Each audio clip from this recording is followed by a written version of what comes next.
West Indies so far. Yeah, the first hour gone by here, and definitely you look at it from a perspective of runs scored this morning versus wickets taken this morning, and you definitely would put the West Indies out in front presently, with Pakistan still adrift by some 52 runs of that first innings score of the West Indies. They'll be hoping that the next 5 wickets they can probably take those wickets before lunch, and probably either restrict Pakistan from getting those 52 runs, or if they get the 52 runs and get to the 344 and not many more, so that when you come out to bat in your second innings, you're not starting with a huge deficit that you have to knock off first. But definitely a morning that belongs to the West Indies, and we've mentioned it over and over. They've come out and they've been a lot more focused, a lot more settled in their plans, and they've been and then they've done what the bowling coach Ravi Rampal has asked them to do. Be consistent in your lines and lengths, dry up the runs, create the opportunities for wickets, and they've taken the wickets as a result. Well, Pakistan, this is their 5th highest score here at the Queen's Park Oval, 292 for 5. It surpasses their 282 in 1950, going back into ancient history almost. Previous to that, the 2 games that they won here at the Queen's Park Oval. Colin Murray just said that Tony Gray was alive for that. No, Tony Gray was playing in that game. No, he wasn't, was he? He was here. He wasn't here. The 2 highest scores by, Pakistan, their highest score here is 496. They won that game in 1958, and they also got 341 in 1977. They won that game also. And curiously, that the West Indies scored 341. So Pakistan, once they get if they can get anywhere close to this West Indies score, it's going to be a second inning shootout pretty much between the teams. So we'll see how that goes here. The teams are still in conference at the moment. I'm sure that there is going to be some update on how the state of Brandon King at the moment.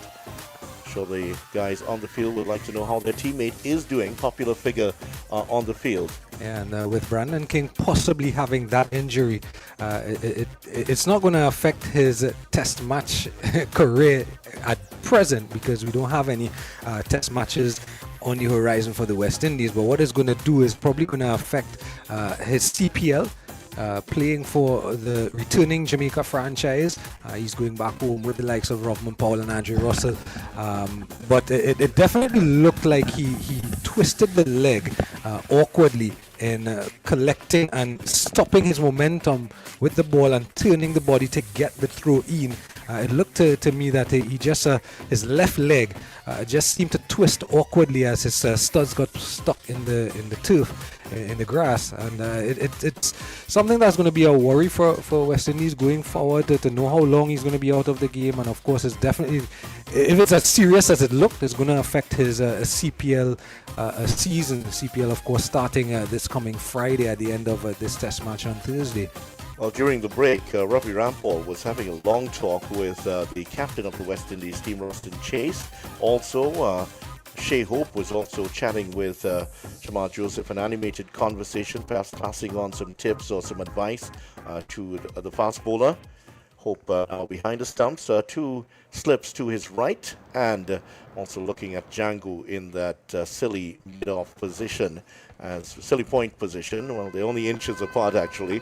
Here is Warwick New over starting. This one comes out the outer portion of Abdullah's bat, and back behind point, almost getting through there. Warwick, I talked about his bowling, and he has taken a couple of pages off the books of Ali Usman, who bowled similar lines and lengths to the West Indies batters in their control. Now this one is played on the onside. They thought about the single. Rizwan is sent back very quickly. Good call by Abdullah. That would have been suicidal. Yeah, not to that arm, as my uncle would say. That's Roston Chase, the captain at mid-on.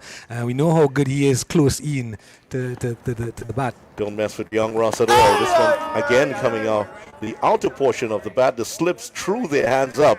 That one went to ground and down to backward point. Boy, that couple of deliveries here slightly misread in terms of the amount of spin by Abdullah. He's on 119 of 232. He has added only, I believe it's 12 runs since the morning, since he's come back in. solidly forward to the next one back to Warwican, and there's no run. His innings is he's gonna have to go through another gear here. How is he gonna inspire his fellow batters to produce an innings of significance here for Pakistan? In now, playing it on the onside. Warwican picks up. There's no run.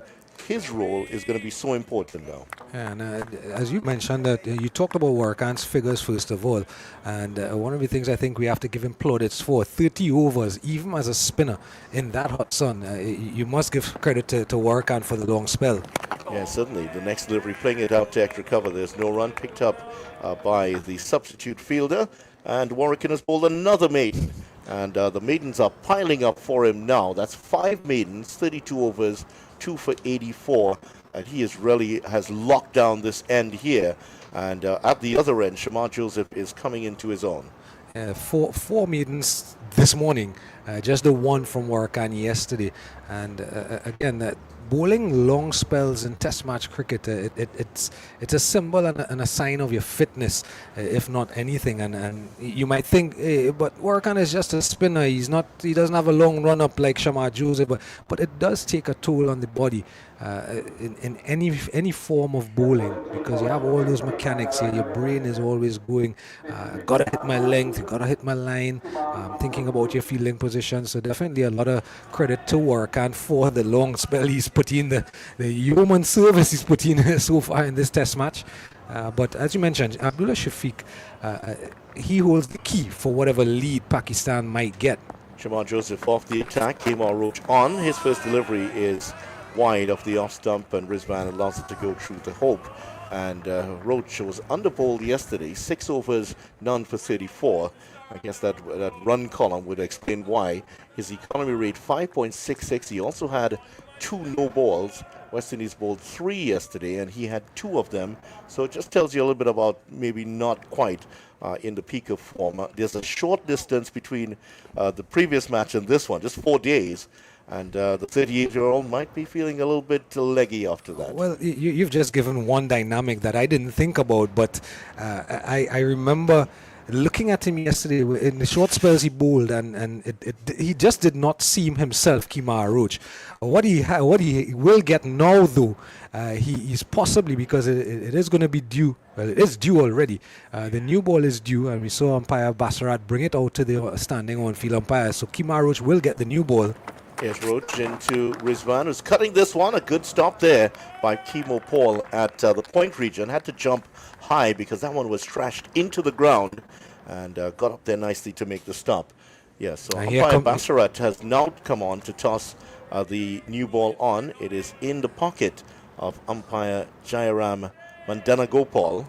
I've been looking at Roach, and I couldn't figure out yesterday what was it that he just does not seem comfortable in the Queen's Park Oval, because he bowled from the Jerry Gomez Media Centre end and he bowled from the Brian Lara Pavilion end, and neither time he looked comfortable. Yeah, here's Roach, and that one kept low outside the off stump. Rizwan offers no shot, and Shea Hope took that one on the pads, and a few club cricket wicket keepers might be saying, hey, okay, that's happened. Now, there's a new ball being shown, and it's going to be taken here by Roach.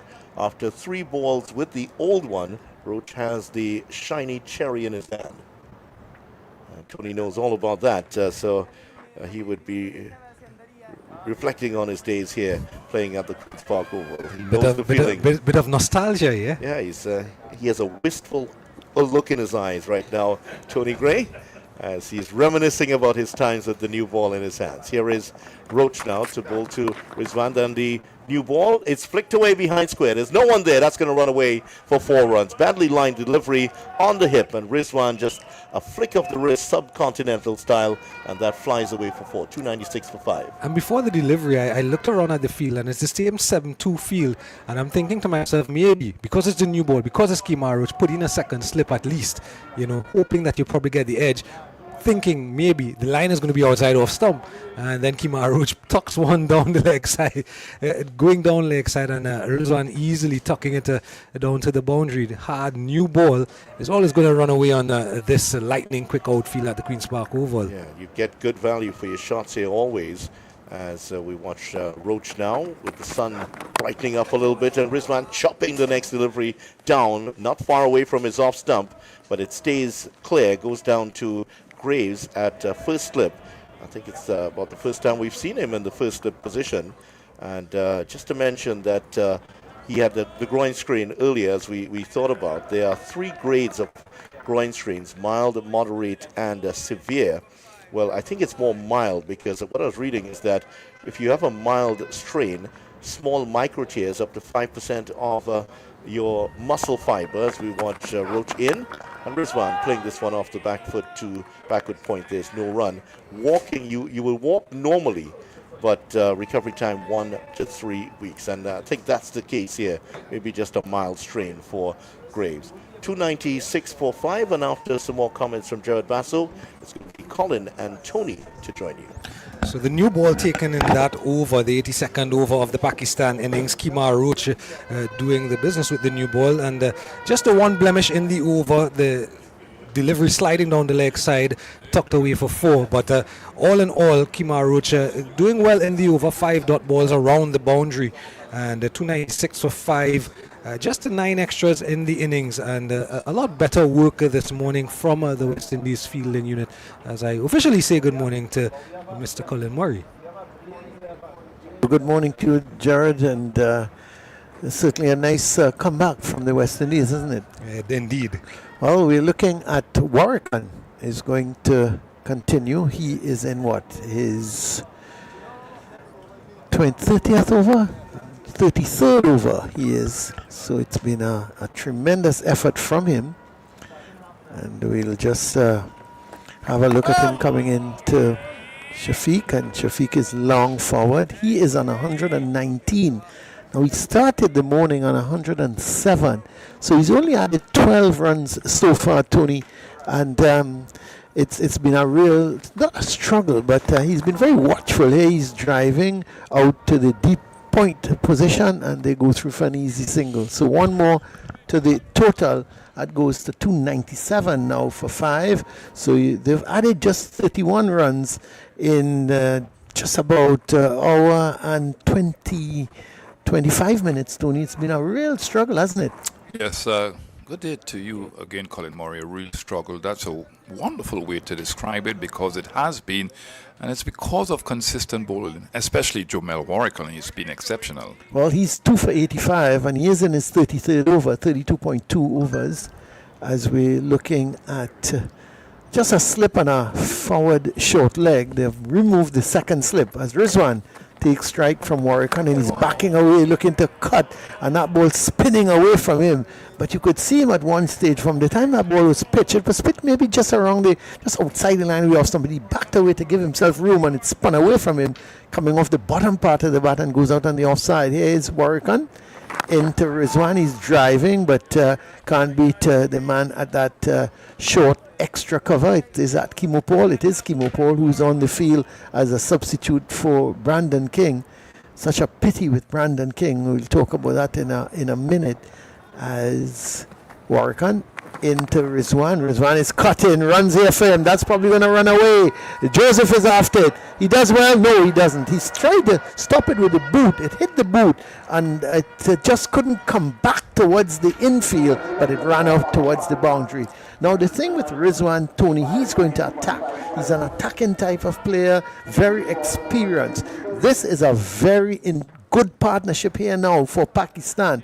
West Indies have to break this partnership if they're to limit the Pakistan scoring to, say, maybe 350, 375, because they're up to 301 now with that boundary. It's 301 for 5 as Warrican into Rizwan, and Rizwan is long forward. The ball coming off the outer part of the bat goes out to Jaden Seals. There at point, there is no run.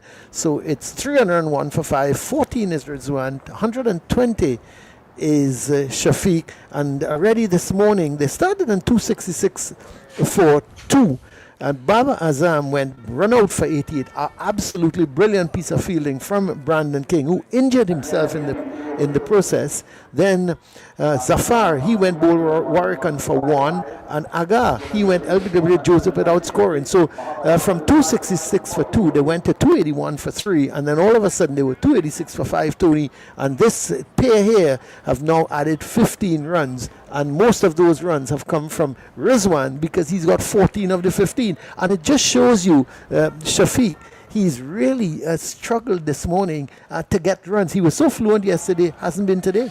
Well, it's different batsmen that he's batted with, obviously, after the fall of Baba Azam's wicket.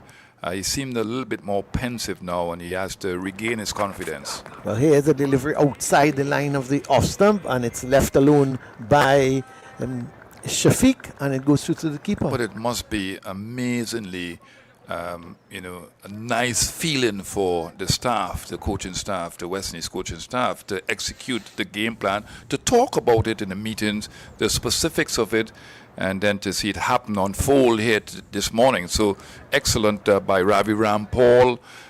We know that Red Emirates is there, but Darren Sammy would be over the moon. Here is Roach into Shafiq, and he's forward and pushing it out to cover where Chandapol is doing the fielding. No run. Score remains 301 for 5. What has been the difference, Tony Gray, between yesterday and today? Well, to be specific, it's about field placing. They exuded a lot of pressure on both batsmen who started this morning. And in addition to that, the bowlers have bowled the right lines. Ravi Rampal spoke about that yesterday after the game finished. And that's what you need, persistency in lines and length. Here is a delivery that he's forward to. Long forward is Shafiq. You know, the thing, I'm looking at Shafiq this morning, Tony. Yes, it's been a struggle. But yesterday, he was more fluent. He was pushing the ball into the gaps. He was getting singles. He waited on the bad ball. He put it away. Today, he just seems to be more content on defending. That's a good point, because you have to have the mindset to go after the ball sometimes. He's not looking to apply pressure on the bowlers, which is not a good thing. Well, here is Roach into him outside the line of the off stump. Now, those deliveries yesterday, he was sort of looking towards point and getting across. Now, it's almost a survival mode, that he's saying, listen, the way things are going, I can't get out. And so he's ultra defensive today. This man has only added 13 runs in nearly an hour and a half's play. Yeah, and you look at the balls that he has faced, 240 balls. So he should be going after the ball. That one was pitched wide of the off stump, and he should look to square cut it. Here is Roach into him, and he's forward in defense, and there is no run. Yeah, and it's not good news for the other batsman too, because we know that Rizwan, he likes to get on with it. He is not going to be bogged down. So you want somebody from the other end looking to put some pressure on the bowlers too. But as I said before, he's so defensive-minded, and it's not a good thing because he's been there for a long time. And he's the one supposed to take up the mantle and walk the ball around, look to put the ball to the boundaries. Well, here is Roach on his way again to bowl to Shafiq, and he's forward defensive. I said, but you can put a recording on because he's just playing that ball out towards the point position. No run. A maiden over from Kimar Roach. He's now bowled 8 overs, none for 38. 120 is Shafiq, 14 is Rizwan. It's 301 for 5. You know, the opportunity to take the new ball is for Kimar Roach. Obviously, he's down on pace, and he was not doing anything with the older ball. It wasn't reverse swinging at all. He wasn't moving or swinging through the air, and his forte, his strength now lies in the ability to swing the ball. So they've taken the new ball for Kimar Roach, and it might be slightly different for Warwickon. But we know these spinners now, they play a lot of white ball cricket, and they take the new ball from ball 1. So Warwickon is not going to be troubled too much, but we've seen in the last over some balls that's pitched too wide of the off stump. Well, here is Warwickon to continue. 2 for 89 from 33 overs, and into Rizwan, give him some air, and Rizwan drives, and Excellent feeling. Yeah, it's a half a stop. Now, because he stopped at Kimo Paul, he sort of it hit his right hand, went just beyond him, but the batsman not taking any risk. I thought there might have been a run in that, but they figured, listen, they old adage, don't really run on a misfield.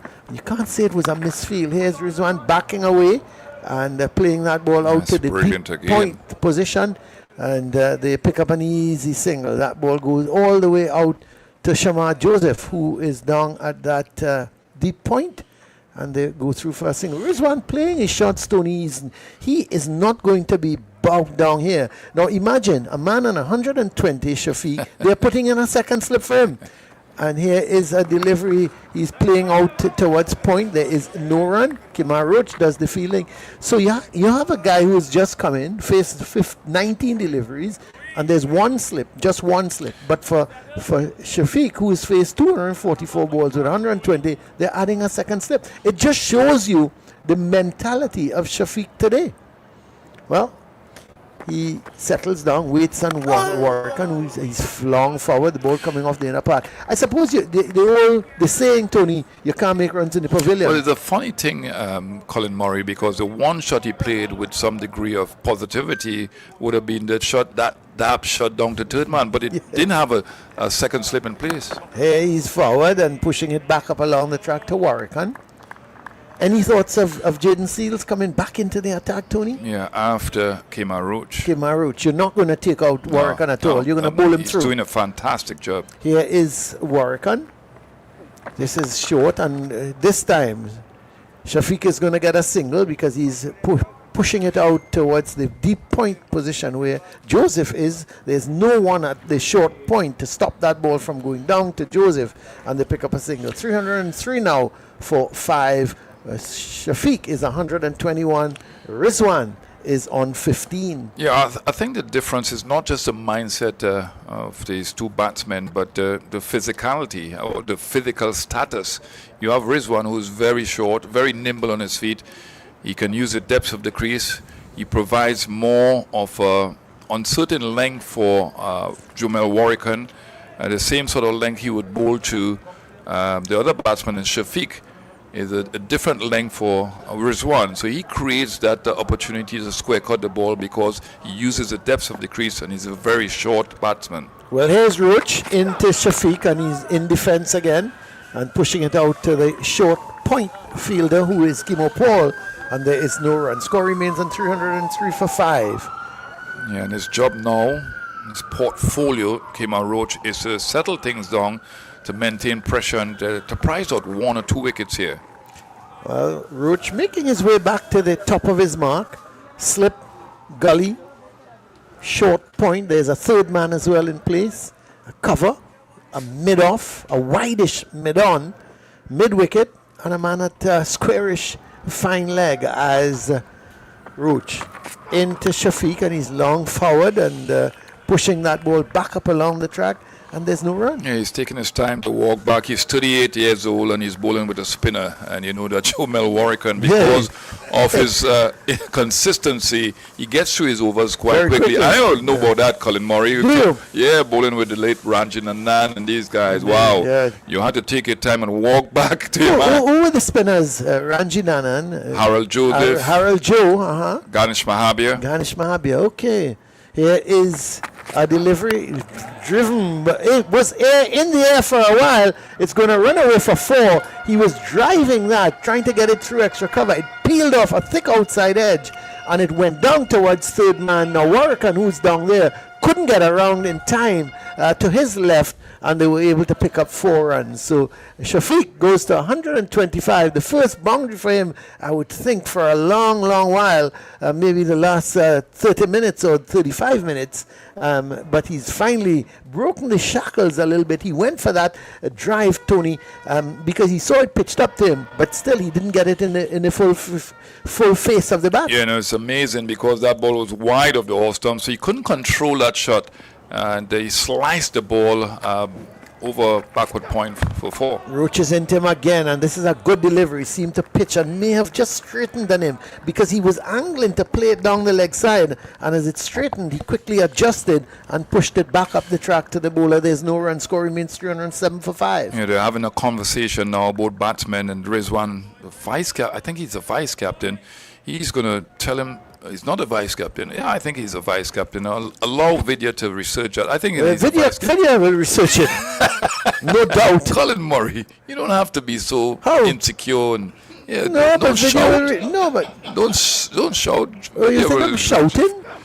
Here's it in there, but down to mid-off. They go through for a quick single. Chase has a shy at the striker's end, and Rizwan was diving, going in, and didn't hit the stumps, so he was safe, and they pick up a single. One more to the total, 308 for 5. 126 is Shafiq. Yeah, one thing I like about Rizwan is one of my favorite players. One thing I like about him is his energy levels out there. He's always very energetic. Read.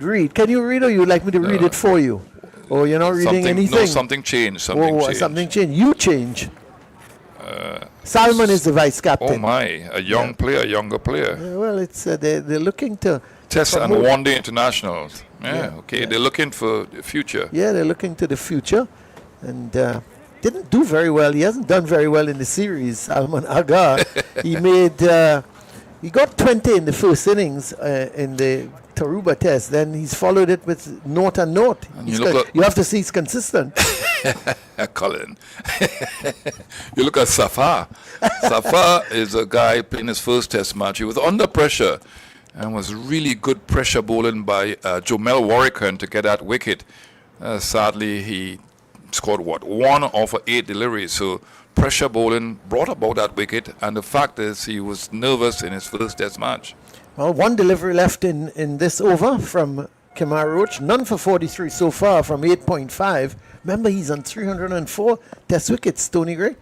He needs to pick up a wicket or two here. And this one, he's not going to get Rizwan because it's short outside the line of the off-stump. And Rizwan opens the face of the bat, guides it down to Warrican at third man, and they amble through for the single. 309 now for 5. Rizwan is on to 16.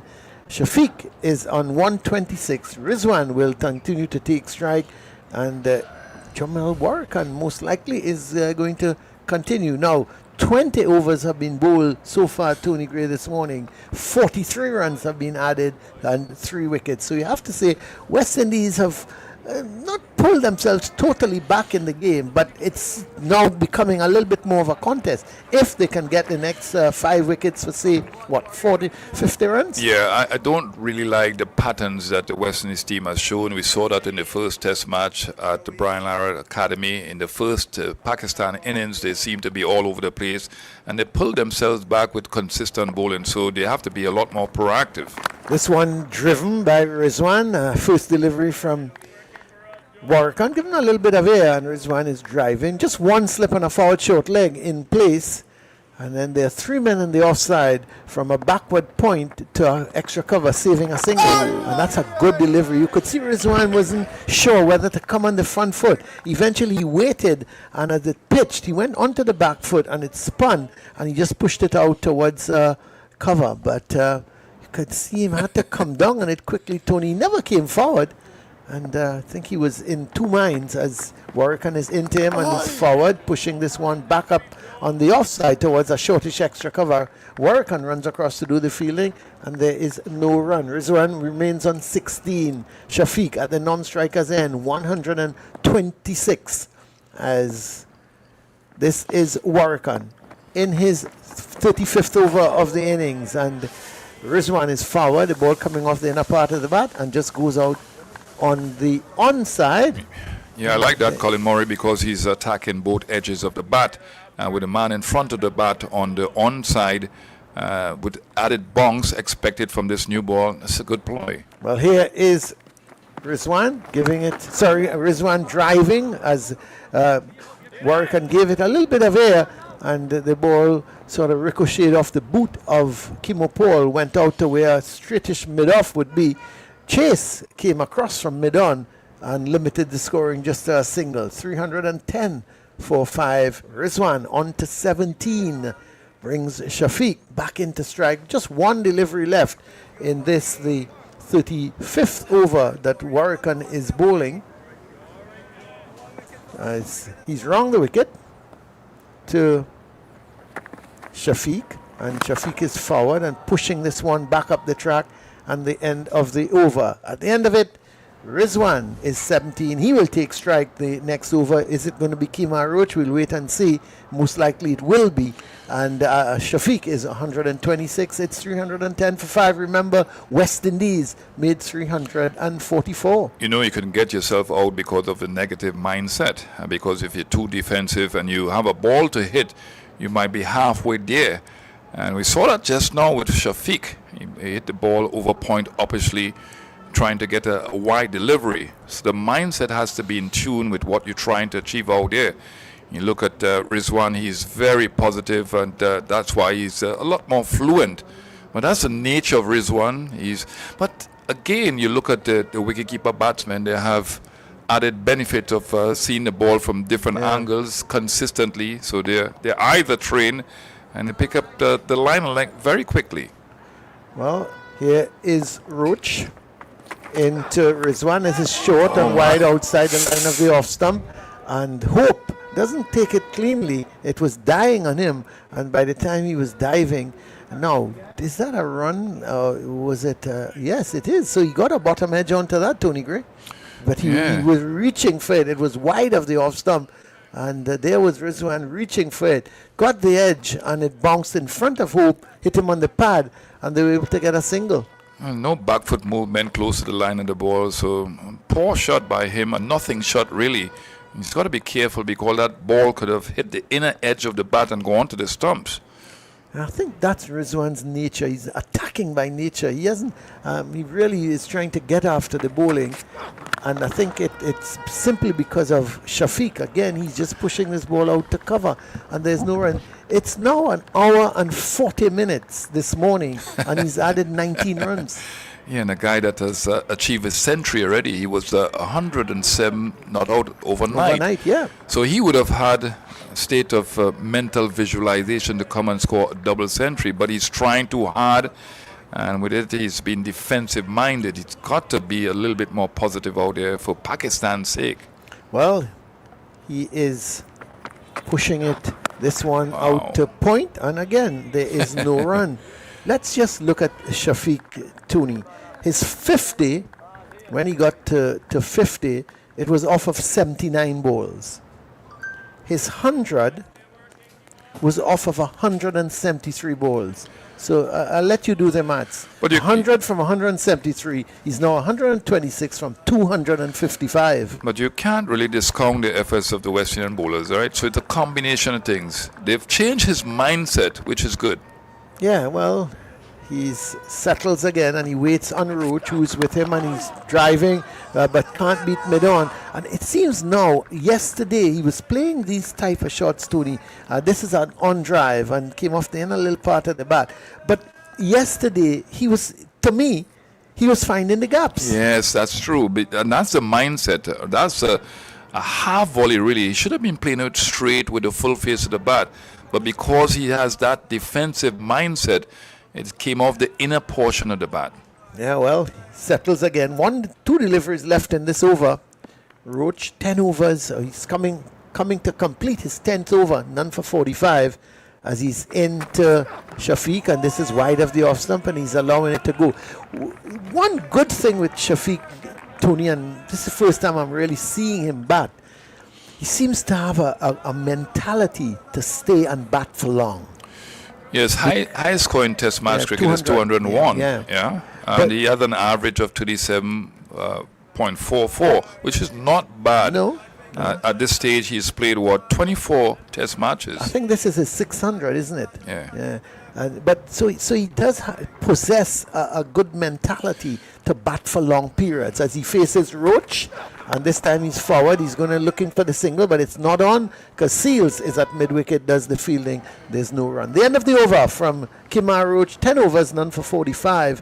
18 is Rizwan, 126 is Shafiq, 311 for 5. How does this Tony, and we mentioned it slightly, the way he's playing, it could really affect Rizwan, because Rizwan is not getting much of the, for example, he got a run off the first ball and the next 5 deliveries Shafiq took it. So you would think Rizwan, who is a busy little player, he likes to get on with it, he must want a little bit more of the strike.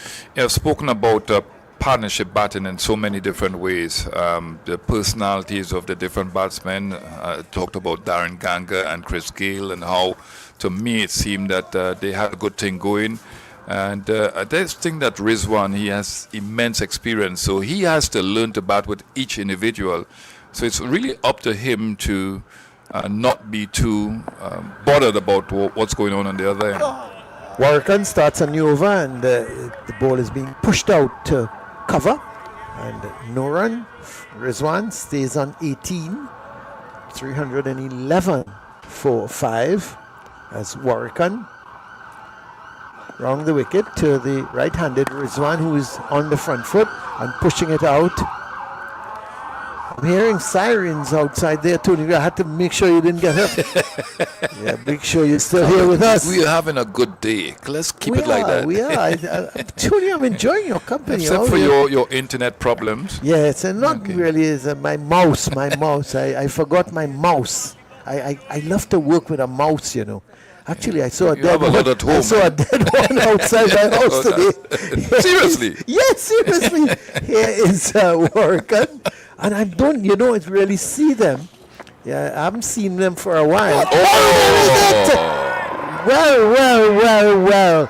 Rizwan, he's played a nothing shot. He goes bowled by Warrican. It seemed, Tony, to me, looking at it the first time, it was a little bit of an arm ball coming in. There was Rizwan backing away, trying to give himself room, and that ball cannoned into the off stump. He neither played back really or played forward, never sort of picked up the line of the ball, Tony Gray. And Rizwan, we talked about a busy little player, and he wants to get on with it, but he goes bowled by Warrican for 18. It's 311 for 6. Yeah, excellent bowling again by Warrican. I think what has happened to Rizwan, he misread the type of delivery. He was expecting that ball to turn away from him. That's right. And he wasn't mindful that it's a new ball, and that one went on to hit the off stump. Absolutely brilliant bowling by Jomel Warrican.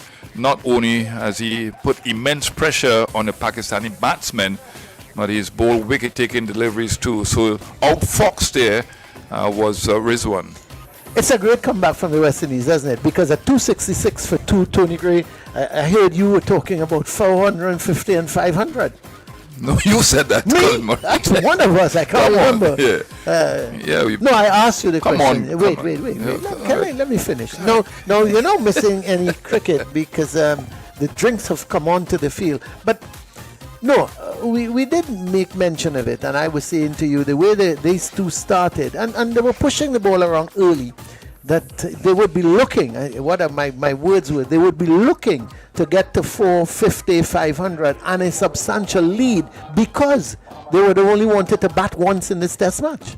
Yeah, and I think that Basu spoke about the fact that it's a mental game. This is a wonderful game called cricket, You have to be mentally attuned, and you have to be aligned with what the game plans are out there. And you watch the West Indies team, they came with a mental approach, a positive mental approach. You saw the Pakistan batsman on the other side of the coin coming with a negative mental approach. And you've seen what transpired here. But excellent bowling by Jomel Warrican. He must be complimented for his efforts. Holding down one side of the coin, the one end. Well, here is the new batsman, Sajid Khan. And the first delivery, it's given a little bit air pitched up to him, and he's pushing it out towards cover. Now they've gone back with the 2 slips and a forward short leg for the new batsman, and they've taken the man out from that deep cover point position, and he is in the normal cover position, saving a single as Sajid is forward and pushing this one out on the offside towards Joseph, who's at a short extra cover, and there is no run. 311 for 6 as Warrican into Sajid, and he's on that front foot, pushing it out on the offside. It's the end of the over. At the end of it, oh, Tony Gray, I'm getting up to make room for video. You should do the same. You'll take a while to get up. It's 311 for 6. Rizwan has gone, and the new man replacing him is Sajid. He's not yet off the mark, and Shafiq is 126 not out. It's 311 for 6. Is Kemar Roach going to continue? It seems that Jaden Seals is going to take over the attack. So after some more words from you, Tony, it's going to be Vidya and Jared. Yeah, worthwhile change from the Brian Lara Pavilion end. Jaden Seals coming back. Kemar Roach didn't seem potent enough. He wasn't really troubling the batsmen. But Jomel Warwick and Vidya Ramphal has been excellent, not just with the older ball. In fact, he started off, bowling the new ball, and this is the second new ball, and he's been excellent. Well, I can't say a lot about him again. He's just been amazing. Yes, he certainly has been. Hello to you, Tony. I see you getting up in increments. Oh, boy. There is Seals now, and Abdullah is forward to it, plays it on the onside to mid on it. Why you all are troubling me this morning? I was trying to be respectful of the older citizen in Colin Murray. Well, you were looking a little underdone like Kemar Roach, so we had to wake you up a little bit. Well, he's 38 and I'm old. Yeah, a little bit older. Yeah, well, Kemar has been a great servant to West Indies cricket, and I think maybe perhaps in that last match, just feeling the effects of it, I'm sure that he will strike form with the ball a little bit later on in the game.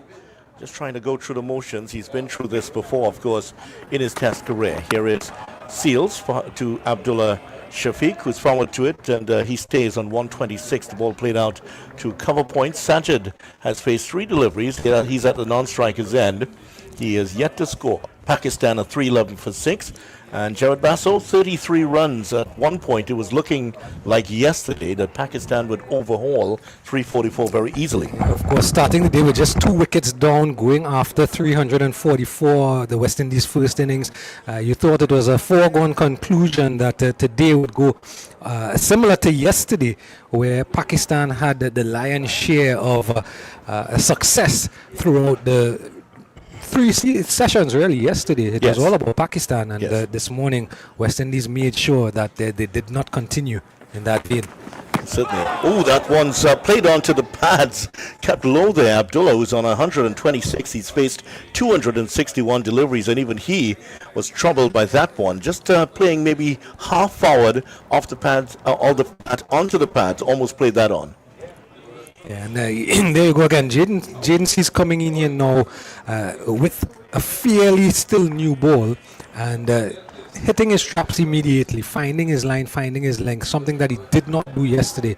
So yet another indication and a sign of all that we've spoken about for the morning and the fact that they were not good yesterday. Here is Shafiq facing up to Seals, and this one he's playing out to Jangua, that's short extra cover region. What a story this is that he's writing for himself here. Out of the side since October 2025, his Test career in tatters, 265 runs or so in his last 30-odd innings, really struggling to recapture the form. And then he's here in the Caribbean, playing in the Global Super League in Guyana. He was actually playing for the Lahore Qalandars, and then gets a call up because he's in the Caribbean, and here he is scoring 100 at the Queen's Park Oval in a Test match. Next one played out to cover region. Kimo Paul, the substitute, picks up, and Pakistan stay on 311 for 6, and he's really taken his opportunity very well. Yeah, and I don't know if you remember yesterday I mentioned that I called out some of his stats yesterday, and when he scores big, when he carries on, not just getting starts of 30s and 40s, but when he carries on past 50 and carries on to 100, he usually gets big hundreds. And I know that's something that I've always heard spoken about with the great Brian Lara, that when Brian got in, he would go big. Yeah, certainly. And here's Seals now to Abdullah, plays it out to point, and there is no run. Over has come to an end. Another maiden over by Seals. 126 is Abdullah. Sajid Khan is yet to score, 311 for 6, Pakistan, and this is the 90th over of their innings complete here. You mentioned yesterday coming into the team during this Test match, in fact, and you mentioned yesterday about his stats, and he's been out of the team for a while. I think yesterday what ended up happening, the partnership he had with Babar Azam allowed him to settle a little bit. early on, because you come back into a team, you know that there's some pressure on you. But the way Babar Azam went about his innings in particular, going at better than a runner ball, it just allowed Abdullah just to settle in and play his natural game, and we've seen it throughout his entire innings. And now that Babar Azam and Mohammad Rizwan are out, the two more senior players, more responsibility is going to fall on his shoulders, and we're going to see how he adjusts with the tail. Warwickon to Sajid, forward to it, plays it to the silly point fielder Django. There's no run, just one slip and a silly point. There's also a bat pad in place here, so three fielders in catching positions outside of the keeper, of course, right round. Here, this one is driven by Sajid. That's his first run off his fifth ball, and he picks up one down to Shamar Joseph, who is on the boundary. He's more than a useful batter, is Sajid. Top score of 48. He averages 14.5 in test matches, but his strike rate is 63. And get this, out of those runs, he's had 31 fours and 10 sixes, so he doesn't mess around at all, does he? No, he doesn't. Aggression by those type of stats is very evident. We might see some shots later on. Here is Shafiq coming down the track. He was beaten in the air, but still manages to squeeze it through the mid-wicket region and pick up two. He really was reaching for it in the end, almost misbalancing, and picked up a couple. He's up to 128. Pakistan 314 for 6. Yeah, and I just looked at the first couple of deliveries in the over when Warwickon was bowling to Sajid, and I found that the field, I never understood why you still, with a new batter, leave a long on out or a long off out. Because I don't think that the new batter will hit the ball to Shamar Joseph at long off. Well, he is at long off, and watch the next delivery is cut away by Sajid, by Abdullah, correction. Maybe he picks up one. Maybe I'm skewed by the era of cricket I grew up on, when Curtly Ambrose or Courtney Walsh was steaming in, and it was David Williams and about 7 people behind the stumps. Well, you've just given away your age there. well, Tony Gray is asking me my age, like if he doesn't know. Marketers are going to be sending you all sorts of some messages. Next delivery is played back down the pitch for Warwickon to field. They're going to be sending you messages for mortgages and all sorts of different things, counseling for midlife crisis and that sort of thing. So look out for those emails coming your way. 315 for 6, Abdullah 129. Here's Warwickon round the wicket. To Abdullah, that's to Sajid. Another one turning away from him, and the spinner just telling his partner, yeah, it's turning away from the bat. Over has come to an end. Warwickon conceding 4 runs of that over. Pakistan 315 for 6. Abdullah is 129. Each partnership is getting more and more important here for Pakistan. After that, there were 3 good partnerships to start off. 45 for the first wicket, 64 for the second, 183 for the third. Since then, the partnerships have read 2, 3, and 25. And that is just all falling apart here for Pakistan. I think they've given me my first 3 numbers in the lotto ticket I'll buy. Right. They're falling away. They definitely are falling away. And as we mentioned earlier, I think it's more down to the West Indies' effort. I heard Tony Gray, and they're talking about Pakistan were a bit negative in their batting this morning, but I think they were probably thrown off a bit by that focus. I mentioned it before. The West Indies did come out today a lot more focused, and they definitely wanted to make something happen, and they did. Here's Seals back on the attack from the southern end, bowling to Shafiq, forward to it, straight to Django at that short mid-on position, and there is no run. So Seals back on. Let's give you his figures so far. 14.1 over 3 maidens, none for 37, 3 maidens as we mentioned for the morning. Warwickon has had 6 maidens, just 2 yesterday, and all the West Indies have bowled 8 maidens this morning. So just an indicator of the pressure that has been exerted here. Pakistan losing Babar Azam, run out for 8. Zafar bowled Warwickon 1. Aghar, LBW Joseph without scoring, and Rizwan bowled Warwickon for 18, the last to go. Seals now to Shafiq, driving it back to the bowler, and he rushes back into his crease because Seals looked like he was ready to hit the middle of middle stump. And that's the aggression that as he's gotten into his spell, and that's something with Jaden Seals. He's always so expressive when he's bowling, that ultimate competitor. And it's no wonder that having somebody, we talked about it over and over, but like Ravi Rampal, who's an ultimate competitor, it has done the world of good for Jaden Seals. And now he has two coaches with him, and having Riyad Emrit in the camp as well. Riyad has been so instrumental in the development of Jaden Seals. It's good to see him in rhythm this morning. Yes, Seals into Shafiq, playing this wide off the gully fielder. Coming off the boundary is Warwican, and just going to be one for him. That'll bring Sajid back on strike. Darren Sami and Ravi Rampal, the two men who have been at the helm, of course, working on those tactics for today, must be pleased with what they've seen from their team this morning. Yeah, they would be definitely pleased. Having started the day just 2 wickets down, they've taken 4, and we're just about 20 minutes away from lunch. They'll be hoping maybe, just maybe, they can probably sneak a couple more in the remaining 15-20 minutes before lunch. Maybe even possibly get the other 4 wickets. Oh, that'll be a stretch. But it is a fun new game.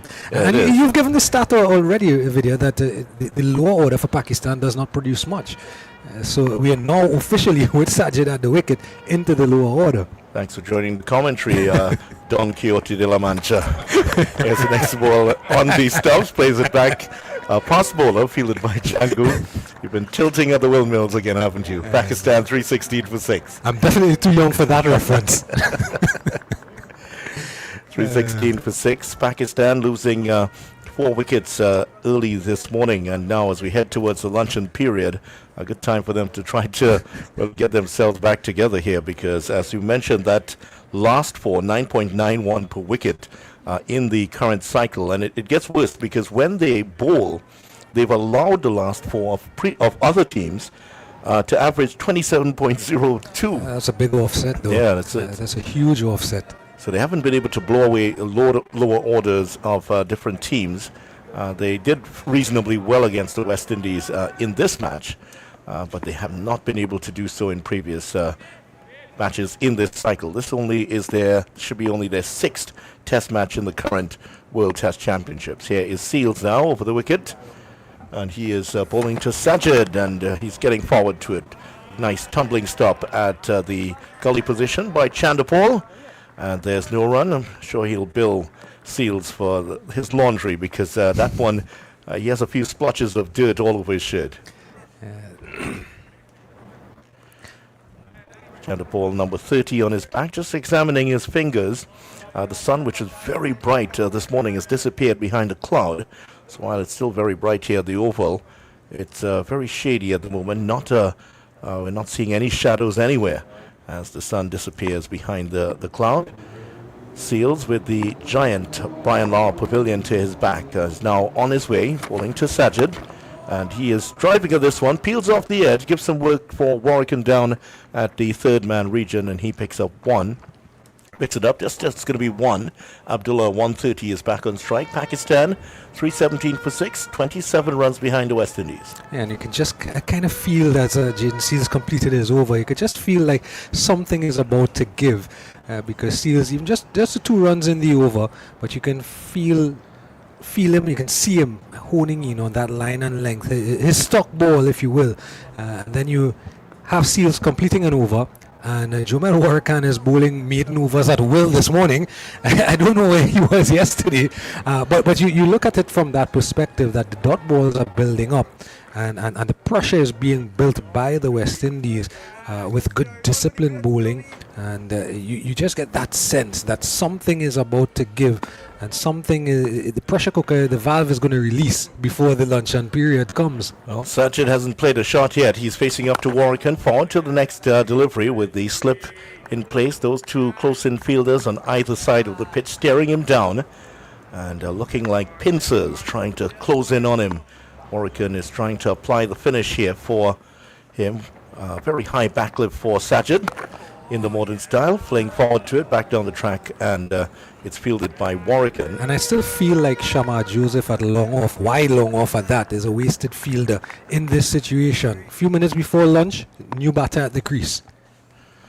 Joseph has fielded just one ball down there. Here's Warwican, and this one is cut away, square of the wicket. That's going to go for 4. Sajid has hit his first boundary here at the Queen's Park Oval, and that one outside the off stump slashed it away nicely. Good shot, had to force it a little bit, maybe not as wide, and Warwican's figures now read 3 for 100, but he has been the man for the West Indies this morning. Yeah, and that's the downside to a bowler being that consistent.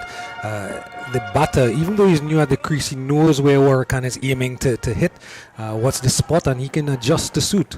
Let's see what Warwican does. Next delivery is a better one. Just taking a little pace off it, and Sajid not tempted to go for the big drive, just plays it in front of him, and there's no run. Sometimes when you hit that boundary, he made room well, didn't he?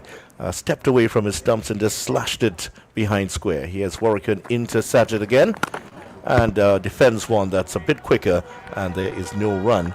Yeah, he can score runs. He has provided some very good lower order runs for Pakistan in a situation where they tend to lose a lot of wickets. Warwican number 65 on his back. As the next delivery is flicked just through the hands of Django, and they will get 2.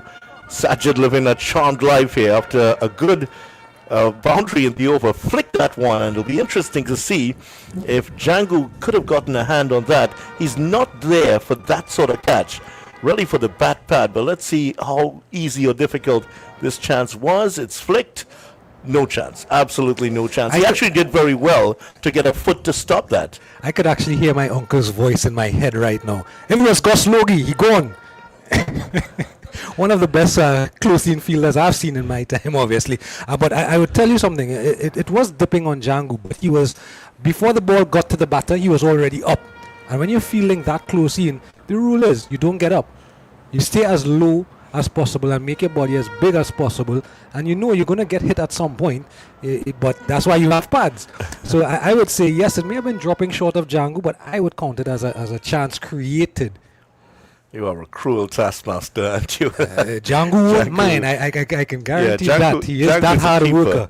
That hit him on the right foot, and he did well to just get a foot across there. You could see the foot adjusting on the replay just to make the stop. They still got 2.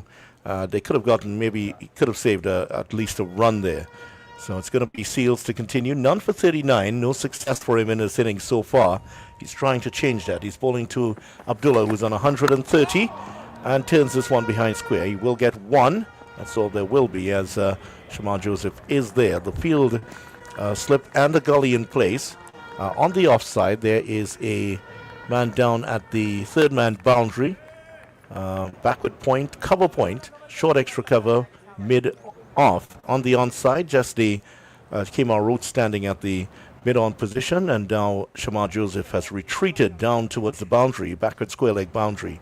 So that 7-2 field, as Tony talked about earlier today, which provides the pressure for the bowler to keep it outside of the off stump. I quite like this. The fact that they've sent Shamar Joseph back onto the boundary, it gives the thought maybe a short ball somewhere. Here's Seals. Oh, it is a short ball, and he's parried that over the keeper for 4 runs. That's an extraordinary shot. It was more reaction more than anything. The ball was an exceptional short delivery, and Sajid somehow, I think that one hit the bottom of the bat as he was lifting it like a periscope and over the head of Hope. Oh, that's intentional. That's all intentional. And we all paused in the commentary box to see the monitor, but it was intentional. But I was just mentioning, just as Jaden Seals was running in, I was saying that I like the fact that he sent Shamar Joseph back onto the square leg boundary, because that puts something in the mind of the batter. You're seeing the extra slip in play. You're seeing the gully in play. You know he's coming off stump, looking for your edge. But with that man back there, you also have in the back of your mind as a batter, wait, he might be bowling a short ball, trying to get me to hit there. So that was good from Sajid to understand that and just ride the bounce, play it over the keeper. Seals into Sajid again. Another one that's a bit short, but that comes off the body, and that's going to run away for 4 again. Did he get a touch onto that? Yes, he did. And that's 4 more runs to him. 8 runs he's picked up in the over. 1 for Abdullah, and Sajid with a smile breaking out under his very big mustache. And he is enjoying himself out here. Yeah, just pushing at the delivery, falling away just ever so slightly. Jaden Seals pushing it down leg side. And as a bowler, you know that the boundary the ball before was in the mind of Jaden Seals. You could see that he was trying extra hard there to get the wicket, and in so doing, the extra effort, falling away before he should, and pushing the ball down the leg side. Sajid, very much a late bloomer in terms of his international career, but he has made himself into something of a match winner for Pakistan. 4 for 85 in the first innings.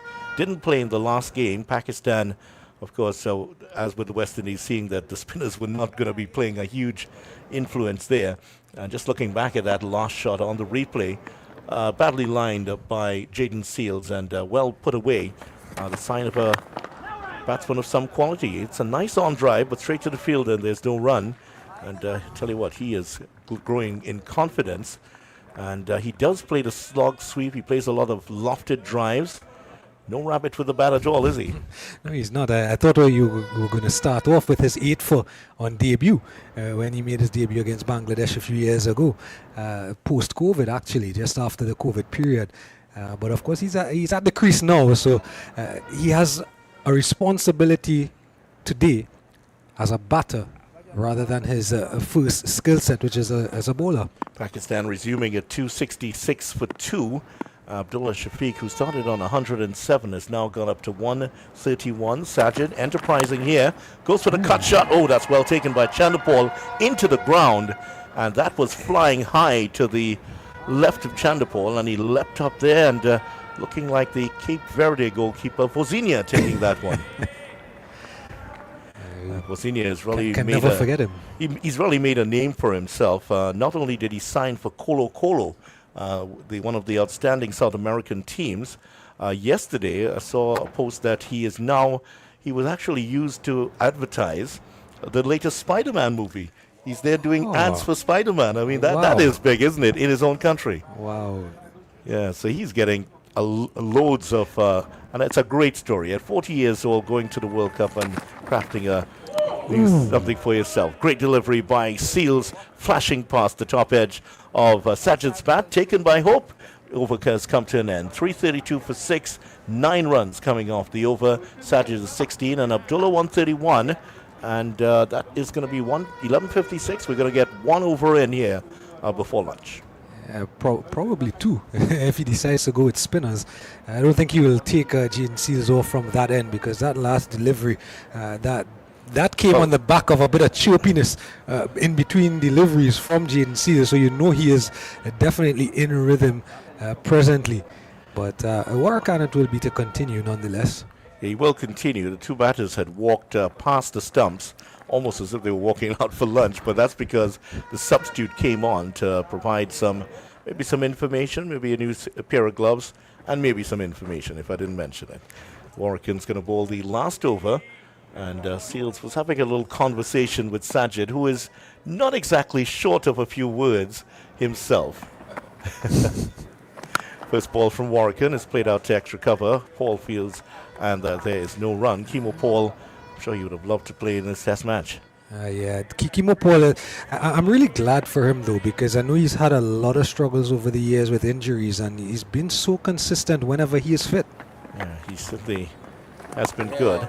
And here's the next delivery from Warrican, hitting the outer portion of Abdullah's bat down to backward point. There's no run. Kimo Paul probably is one of the best fielders in the Caribbean, right? I'll have him in top 5. I mean, he probably misses the stumps when he's close in, but don't run on his arm from the boundary. He's hit the stumps so many times from the boundary rope. He's a gun fielder, Kimo Paul, and his bowling showed up in regionals earlier this year. Here is the next delivery from Warrican, and played back to him. He certainly has a bazooka for an arm, doesn't he? And it's been refreshing to see him again playing for the Harpy Eagles in regional cricket earlier this year, taking wickets, scoring some runs as well too. But of course, his fitness and his fielding, because fielding is all about fitness. To see it at that level is very refreshing. Roston Chase at the mid-on position. Looking on as Warrican is in. And down the track is Abdullah, plays it back to the ball, and there's no run. A couple of overs ago, he came down the track and was beaten by one, and just manages to squeeze the bat on it and down away for a couple of runs. So Warrican has been the man to make the changes here for the West Indies, and you Captain Chase is there with him, just having a chat. He knows lunch is coming. And I don't think Roston they're Chase talking about knows lunch is coming. not telling. They're not discussing the menu at this point. I think it's. They're not discussing the field either because no one has moved in the field. I think that's just to slow down the game and ensure that this is indeed the last over before lunch. 2 balls to go here with just about a minute to go before lunch. And Django was also having a talk with Shea Hope. Everyone settles now. All the pieces in their respective positions as Warrican comes in to bowl to Shafiq, who just casually drives this one down to long off and picks up a single. So he has taken Pakistan to 333 for 6, and right on cue, Jared Basso's feet come off the ground. 133 for Abdullah. I thought he was going to say that I was going to mention Christopher Henry Gill again. But it is one of those numbers that you can't forget 333 if you're a fan and you've followed West Indies cricket for years. That masterful triple century from Christopher Henry Gill against South Africa. And a wonderful bowling lineup at the time. The likes of Mackay and Teeny and the sorts. Just a few runs adrift, 11 runs adrift. Here's the last ball, what is, I believe, to be the last ball, played out towards cover and there's no run.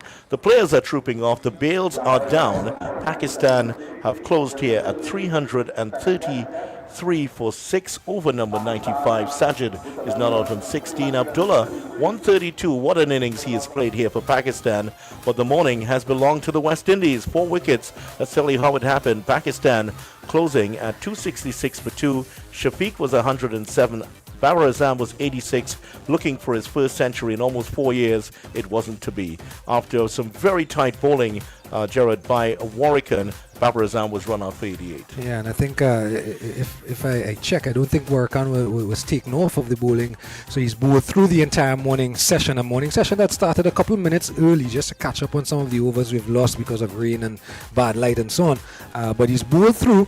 It's been a marathon spell from Jumel Warrican, but from his first over this morning, when you opened up, you can see that he's corrected what he did yesterday. Yesterday he was way too full in his length, and he allowed the batters just to come forward and drive him or clip him through the leg side on the odd occasion.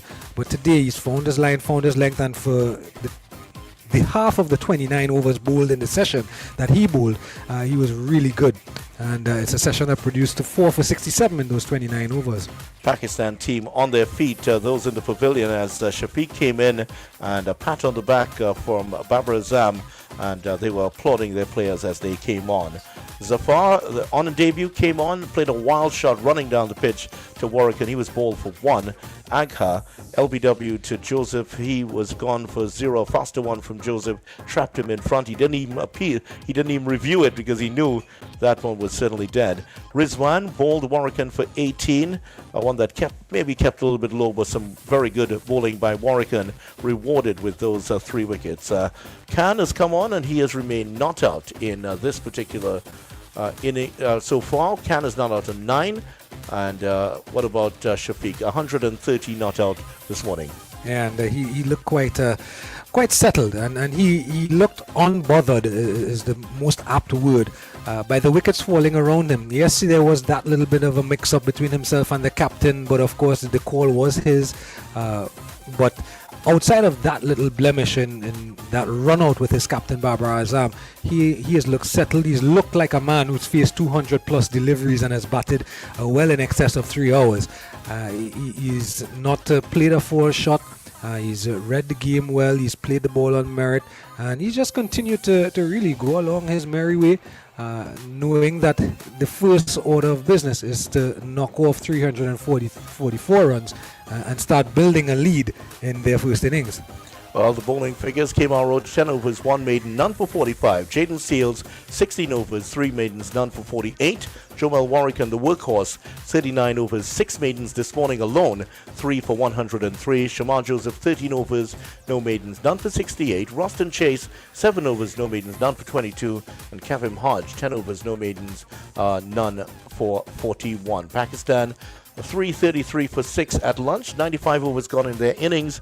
That is the latest score here at the Queen's Park Oval. Join us for more commentary in just about 35 minutes here as we resume commentary on day 3 of the second test match between West Indies and Pakistan at the Queen's Park Oval. Bye for now.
Welcome back here to the Queen's Park Oval. We're just about getting set for start of play after the luncheon interval. And Pakistan, the two not-out batsmen, again, I've called his name about 1,000 times. Abdullah Shafiq, he is there together with Sajid Khan, who's come in and has built a nice little partnership with Shafiq. And it's 333 for 6. And when he came into bat, it was 311 for 6. So they've put on 22 runs for the 7th wicket. Sajid is what? He is on 16 and 132 for Shafiq. We're going to look at the first delivery after the luncheon interval. Joseph is on his way, and the first delivery is outside the off-stump and beautifully driven by Shafiq. That's going to probably go into the boundary board just about now. That's a lovely shot, and it was outside the line of the off-stump, and all Shafiq did was get on the front foot, and he pushed it beautifully through the offside down to the boundary for 4. So he goes on to, the score goes on to 337 for 6. Shafiq, he goes to 136. Well, good afternoon to you. Good afternoon, Tony Gray. How are you? How was your lunch? How was your lunch? Excellent. Oh, you had a lovely lunch. Oh, well, when you say that, I can well imagine. You must have. Did you leave anything to throw away in the garbage? Good afternoon again, Colin Murray. Yes, Joseph on his way again to bowl to Shafiq outside the line of the off stump, and he's allowing it to go through to be taken by the keeper. 337 for 6. You're looking at that shot it played just now, the previous delivery, excellent shot.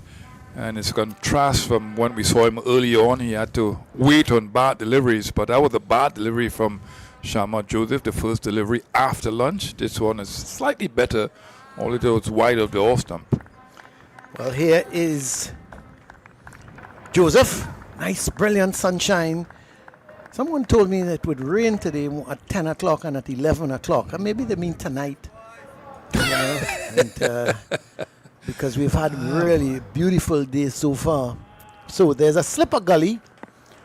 Man at third man. Then there's a short point, short extra cover, mid-off, mid-on, mid-wicket.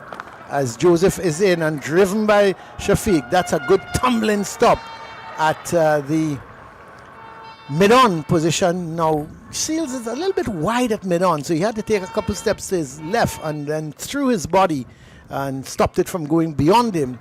And there was just the single. 338 for 6 brings Sadiq into strike. Yeah, I would like to be a fly on the wall of the meeting that the Pakistanis had because he's come out here, Shafiq.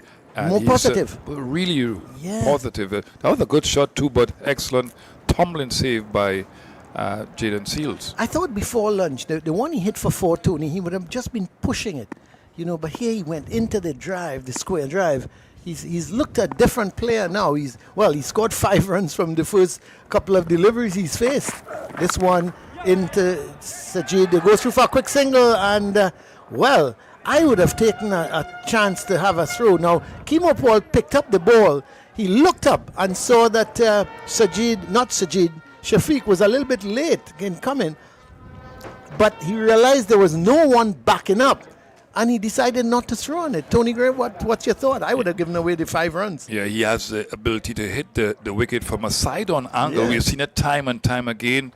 He can hit the wicket from the boundary, as Basu has said it.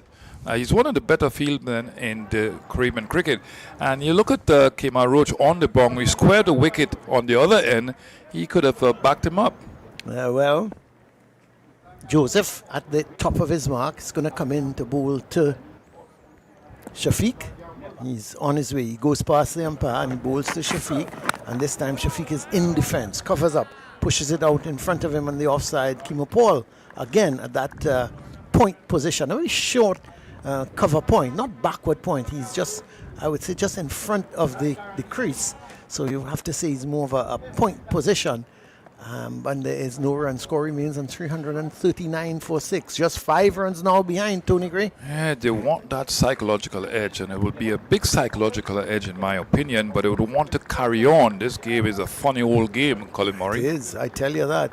As Joseph operating from the Brian Lara Pavilion end, turns, looks up, sees that Shafiq is ready. Justin Greaves, almost like a second slip.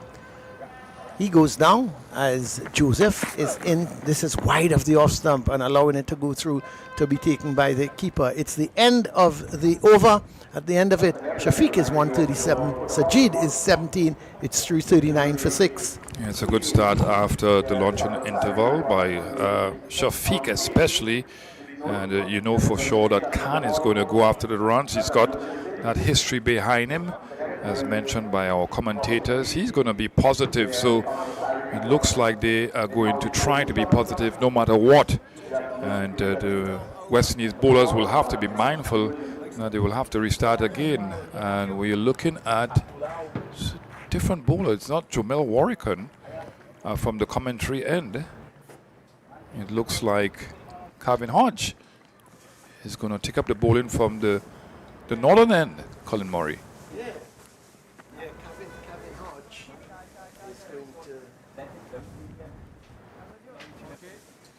Calvin Hodge is going to take up the bowling. You're right.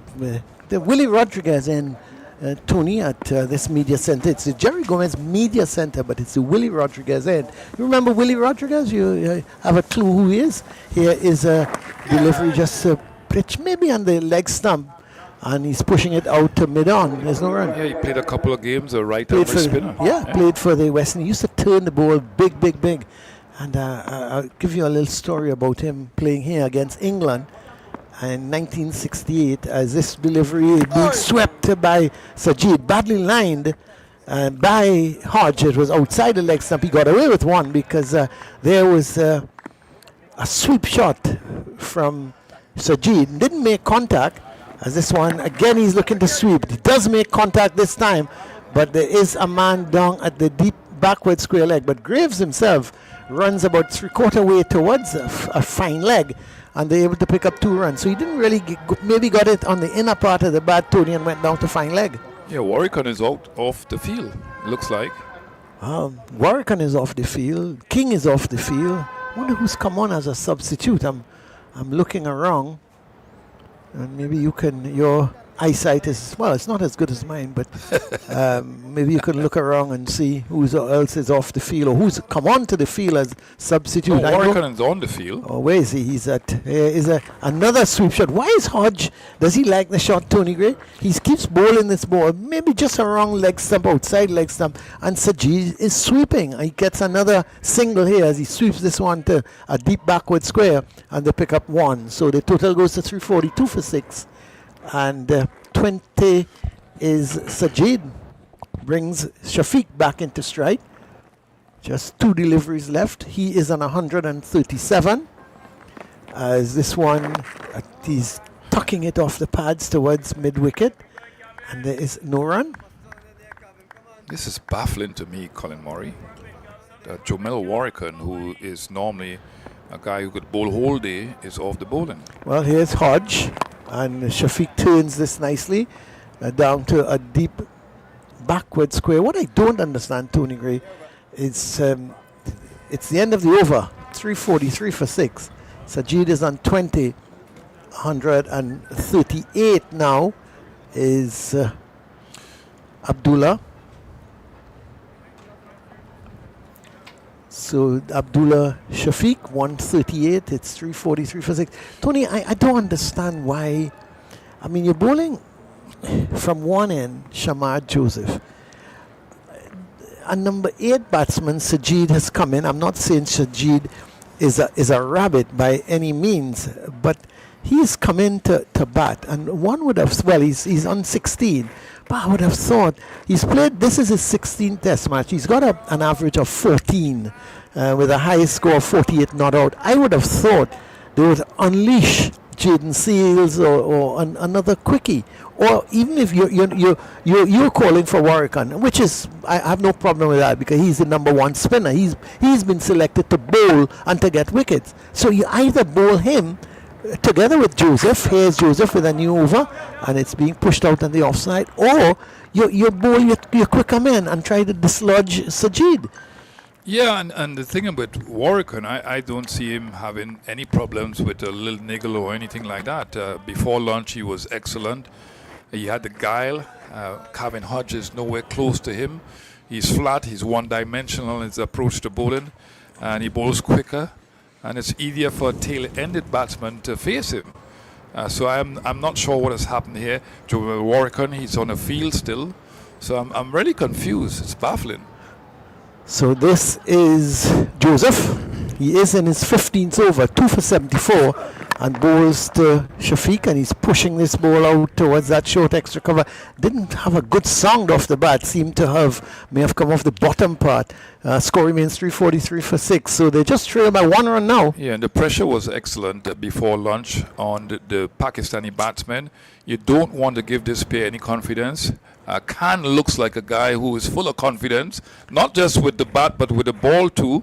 So it's his overall aura and his mindset, and you don't want to give him any confidence at all. So why bowl Calvin Hodge here now? Well, they've put on 32 so far for this 7th wicket. When you thought at 311 for 6, West Indies were firmly back in the game. No, it's being eroded. Here is Joseph into Shafiq, and he's driving square on the offside, just to the right of Kimo Paul. No run as Paul runs around quickly to do the fielding. So they lost what? 4 wickets for 30 runs, and West Indies were firmly back in the game. Now this pair have added 32 runs, and slowly with Sajid on 20, batting at number 8, you have to wonder, well, is the West Indian bowlers tired? Do they? I mean, I don't know. They've just loosened their grip on the game, and with that, it means that if Pakistan can get a lead, Tony Gray, it could be interesting. The second part of this game, as this delivery, Shafiq is opening the face and guiding it down to third man, and they go through for a single. 344 for 6. My argument is, forget Shafiq, okay? If you get him out, that's fine. But keep him bogged down at one end. Let him struggle as he did in the first innings for runs, and attack the other batsmen. But it's I don't know. But you could understand the selection effort of the Pakistani selectors to make these changes, because they wanted to strengthen the lower half of the baton also. And but this is a man who's averaging 14. Yeah, but Sajid has shown that he has the ability to average more than that at this level. Well, I'm going to come back to that after this delivery. And this one outside the off stump, he just fends at it and misses it. He was trying to guide it down to third man, didn't make contact, and it goes through to the keeper. My argument is, Tony, he may look better, here, because he's facing up to. No, this is no disrespect to Calvin Hodge. He is not a frontline bowler. Yes, he can come on, he can get wickets, but to me, you're loosening the grip you had by bowling him. Yeah, he's more suited for the one-day game. You've seen him a lot in regional one-day cricket, do a lot of bowling, and he bowls his 10 overs very tight. But you want wickets at this point in time? You want wickets, and you want to limit the scoring. Here is Joseph into Sajid, and this is not a bad shot, because he was getting right across somewhere on the off stump, and he pushed it out towards mid-on. There is no run. The end of the over, it's 344 for 6. The scores are now level. Shafiq is on 139, and Sajid is on 20. I don't know if they're trying to bring on Jamel Warwickon from the other end. I'm seeing him jogging to the other end of the field, and obviously he's going to talk to somebody there. But it's really baffling to me, because you want Jamel Warwickon to continue. He bowls a lot for Barbados. He's bowled long spells, and I don't think that he's winded or tired. But he's going off the field now, and clearly something is wrong. So that could be the reason why they're trying a left-arm spinner, the same orthodox type spinner, the style of bowling, but he's nowhere close to the abilities and the skill sets of Jamel Warwickon. He's off the field now. Here is Hodge into Shafiq, and he's long forward. The ball comes off the pad and just balloons in the air towards the man at a mid-wicket, and there's no run. And that's good speed. It's going down to 75. That's the way he has to bowl, a little slow on this track. Here is a delivery that is being turned by Shafiq straight to the man at mid-wicket, and there is no run. You don't expect big turn from him. He's not a great turner of the ball, but he can drift the ball away from the right-handers. Here is Hodge. This is a full toss, and Shafiq says, "Thank you very much. I thought he should have done more with it." He just pushed it out towards the wideish mid-on where Chase is doing the fielding, and they pick up a single. But the other thing, Tony, we've got what? How many overs have been bowled with this second new ball? Not very many. I think it's 16 or 17. And you know, it's still relatively hard and new. But Hodge has gone for 46 runs from 11.3 overs as he's halfway through his 12th over. And he's going to be bowling to Sajid. They've installed a short, fine leg as he's pushing this one out on the onside towards that mid-wicket position. And there is no run. Score remains 345 for 6. Pakistan now lead by 1 run. Shafiq is 140 at the non-striker's end. Sajid, he is on 20, faces up to Hodge. And here he's sweeping again, but straight to the man at that short, fine leg. Not a bad idea to position Kimopol there, because Sajid is just sweeping at everything. And they've put Kimopol there to stop that ball from going past him and down to the deep backward square leg. Here's Hodge again, and this time Sajid is pushing it out towards mid-off. It's the end of the over from Hodge. Just 1 run coming from it. He's now completed 12 overs, none for 46. Sajid remains 20, and Shafiq is 140. It's 345 for 6. Well, he's concentrated on that middle and leg stump side, and he's bowled all deliveries there. He's not shifted the line at all outside the off stump. I think that he should be giving the ball some air and perhaps try to encourage the batsman to come down the wicket to play over the top with the 2 men mid-on and mid-off closely in. I just think that he should shift the line and encourage that lofted drive, especially to the tail-ended batsman in Cannes. Well, it's going to be Joseph to continue. He's bowling to Shafiq, who is on 140. Remember, he started the day on 107, sorry. Started the day on 107. So he's added 33 more runs. Make that 37, because this is short, and he's pulling it high over mid-wicket, down to the boundary for 4. Tony, you're so right. His whole mindset in this after lunch has changed. Yeah, that's an excellent shot. Into position very quickly. You can see the slight back foot movement. It was short. It had nothing on it, no juice on it. And well played. Pull shot towards mid-wicket in an aggressive, disdainful fashion. Well, he goes to 144. It's 349 for 6. As Joseph makes his way back to the top of his mark. And Shafiq is ready. When you look at Shafiq, Tony, certainly been an excellent innings from him. He settles again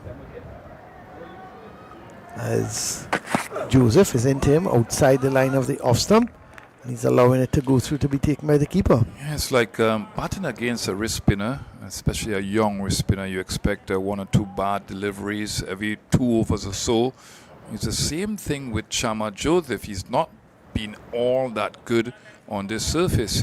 You know, find him bowling some good deliveries and then 1 bad delivery that he's been carted to the boundary with those bad deliveries. But he's bowled, 15.2 overs, and he's gotten 2 wickets. 1 very good wicket, the wicket of Imam. Oh, what's it? Yeah, he got Joseph. He got Imam, and he got Salman. Yeah. 2 wickets for 79 as he bounces his way in to bowl to Shafiq, and Shafiq is long forward, pushing it out on the onside towards mid-on, and there's no run. Yeah, going up to speeds of 137 now, so he's trying to crank it up. But on this surface, it's not bowling fast that will get you the wickets. You talk about Justin Greaves not being able to bowl. He would have been ideal in this surface. not only as a pressure bowler, but I think that because of his movement, he would be able to prize out 1 or 2 wickets here. But it seems that Pakistan has copped the psychological lead. They're 5 runs ahead now. So this is good news for them. That didn't happen at Brian Lara Cricket Academy. Well, he settles again, Shafiq, as Joseph goes past the umpire and bowls, and Shafiq is driving, but straight to the man at that short extra cover. And no run. Score remains on 349 for 6. Yeah, Jomel Warrican off the field. And you think Colin Murray, the physiotherapist, the West Indies physiotherapist. He's a busy man. He's had a loads and loads of work to do. I mean, Brandon King, let's hope that he's all right and that his injury is not as serious as it looked. And Jomel Warrican off the field. We've had issues with Justin Greaves with that groin injury. The captain of the West Indies team, Roston Chase. So a lot of injuries to deal with. Well, here is Joseph on his way again to bowl to Shafiq, and he is with him now, and this time he's pushing it out to the right of Gully. Yeah. No run. His score remains on 349 for 6. Joseph, just 1 delivery left. Yeah, the intent is definitely there with Shafiq. He is coming forward with intent to look to score runs, but even if he's playing a defensive shot, he's looking positive. He's on 144 at the moment, and certainly looking. The thing about it, Tony, he loves to bat long. There's no doubt about it. And you want that for your from your batsman, especially on number 3. Yeah, to bat long. Your openers in number 3, in fact, up to number 6, you want them to look to bat long. That's right, all your batsmen. Here is Joseph with the final delivery of this over, and Shafiq opening the face, but again trying to get it past the straightish Gully in Hodge, and he can't get it past Hodge, and there is no run. Hodge is taking the ball. He hasn't given it to anybody, so it means he's going to bowl again. 349 for 6 at the end of the over. 144 Shafiq and 20 to Sajid. Yeah, in the context of the game, you really want to have a 50-run lead. Pakistan will try to aim for that. They're not looking like they're bothered at all. There've not been any injudicious shots by both batsmen, Abdullah and Sajid, and they're batting quite well. They're rotating strike. They're looking for the bar deliveries, and a 50-run lead is going to have a serious psychological effect and impact on the West Indies team with Brandon King. That's the key too. Brandon King might not be able to bat. As we look at Kevin Hodge again, Jomel Warrican off the field, that's concerning for me, Colin Murray. Well, it's going to be Hodge. He's going to continue. An appeal going up, but outside the line of the leg stump as Sajid went onto the back foot and was struck on the pad. And you could see Hodge at one stage putting the hands in the air, but realizing that ball was going way down the leg side, never even bothered to appeal. Full toss, and Khan is sweeping and down to a deep backward square. They've gone for 1, and that's all they'll be. Thing with Hodge, Tony, it's the 350 is now up. Sajid is on to 21. He gives you a full toss almost every over. You just got to wait on him. That's unlike him, because in one-day cricket in the Caribbean or in red ball cricket, he doesn't give much away in way of these full tosses, so it's unlike him. Well, here is Hodge, and down the track comes Shafiq and hits it high. That's his 150, because it goes for 6. So he goes from 144 to 150, and he says to Kevin Hodge, well, hey, I'm tired. He came down the track and he hit it high, he hit it hard, he hit it handsome, and it just climbed well over the man at mid-on. Well, he just stood up and looked, but what good use of his feet, Tony, got to the pitch and he lifted it majestically. What a good shot. 150. He's smart batting, Colin Murray, because he obviously knows that Kevin Hodge is not going to turn the ball. He's bowling at that leg stump line.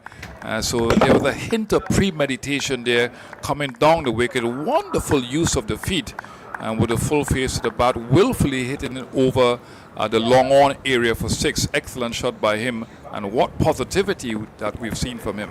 Well, this is a full toss, and he could have hit that way he wanted, but decided he would only take a single, so he pushed it to the right of Roston Chase. I wonder what he's going through his mind as they pick up a single. 151 now, 357 for 6. Yeah, he's going to sit back and wait for those full tosses from Kevin Hodge. That's what's going on in his mind.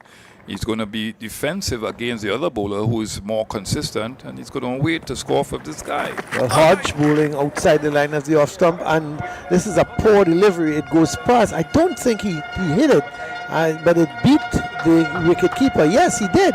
It was way outside the off stump, and he just dabbed it past slip down to the boundary for 4. Well, runs are coming up plenty, Tony Gray. The 12 runs so far now in this over. It was a poor ball. It was outside the line of the off stump, and all he did was he tried to slice it down towards the third man. He got probably an edge onto it, but it beat the lone slipper in Greaves and went down to the boundary. 361 now for 6.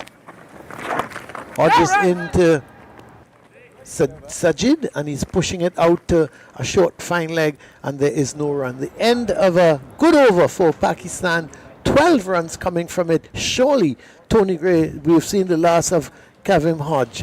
He's bowled 13 overs now, none for 58. It's 361 for 6. I think that our good friend in Barbados, Andrew Mason, would be very angry, disturbed about what's happening here, because he's often commented on the West Indian captains, how they're too negative. And that was a negative field placing, negative lines bowled by Kevin Hodge. And he's not going to get the wicket LBW or, hitting the stumps. He's going to try to get him caught all of the time. And that's a negative line and length. And you don't need that at this point in time, because you want to dislodge 1 or 2 of these wickets very quickly. Well, it's going to be Kemar Roach. He's replaced Joseph from the Brian Lara Pavilion end, and the first delivery, Shafiq is driving down to mid-on, where a tumbling stop by Jaden Seals, and there is no run. He remains on 151. Yeah, and I think that's why I said, when you asked me at the Brian Lara Cricket Academy about the changes for this second test match, I said Kemar Roach has to be looked at 38 years old. 3 days or 4 days in between, not enough recuperation time. He's had his injuries. I don't think that he should have played this game. Not in hindsight, I said that before. 360 took in front. There is Roach, wide of the off stump and driven square. Runs here for Shafiq, and they're going to pick up 2 because a good tumbling stop out there by Warwick, and he's back on the field. So they've picked up 2 runs, so 153 Shafiq goes to, and the total on to 362 for 6. Yeah, I like that. I like that Spinner has bowled a long spell this morning. It's hot out there, it's humid. He's left the field, but he can still put in a tumbling save and stopping a boundary for being scored here. But he's improving his fielding. That's one thing with Jumel Warrican. He's fast at the ball now, and he seems to get behind the line of the ball very quickly, so that's good news. Here is Roach into Shafiq. He's driving, but straight to Chandapol at cover. There is no run. Tell you what, Tony Graham, just checking now, this pair with that boundary, they've put on 52 for the 7th wicket between Sajid and Shafiq. Yeah, and it's not like he's farming the strike here. No. Shafiq, he's allowing the other batsman, Khan, to bat, and he's building confidence here. Well, Shafiq faces up to Roach. Roach on his way again to bowl to the right-handed Shafiq, and this time he's in defense, pushing it out in front of him, and there is no run. This is a man who scored a double century, so Tony, he's not tired by any means. Yeah, he's gotten five. This is his 6th century. 6th century, He'll yeah. be aiming to get a double century. for sure. No doubt about that.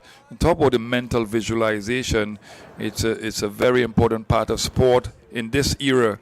And the great Brian Charles Lara said that he used to do it, but he didn't realize that he used to do it. He used to think long in front of the event and see how he was going to score his runs and what he wanted to achieve. So it's a huge part of sport now. Well, here is Roach on his way to bowl to Shafiq, and Shafiq is pushing this one straight to the man at that short extra cover, who is Django. There is no run. Yeah, they've given Kemar Roach a new ball. It didn't say much coming from him, and he's not swung the ball. Obviously, this ball is not that old, so you don't want reverse swing here or expect it. And he's just trying to hit the lengths and lines. He's just trying to be containing here now. No wickets coming for Kemar Roach. He's now on his 11th over, 47 runs against his name, and no wickets. That's unlike him. Well, here he is into Shafiq, and Shafiq is pushing this one out towards Kimo Paul, who's at that short point position. The end of the over. At the end of it, it's 363 for 6. Pakistan. Sajid is on 25. Shafiq is 153 and going strong still. So after some more comments from you, Tony, it's going to be Vidya Ramphal with your good friend, Jared Basso. I think that one of the problems that Pakistan has had with Vidya Ramphal giving those great stats about their second innings perils and not being able to put good scores together in the second innings has to do with their fitness level, and perhaps what's happening in Pakistan's cricket with their first-class cricket not being perhaps efficient enough. So it's happening in a general sense that guys are not concentrating for, I wouldn't say the 4 or 5 days, so it's hard for them. So fitness level and the ability to deal with the endurance of test match cricket. Vidya Ramphal, how are you, sir? I'm pretty good. How are you? Had a good lunch? Yes, I did. You look like that. You had a great lunch. Just like you did, Tony, as we watch Warwican back on with the sunshine going up a few degrees here. The temperature a little bit hotter here at the Oval. All of a sudden, in the last 5 minutes, the sun out in all its glory. First ball played away to cover. There's no run. Warwican 40 at over, 3 for 103 now. He will be bowling to Sajid. And Sajid is cutting at this one, straight at the fielder. There's no run, square of the wicket. The 50 partnership for these two came up of only 74 balls. And Sajid contributed 25. Shafiq contributed 25. So both of them scoring at the same rate here. The next one is striking him on the pad, but it's going down leg side, so there's a stifled appeal. Despite that 50-run partnership, the West Indies did not concede any extras, so they have been disciplined in that way, Jared Basso, but certainly in other ways they have lacked discipline. That one came off the bat, actually. That's why there was a stifled appeal. Here is Warwican. Playing it on the back foot is Sajid, and there's no run. And surely you must be a little bit disappointed with the way things have gone here. Well, not necessarily disappointed. I'm thoroughly entertained. As Warwican turns to bowl round the wicket to Sajid. Faster delivery that he sees early and plays late. Back down the track for Warwican to field. So you're excited? Because as a West Indian fan, yes, you're a bit worried that, hey, we've now lost the first innings lead. We're not looking like we're taking the wickets. But as a cricket fan, you see the aggression and the assertiveness of the Pakistani batters looking to get on with it, understanding, hey, we come back out after lunch. We've got to get a lead here. And that's what they have shown, that they're going to be looking to score runs and score as many runs as they can. Not so much as like they were in their shell in the first innings. And, so Warwican about to bowl the last ball. He had a bit of a conference with Chase. Now he's round the wicket again, and this one is cut into the gap. Will go out towards the point boundary where it's fielded. And Roach is there. Just going to be one run. That's the only run in the over. Warwican 3 for 104. Abdullah 153. Sajid 26. And many are looking at the way this game has gone. Well, West Indies pulled themselves back into the game after Pakistan resumed at 266 for 2. Tight spells from Warwican. Good spell from Seals at the other end. The pressure told Babar Azam was run out for 88. Zafar bowled Warwican 1. Agha, LBW, Joseph without scoring, and Rizwan went bowled Warwican for 18. 4 wickets going down for 30 runs. But since then, Pakistan have come back here steadily. Not storming back, but steadily they've built up started to build up another partnership. And that's all the ebbs and flows of test match cricket. And that's why I can say that I'm thoroughly entertained and excited in this session, because it's flowing again. You've seen where Pakistan have had the upper hand. You've seen the West Indies have the upper hand. Now we're seeing Pakistan with the upper hand again. Yes, Roach from the southern end, and that is driven back towards Roach. Took a nice bounce and he stopped it. Just knocked it down with the right hand. There's no run. However, there is a flow in the way of Pakistan, but the question is, could the West Indies have done anything different? Maybe the way that they bowled to Khan, the off spinner, who is a goodish batsman, but certainly not a world beater in any by any stretch of the imagination. Did they sort of use the kid gloves with him earlier, allowing him to settle here? Here's Roach now. But that's wide outside the off-stump. He slashes at it, misses, and there's no run. Yeah, but that allowing Sajid Khan to settle didn't start in this afternoon session.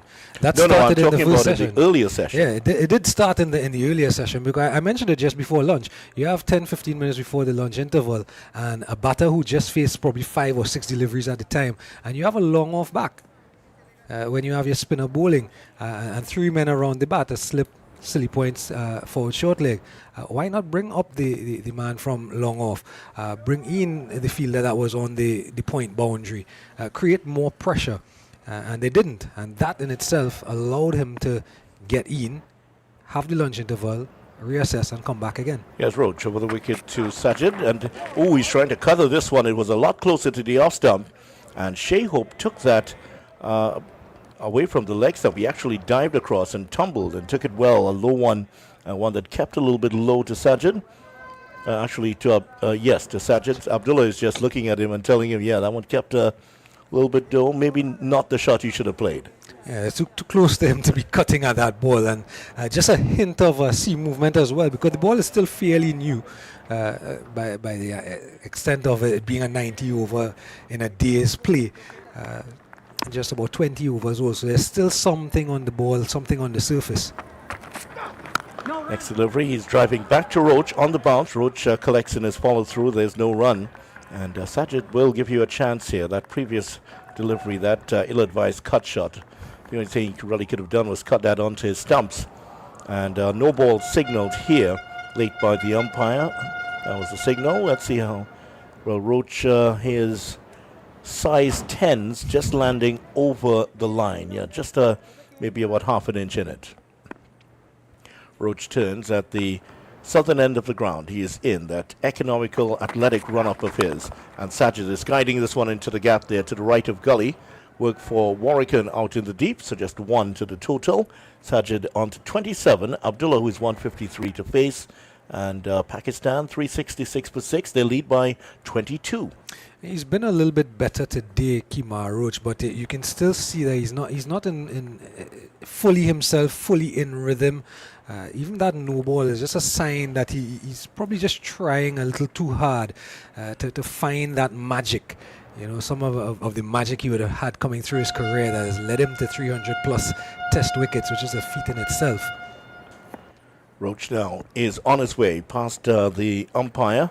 He bowls to Abdullah, who's playing this one out towards the short extra cover region. There is Django there to collect it, and there is no run. So what can the West Indies do from here? Roach has been not quite as effective from that end. Warwican is holding down the other end.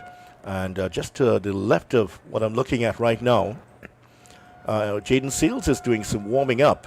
And in fact, he is doing the human T at this point. One leg bending forward and extending the other leg out towards the right. I don't think I could do that, Jared. I wonder if you can. Here's Roach. And driven by Shafiq straight to Django. There's no run. End of the over, is it? Yes, just 2 runs in the over. None for 49. Roach 153. Abdullah. Sajid is 27. Pakistan lead by 22. 366 for 6. We talk about Kemar Roach not being in full rhythm. He's not as penetrative or as explosive as we've seen him through his career. But the one thing about Kemar Roach that we can close our eyes and rest assured is going to happen. He has all that world of experience, and he himself will be talking himself through these periods and understanding that, hey, sometimes I'm not always going to be on top of my game. So the experience factor, something that I guess you can't teach experience. You kind of have to go through it yourself. So that world of experience should do Kemar Roach sufficiently well enough that he can get through this period, and at some point we hope in this test match he will find himself and find that rhythm, find that wicket taking magic that we know he has. Well, Warrican's going to continue, and Warrican, let's see the field for him, a slip in place, backward point in Seals, the silly point there, short extra cover and an extra cover, deep cover, and long off and a mid on. This one is played past the extra cover and straight into the hands of the fielder. There is no run. I saw a notice provided for me by our technical director and extraordinaire, Joel Thompson, about Brandon King. The next delivery is played out towards extra cover. There's no run.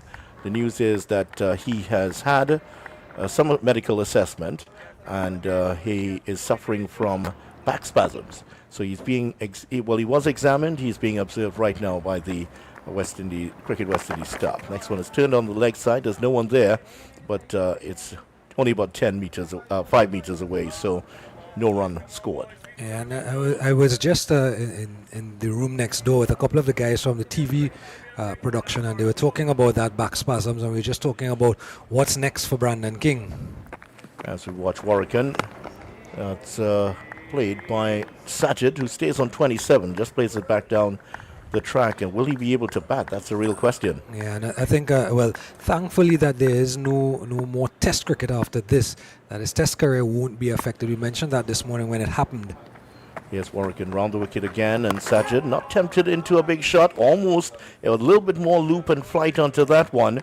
I thought about it, came off the outer portion of the bat, no run out to point. And that poses a little bit of we know it's going to affect the CPL. The second innings, we're going to have to wait and see, because the other potential opening batter is also hobbled in Justin Greaves. Yeah, Justin Greaves having some problems also. This one comes off the edge and goes past where second slip would have been. It was on the ground anyway, and Seals picks up and throws on the turn rather wildly down to Warrican at the non-striker's end. I think he was aiming at the other end. In the meantime, the batsman moved on by one. Sajid has 28, Abdullah 153, Pakistan 267 for 6, just a one run in the over. Just on that Brandon King injury, if it's as serious as it did look, because he could not stand up, and anybody who's had any little back pain, you know how affected everything can be when you have a back pain, far less for a back spasm. He had to be stretchered off, so depending on when the West Indies do need to come back out and bat in their second innings, they're going to have to do some rejigging of their batting order. Would we see Justin Greaves at the top of the order? It's a position he's batted in regional cricket time and time again, albeit in a different format. There's Shea Hope, who's opened in another format. Amir Jang, who has opened from time to time. So there are some thoughts for the West Indies camp right now in terms of their batting, but before they get there, they have to take these final 4 wickets. Well, they do have some options for that. Kemar Roach is the option right now in the bowling unit. He is at the top of his mark. The sponsors band just to his right, and the 2 batsmen in place. Kemar Roach just standing sort of half pose, and now he is in, turning fully towards the batsman. He will be bowling to Sajid, and the right-hander is playing forward to it, straight just square of the wicket, and there's no run. He's been solid so far as Sajid. He's played the role that Pakistan would have expected him to play. And Abdullah, I was just actually looking at Abdullah's score, and I'm seeing 153 from 305, and I'm thinking to myself, this is a proper test match batting innings. And actually, before we came on air, a friend of mine, a Pakistani friend of mine, asked me, what are my thoughts on his innings? And I'm thinking to myself, a proper test match innings. Roach, and he hopes that will continue, I'm sure. Next delivery to Sajid. There's on the line of the off stump, plays it out in front of square. There's no run. Sadiq, he is at the non-strikers end right now. That's Abdullah. And some news coming out of Pakistan. The PCB has axed one of Pakistan cricket's oldest department teams and current first-class champions, and Sahir Associates, that's one of the teams, and WAPDA says the two departments are unable to comply with regulations. So two teams will be replaced in the President's Trophy and President's Cup. A bit of a news there coming out of Pakistan. The next ball is on-driven, straight to the fielder. There's no run. And well, these players from the Pakistan team, I think they would be pretty happy with the way things have gone now. Certainly when they were losing those 4 wickets for 30 runs, there may have been a few alarms. And I think that's actually what has highlighted just how good Abdullah Shafiq has been, because in the midst of all that that was happening in the first session this morning, he just went about his business. And yes, he's played some aggressive shots in the innings, but it's more of he's accumulated his runs, just being out there, batting, and doing what he knows he can do well. Here's Roach again. Forward to it is Sajid, and there's no run. Plays it out. Now he's looking far more comfortable now, and certainly drawing confidence from what he's seen from his partner, Abdullah, who has crossed 153. His 150 coming up in 296 balls. And looking at the progress of the innings, Pakistan have scored very quickly in this innings. The first 50 of 67, the second 50 of 66. Now, when the West Indies were exerting that pressure, Pakistan took 140 balls to go from 250 to 300. So that's where the West Indies started to apply the pressure, but the next one is cut away, and Chandapal, more guided than cut, and Chandapal does well to his left to stop that one on the bounce. And that's been the good composure, and again, all the stats that we've just mentioned in terms of how quickly they've scored. You don't realize that his strike rate, Abdullah Shafiq's strike rate is just about 50. And when you think about how quickly Pakistan has scored, it just highlights he's just been himself, basically. Yeah, Abdullah Shafiq, 50.16 is his strike rate at the moment, and his return has been a successful one. Batting in a position he's never batted in Test cricket, and cut away the next delivery to Sajid. Warrican has some more work to do, and just the one run. So Roach is taking his hat at the moment, so that's the end of the over. Just a one run in it. Abdullah will face up next. He's 153. Sajid is 29, and Pakistan 368 for 6. We're in Port of Spain, Trinidad, the capital of Trinidad and Tobago, the Twin Island Republic. If you've never been here, why have you never been here? You need to be here. It's the place to be for cricket and so much more. 5 wickets falling on the first day, 7 on the second day, 4 on the third day. Not like the third day we saw last week, where more than 10 wickets fell. It was a feast of wickets, wasn't it? I sat down looking at it on TV, and I thought to myself, but wait a second, did they change the pitch overnight? Like change the pitch? I didn't expect so many wickets on that day down at the Brian Lara Academy, but another venue that we can add now to the list of test venues in the Caribbean, and it was lovely to see test match cricket finally at the Brian Lara Cricket Academy. Warrican round the wicket. He's bowling to Sajid once again, who's forward to it. A ring of fielders around him once more for the spinner. The slip in place. 2 fielders close in on either side, and not much of a sniff so far. Just the one that he clipped to the leg side, but the fielder had been removed. Here's Warrican again. Good delivery, just playing forward to it. Can he tempt Sajid into going for a big shot here? You know that he's winding up for one. He wants to play a big shot here. And can he just get one, maybe a little bit more air, loop it in towards the burly off spinner from Pakistan? Round the wicket he is, and Sajid playing defensively again, and he makes a motion. He's quite an expressive character. After that, he was just showing, motioning how the ball should have gone. And Warrican back to the top of his mark. In the meantime, the emergency fieldsmen all around, just carrying towels, water, and everything else. There's the next delivery and forward to it. This is very patient here from Sajid.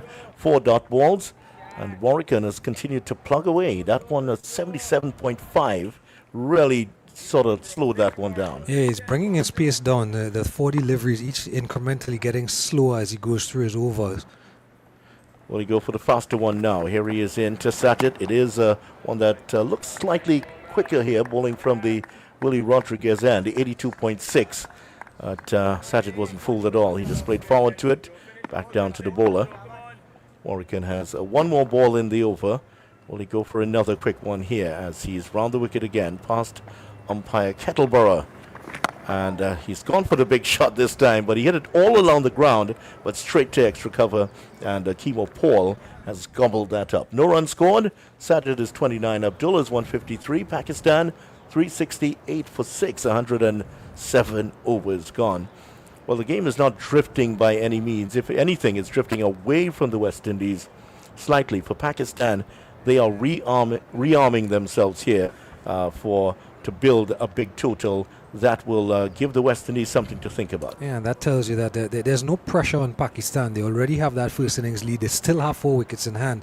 All the pressure is on the West Indies to make something happen now. Find another breakthrough. Find a way to get those 4 wickets without conceding too much of a lead, too much more of a lead, because when you start, you're going to start batting in your second innings from behind rather than in front. So the pressure is really on the West Indies to actually make things happen. But that's why the Jamal Warrican over was that good, because he stayed sticking to his plan, stayed consistent. He knows what he was doing, keeping the ball slow, pitching in the quicker one towards the end. So it's good disciplined bowling so far. Sunshine again here at the Queen's Park Oval as Seals bowls the next one, a lifting one to Shafiq, but he must be seeing it as big as a helmet right now. Just plays that down in front of him, and there's no run. And as we've been talking about, when he gets 100, he goes big. 153, certainly one of his biggest so far. He'll have to go past the 200 mark if he is to top his best here. His highest score 201, 202. He also has that 160 in goal in a winning effort. Hopefully this 150, maybe double 100, will be in a similar vein, guiding Pakistan to victory. Of course, West Indies fans will be hoping that's not the case, but for the Pakistanis, they will certainly be hoping and investing their prayers into it. Here's Seals now. Oh, he's chopped that one down a bit quicker there from Seals. I had to chop that one. He's now examining the bottom of his bat. Took that one off the bottom of the bat, maybe a slight crack in it as they're looking on. So, in case you're wondering about the highest scores here at the Oval, well, that will be Sunil Gavaskar 220. That was scored against the West Indies, of course, back in 1971.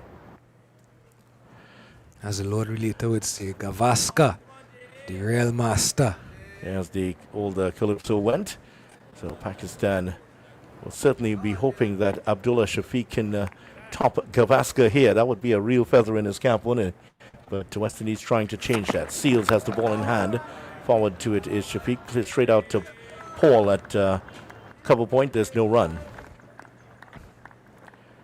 Yeah, the highest individual score here, Sunil Gavaskar, 220. Everton Weeks has a couple of double hundreds here. 207 against India in 1953. And the next year he came back and repeated the dose against England, 206.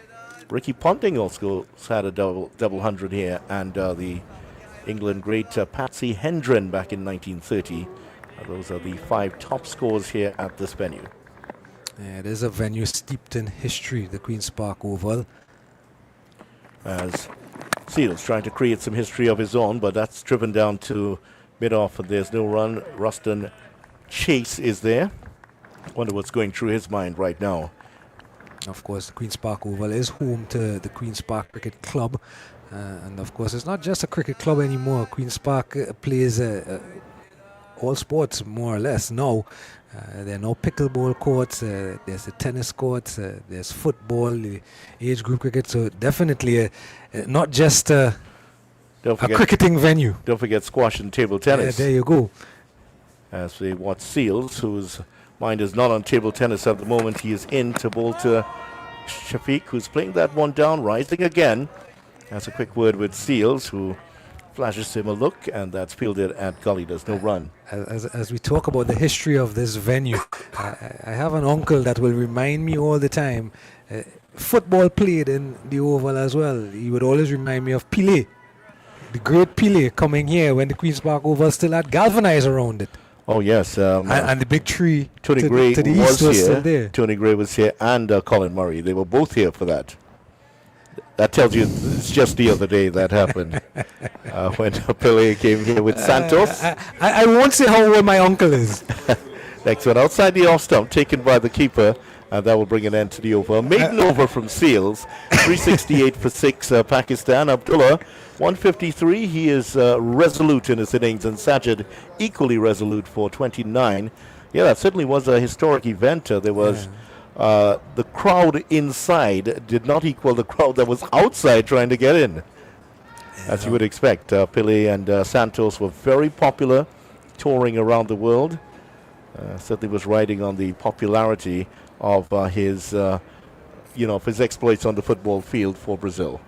An era where Teixeira, Gally Cummings, Phillips. Yes, I know my history, Mr. Gray. I know my history. That 70s era of Trinidad and Tobago football, I think you can probably consider it a glory days of football in Trinidad and Tobago at the time. Yeah, certainly. 1972 it was, August to September 1972. 25,000 showed up here at the Oval. Here's Warrican with the first ball of the new over. And Sajid playing slightly away from his body, smothers the spin. There's no run. And Pelé came here with Santos, the popular Brazilian team. And that was 2 years after he won his third World Cup with Brazil in Mexico, in that considered one of the great World Cups, 1970. First time the World Cup was televised in color. Here's the next delivery from Warrican, turning away from the batsman again, but Sajid just doing enough to cover the spin on the outer portion of the bat. 29 for Sajid. Abdullah is 153. Yeah, 67 balls. You mentioned it a little while ago that he's set now is Sajid Khan. So these deliveries should come easy to him. Here's the next delivery, played back to Warrican. There's no run. Pelé, of course, visited with the New York Cosmos afterwards. And then in 1994, he returned to Port of Spain as the honored guest of the TTFA and the Caribbean Football Union for the Shell Caribbean Cup final. Here's the next delivery from Warrican. Again, Sajid is playing it to the man in front of him. That is Hodge. And points at Hodge with his bat and has a quick word with him. He seems to be a character that everybody likes, even the West Indies team. You could see they were laughing with him a little bit, probably encouraging him to go for a big shot. He's defending the next one. That's on the line of the leg stump, straight back to Warrican. There's no run, just 2 balls remaining here. And I admire his restraint so far. He likes to go for his shots, but so far he's playing a great innings for his team here, Sajid. Yeah, watchful is the word that comes to mind. He certainly has been very watchful, as let's see if he is. Looking at this one, he slashes that one away. There is protection in Roach on the boundary at point. And Sajid will pinch the strike perhaps. No, he's one more ball in the over, but he's cut that away for 1. He's into the 30s now, 30 of 71. And Abdullah, who's 153, is back on strike. He's not playing a night watchman role here, protecting the set batter or the top order batter, is he? Because this is about the 4th or 5th over in a row that he's pinched a single this late in the over. He's definitely not protecting the man on 150. So he's the next one. He plays the last ball of the over, back down to Warrican, and that is going to end off the first hour of play after lunch. And as usual, Ralphie in his blue and black is running on, and that will bring us to the break. Before we just do a roundup, just to tell you that that video of Ralphie, the groundsman who we've been talking about, who slipped with the wheelbarrow and then comes down with the broom. He races on with the broom first of all, and when he's going back out, balances it on his finger. There's a video that has been put online. It's gaining a lot of views, actually. Pakistan fans are even posting it, and they're calling it the most wholesome thing you'll see on the internet these days. And Ralphie running with the wheelbarrow back in 2003, slipping and falling. And then, while he was running on yesterday, when Pakistan were fielding, several of the Pakistani teams stood like rugby men trying to tackle him.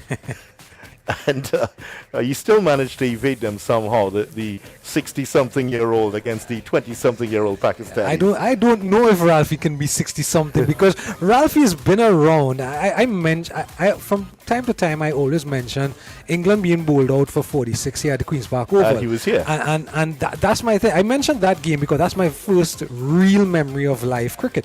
Right, at that level, and to my knowledge, I remember my age then, and to my knowledge, Ralphie has been around since then.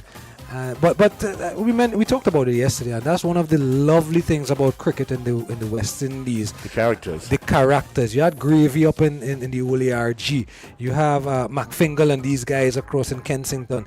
You have Ralphie down here. You had, God rest his soul, we had Jumbo. Here in the Queen's Park Oval. So the characters and that's the energy and the vibe that you always get from West Indies cricket, or you've gotten through the years. So Ralphie, I'm not sure. I don't even want to. I don't think I want to find out how old Ralphie is because if Ralphie is anywhere over the age of 80 and moving like that, I need to know what he's putting in his water. Yeah, certainly. He does sprint out, doesn't he? And he's now finished. He examined the pitch. He's actually has swept both sides.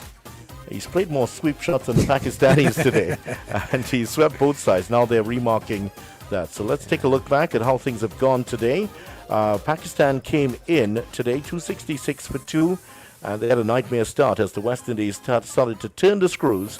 Babar Azam, who was hoping to get his first 100 in about 4 years, well, he fell for 88. A wonderful bit of work to get run out. A direct hit by Brandon King, who picked it up on his wrong side and threw it on the turn and fell to the ground. Now he had to be stretchered off with back spasms, and we're waiting to see what will happen when the West Indies bat, if he will in fact bat. After that, Zafar on debut was bowled by Warrican, came down the track and missed one that hit the leg stump. Agha was LBW to Joseph, one was just too quick for him and hit him on the pads. Rizwan was bowled by Warrican, trying to chop one that may have kept a little bit low, and Pakistan had lost 4 wickets for 30 runs, but from 311 for 6, well, it has been a very good recovery here for Pakistan. 370 for 6 now. Sajid 30, Abdullah 153. And even the video showed by television during the break includes Ralphie sprinting on. Did you see those high legs coming up there? Looked like Usain Bolt warming up. He's conscious of it, I think, sometimes, Ralphie. When he's doing it, he knows that. Because he used to play sports as well. He played football and all those things.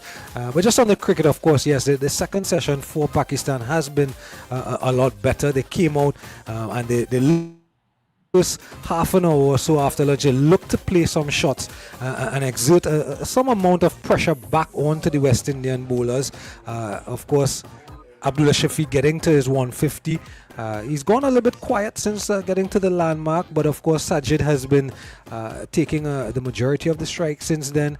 But they've been good. They've gone up in gears to just exert a little bit of pressure back onto the West Indies, and then they've come back and to me, they've just balanced off a bit and just continue to be watchful, knowing that, hey, we now have a lead, and you can just feel it with Pakistan. They're just going to be building on this lead and then give it a go again. Probably play some big shots, increase the lead again. And as I mentioned a while ago, the pressure now is on the West Indies to make something happen, and this might actually be the period to do it. We know in and around any stoppage in play, any drinks break or break in play for injuries or anything, things tend to happen in any format of the game. The hydration breaks, you mean, as Colin says, as he has called it. The partnership is 59. Abdullah Shafiq has 27 of them, but Sajid Khan has 30 of so far in it. So that's the partnership there. So, and Colin is just going to come in here. So after some more comments from Jared Basso, it's going to be Colin Murray to join you. Jaden Seals from the Brian Lara Pavilion end after the drinks break, the first drinks break after lunch. We're now halfway through session number 2 on day 3. Seals in. And this one just outside the off stump, a loud appeal. Seals is appealing, and Colin Murray. Jared, you took that away from me, man. Well, talking. Because I see us struggling with struggling with anything, man. That's your problem. What's your problem? You know what's my problem? You don't want me to call my friend Wicket. Welcome back, Colin Murray. Thank you. What a way to come back in. It was outside the line of the off stump, and there was Sajid looking to have a go at it outside that off stump, and Jaden Seals, he's picked up his first wicket here, and as Sajid goes, caught Hope, bowled Seals. Was a little bit of a careless shot for the first delivery back after the drinks break, because it was outside that line of the off stump. Tony, he did well to reach it, I thought, because it was wide of that off stump, and he had a go at it and got the outside edge, and Hope did the rest. It's now 370 for 7. I told you, Jaden Seals, Tony Gray, 1 for 48. Yeah, it wasn't an excellent delivery. No, it wasn't a actually. wicket-taking delivery. It was wide of the off stump, but all habits die hard. And I was going to compliment Khan for his staying power out there to be off of 72 deliveries, because it's unlike him. You were going to compliment him. You no longer want to compliment him. No, I'm saying that he did well, right. Because they've had some problems with the lower half of their batting. But the old habits die hard, Colin Murray. So he went after that one, not a wicket-taking delivery, but a well-deserved wicket, because he's been bowling well generally. Yeah, I think he's bowled well. You know, you look at certain bowlers and you think, he deserves more. He's just got the one wicket, and he really deserves a little more than just that one wicket. So Jaden Seals gets his first wicket. It's now 370 for 7, as the new batsman seems to be Usman, the man who has come in. And his first delivery, he's getting the outer part of the bat on it, and it goes down to third man. Warrican is down there to do the fielding, and they pick up 1 run. You want Usman to be disciplined out there too, to try to bat with a guy who has been there for 312 deliveries in Abdullah. He's done a fantastic and human service in this innings for Pakistan. So Ali Usman is off the mark with that single. 371 now for 7. Brings Shafiq back into strike. 1, 2, 3, 4, 7 men on the offside. So you know where Seals is going to be bowling. As they slip, almost like a second slip on Gully. They go down as this one, Shafiq is long forward. Tony, this guy loves to bat, doesn't he? Yeah. And even when he's getting his weight long forward, if the ball bounces, he has the ability to play with soft hands still. Very good vertical bat player, and also he can pull the ball. So he's got a lot of skill sets there to talk about. Did you see him there bouncing around as he went to the side of the where a forward short leg would be, and he started to bounce around and one day he didn't start to do push-ups or something like that. Here is Seals into he's Shafiq, and he's driving, but he was thinking of the single, but it was going straight to Kimar Roach and went with some pace as well. So the single was not on. Score remains 371 for 7. Yeah, I think the players now are not naturally fitter than the players of our era, Colin Murray, but they work on their fitness. They have all types of trainers, professionals working with them, and talked about the physio staying at the same hotel, overnight treatment. Brandon King is going to get some, but these guys are, intentionally fit. And this guy in particular, Shafiq, he seems to have loads and loads of concentration and fitness levels. Well, he faces up to Seals, and this one is cutting in the air. No, Tony Gray, I want to think that was deliberate. I'm not 100%, and I wouldn't put money on it. But it was outside the off stump. He cut it, and I think he deliberately got it between Greaves at a second slip and Gully down to the boundary for 4.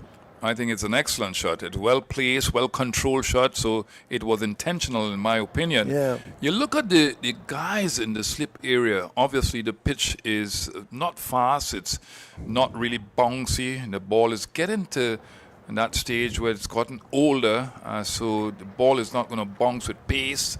And he just took his time and placed that one over the gully area for 4. Well, he goes from he's from 153 now to 157.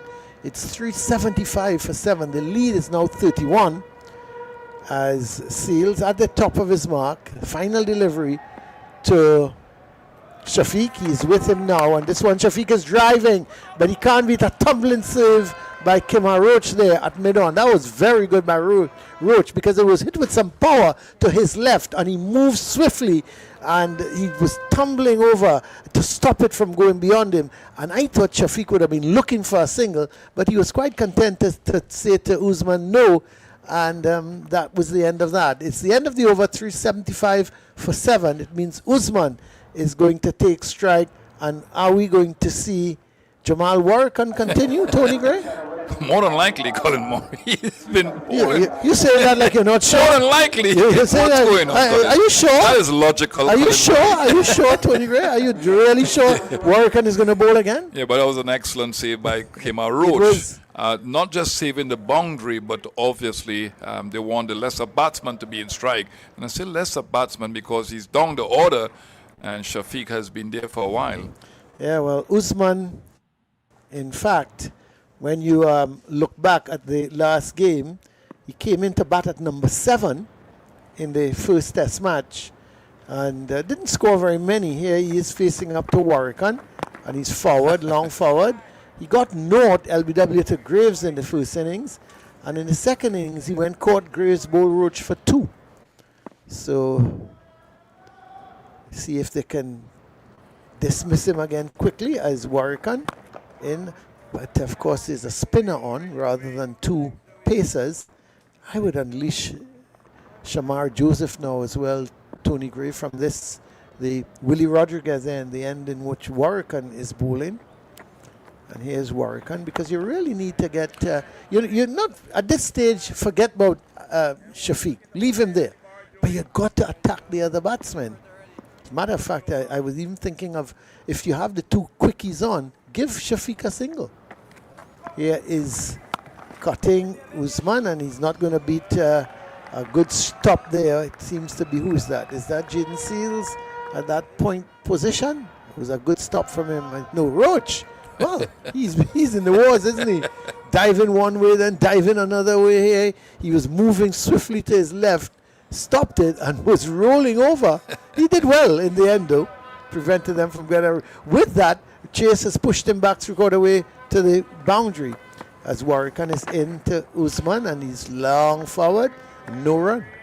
I think if you he's not looking to play any big shots against Usman against Warwick, because there's no need to. You've got Shafiq at the opposite end, and he goes long forward again. Well, Tony Gray.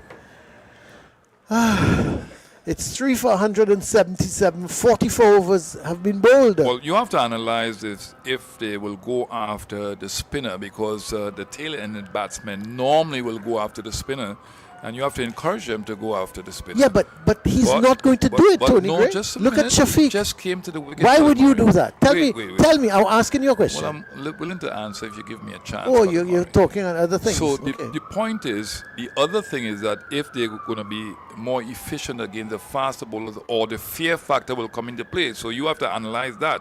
So Jomel Warwick and both him and Jaden Seals are doing well at the moment. If you look at what's happening with the previous batsman can't getting out, is because they subdued him for a while. So you have to be patient here, Colin Murray. So you think I am going to suggest to you that Ali Usman is playing now for Shafiq. He will block 100 balls if he needs to, because Shafiq is at the next end and going to score runs. Now, if you tell me by him blocking and pushing may put a little added pressure on Shafiq to score quickly and to take chances, then I can live with that. But I don't think Ali Usman, I'll be shocked if he tries any big shots against But him while Shafiq is in the Why next do end. you think like that? Because you didn't see him much in the first test match. So what gives you that impression? How can you assess things with that level of ignorance that you have? I don't understand what you're saying, and No, I'm you going to didn't see come him back in to the you. first Wait, test wait. match. Who? Ali Usman?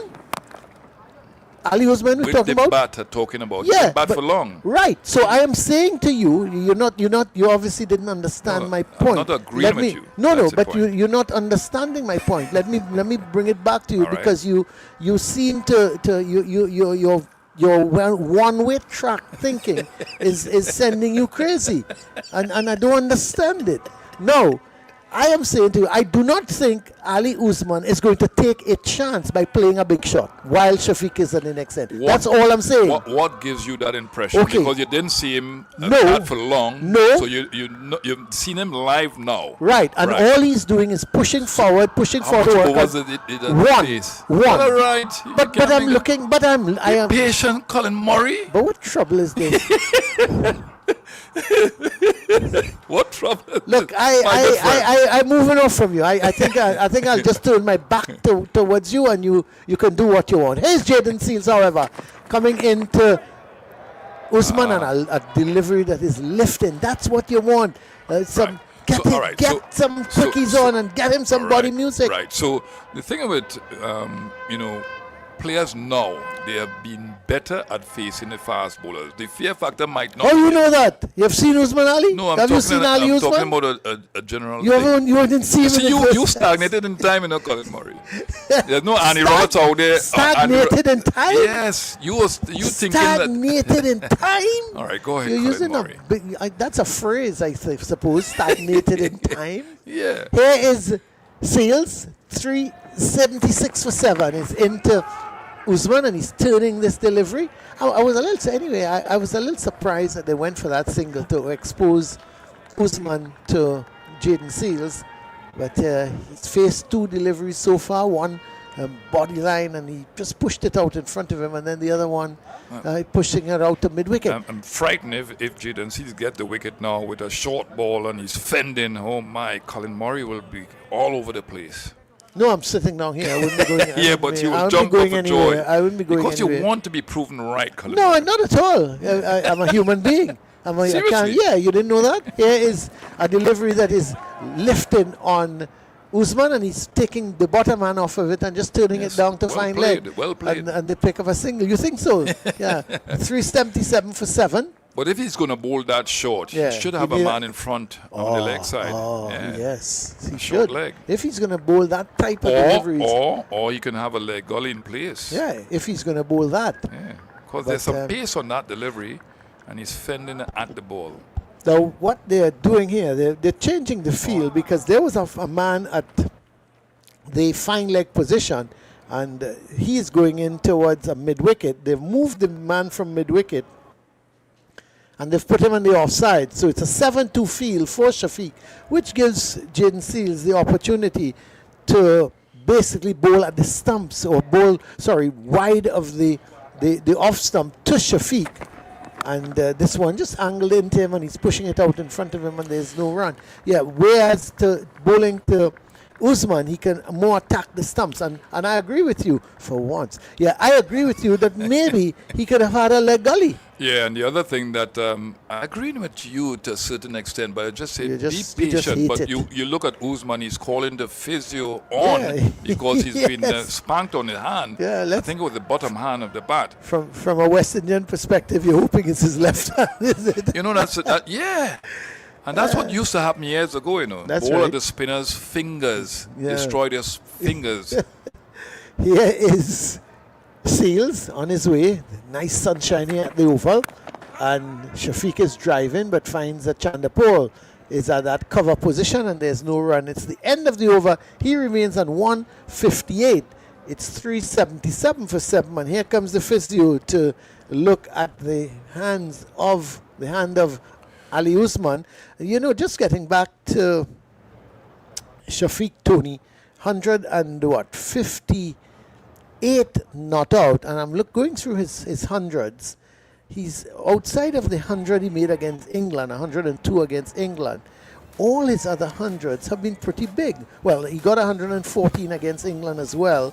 All this was in 2022. But he got 160 against Sri Lanka, 136 not out against Australia, and then that 201. So it appears to me that when he gets the 100, he wants to carry on. He wants to get big hundreds. You talk about his fitness level. I mean, you look at Shivnarine Chanderpaul. Tejnarine Chanderpaul has the same sort of attitude to bat long, but he doesn't have the skill. But Tejnarine Chanderpaul, the former West Indies middle order batsman, who is the second most productive batsman in the history of West Indies cricket behind Brian Lara. I think it's just a few runs, but he was amazing the way he practiced. And from 12 years old, he used to bat for long periods. So it was intentional too from an early age that he developed the ability to bat for long periods. And you need that type of batsman, but you also need to strike the balance with your batting order, having guys who are going to be a little bit more aggressive in their approach. Well, here is Warrican into Usman, and he's pushing it out towards cover. There's a slip, silly point, backward or forward short leg. So 3 men around the bat in catching positions as Warrican is into Usman. Quicker delivery, but badly lined outside the leg stump, and there's no one at a fine leg position, and he's sweeping it and gets 4 runs. So Usman goes to 6. It's 381 for 7. And this is the second over that he's facing. Joe Warrican angling that ball, perhaps looking to bowl with the arm and going down the leg side, but it's a wonderful sweep shot. Well played. It was outside the line of the leg stump, and he didn't have to be protective there at all, just using an angle bat to get 4 runs. Shamar Joseph must be itching to get on the ball. But this is what? 45th over being bowled by Warrican. 45. So here he is into Usman, and he's pushing it forward. He's long forward, pushing it out on the offside. There's no run. And to strengthen my point, what happened in the last wicket and the previous game, the previous test match? I don't have a clue.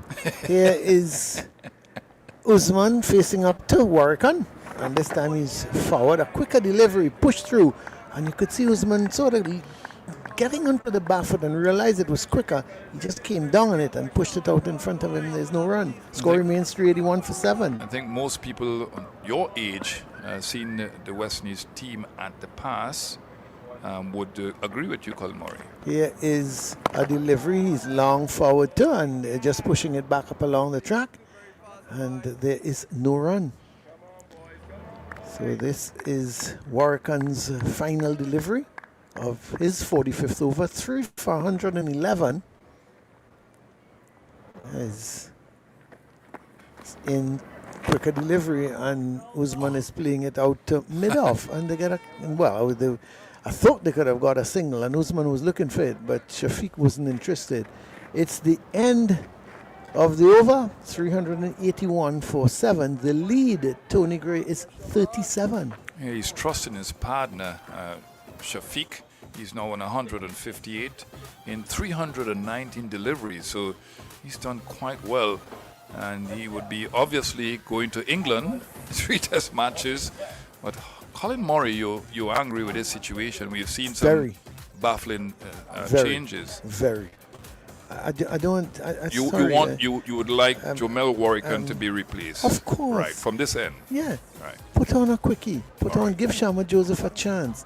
Now, you know, I could understand the problem that Roston Chase is faced with. He's not got the 4th quick bowler. And I'm saying quick meaning not a spinner, medium pace in Justin Greaves. And I can understand the problem. You know, so for him to bring on Shamar Joseph, if he doesn't get a wicket, who is he going to turn to? Here is Shamar Joseph. So he's replaced Jaden Seals. But I would have liked Shamar Joseph from the Willie Rodriguez end. And the first ball, Shafiq is pushing it out to mid-on, and they get no run. Yeah, he's got to be tactically sound in this sort of situation. Perhaps give the batsmen who've been there for over 300 balls the single, so that the lesser batsman can have the strike. But it's not easy out there in this hot sun, humid conditions for faster bowlers to be bowling. Jamel Warrican would be a bit tired just now. And, you need to make a change here because he's been bowling for long. But it's a tricky situation. Here he is wide of the off stump, and Shafiq allows it to go through to be taken by the keeper. Yeah, if he doesn't get a wicket here, you're really bowling with three seamers. Kemar Roach has not done well in this test match. He's 38 years old. And Jaden Seals just bowl a spell. And Justin Greaves cannot bowl a single delivery. So a lot for Roston Chase to think about. Well, the thing is, Tony, at 3-11 for 6, I thought the West Indies could have, I don't want to say go for the kill at 3-11 for 6, but surely they started to get back on top of the game, and they've allowed it to, in my view, they've allowed it to slip away again. Because they're not applying the kind of pressure to the lower order batters. And I'm using Sajid as one of the lower order batsmen as well. But here is Joseph into Shafiq, and he's square driving this. They're hustling for one. Is he going to come back for the second? No, he will not, as Chanderpaul moves swiftly to his left and limited the scoring just to a single. So he goes to 159 now, Shafiq. And matter of fact, if he gets, Tony, if he gets to 161, it will be his second highest score. Yeah, no field change in here, Colin Murray. I don't understand that at all. You have the fastest bowler, not just on the West Indies side, but on both teams. And the fastest bowler in the series, because he really bowled some fast deliveries, and you don't have a man in front of the bat. You want to frighten. You want to forward short leg. There should be an element of fear here. Let's see if it will work. The fastest bowler against a lesser batsman. Well, here is Joseph into Usman, and he stands up to it and pushes it out on the onside, and there is no run. Yeah, it's a sort of mundane sort of period here. You want some excitement. You want some mundane, you say, verbalizing of motivation out there. You've seen the West Indies players just walk around. And they don't look like they're getting into it. You want that support of the bowler in these conditions, hot sun. And you know that Sharma Joseph has always been very excitable in the way he goes about his cricket, with the bat, with the ball, but he needs some help at this point in time. Well, he's on his way again to bowl to Ali Usman. He is with him and outside the line of the off stump, and he played at it. Luckily, didn't get the edge. Oh, that one passed very close to the edge. A good delivery from Joseph. Yeah, I'll tell you something, Colin Murray. The thing about it, if he was a better batsman, he might have gotten an edge. But he stayed inside the line of the ball. There was no foot movement at all towards the ball. It's a good delivery. He's got a ball at the stumps, wicket to wicket. Target the stump. Well, it was a good delivery, and Ali Usman didn't know very much about it. He nods his head in approval, and to say to Shamar Joseph, well, that was a good delivery, son, but I'm just not good enough to edge it. Here is Joseph. Starts to move in to bowl to Usman. He's with him now, and this time he finds the edge. Well, he finds the edge. It goes straight past the Graves at first slip. Now, funnily enough, Tony Gray, it's, I'm confused because I don't understand. For Jaden Seals, Graves was a little wider, right? He was a little wider. But for Shamar Joseph, he went very fine indeed to where a first slip would have been. Had he been in the original position he was standing for Seals, it would have been a sitter of a catch. Yeah, he's not going hard at the ball. If he was flashing at the ball, I would have agreed with the field placing, but he's just playing inside the line of the ball, so the ball will go fine. So why not have two slips in place? Well, that's the next thing, yeah. I'm not understanding of the field placing. We could be critical here now. We up here, we out of the sun, but here look at the Chase. He's got to put an extra slip in place and closer, because this ball will go fine. Yeah, and you're going with one slip when there should really be two. Well, you take your time, Colin Murray. Yeah, Warrican is going to continue. I'm taking my time, Tony Gray. I'm like Shafiq. As Shafiq faces up to Warrican. As Warrican is into him and he drives down to long off and he ambles through for the single. Does he go on to 160 now? And he did get 160 not out against the Australians. Yeah, that's one of his... No, against Sri Lanka, sorry. 160 against Sri Lanka in July 2020. He's made a lot of his runs in 2022 against 136 against Australia, 160 against Sri Lanka, 201 versus Sri Lanka in 2023, 114 versus England in December 2022. So he seems to have come back in the game with a whole nice different approach. Well, against England, where in England? No, that was in Pakistan. Right. So here is Warrican into Usman. As this one, he comes down the track and he's lifted it out to Roach, who takes the catch. Well, all of a sudden, Tony Gray, you stand up, my friend, stand up. Take a bow. Because there was Usman. He decided enough was enough. He came down the track, had an almighty, I would just say a swipe at Warrican. It took more than the outer half of the bat. He was aiming. I thought he was aiming to hit it over extra cover, but it went to cover, and Kimar Roach is out at a deep cover point position, and he's held a nice running catch to his right, and Ali Usman lost his patience, and he goes. I tell you, if I was the captain, I would say, don't take off the helmet, stay with it for about an hour. No, because I mean, Tony, I don't like that type of cricket. You've got a man at the next end on 160. Do you think you have enough runs? You lead by 43. I'm going to come in here. And I told you about the patience level of the batsman. But the guys at that level, the lower half of the batted, when the ball is flighted up in the air. But the point I'm trying to make, Colin Murray, I understand you, Tony Gray. You are going to encourage the batsman to go for those sort of shots. They can't resist it. And that's the difference. And that was a good delivery because it was pitched wide. When it was in the box in his area, he was defending the ball nicely. Okay, I understand. And I told you that you're not listening. I understand you. I am just egocentric. I am just saying, what is that? You're using big words, big I terminology. use the big word because you don't understand it. No, I don't. So I don't care what you say because I don't understand it. But the thing about it, Tony, I have to also think of Shafiq because, he should have been talking to him all the time, say, hey, we need to go to tea, we need to bat on, but maybe you're right. You lower order batsmen, you lose patience. After a while, you lose patience and you hit out. And that's fine. I accept that. I accept it. Here is the new batter. That's Shah, and he faces out to Warrican at the delivery going down the leg side. He's looking to turn it to leg, doesn't make contact.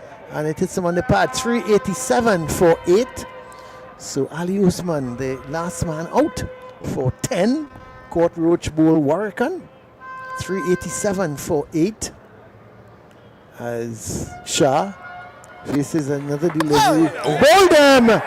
So that is probably one of the best deliveries Jamal Warrican has bowled, Tony, because it pitched, it turned, and poor Shah, he didn't know which way to turn.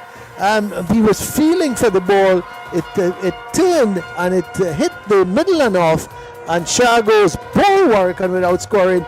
Jamal Warrican, Tony Gray, 5 for 112. Yeah, it's an excellent delivery. It turned a little bit. It wasn't the best delivery that Warrican has bowled, but it hit the off stump.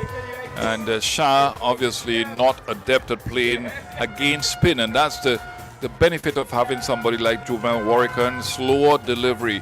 The previous delivery was pitched wide of the off stump, and this is a tricky sort of situation for lower batsmen. But he's gone for 0 off of 2 deliveries. So this is Warrican's effort here. The Queen's back over. 5 for 112. And off of 45. 5 for 112. Yeah. Jamal Warrican. So I'm going to leave Tony Gray because I just find this afternoon, like I don't know if you had shark for lunch, but you seem to be just attacking me. You're biting and you're attacking me for everything, every little thing. So I am going.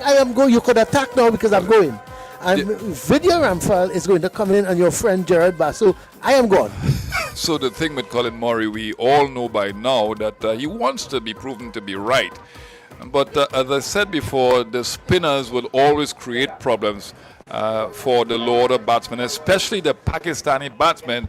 And the worst in Test match cricket at this point in time, the lower half of the Pakistani batsmen. And he's bowled him again. That's 2 in a row for Warrican. 3 wickets in 4 balls. And he has absolutely cleaned up the Pakistan tail. They've been bowled up for 387. Warrican strikes in a big way. That's 6 wickets for him.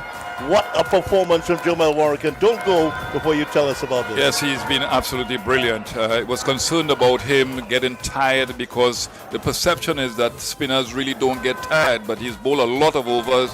He showed great endurance. That was an excellent delivery, and obviously you want him to be bowling at the tail. The fear factor is not really there again in this era with fast bowlers coming at lower batsmen because they've been exposed to franchise cricket and they're facing some of the best fast bowlers in the world. I think spinners are more adept at getting wickets against the lower half. And as you mentioned time and time again, because you're very detailed, Vidya, about your stats, and they have absolutely negative stats. The lower half of the Pakistan batting is the weakest in world cricket at this level of the game. So that's what I was telling Colin Murray. I don't know his middle name, but I want it because I was telling Colin Murray that, but he didn't understand. Oh, he didn't. I'm saying and he's the eldest person here.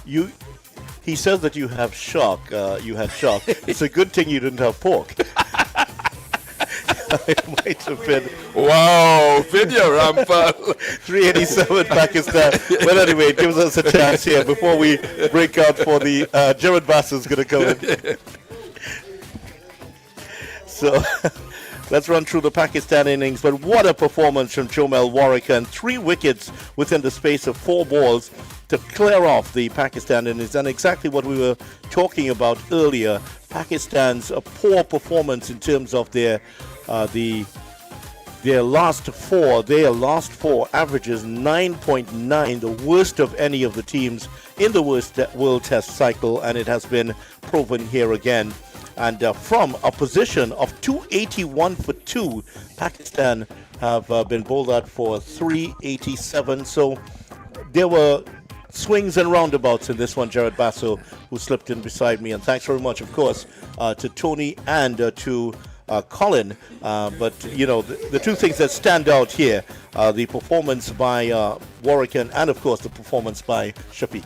Are you thanking Tony and Colin for taking the wickets or for the commentary? Because when we last left the commentary position, Vidya, you'd remember that Colin came in just as Jaden Seals took a wicket.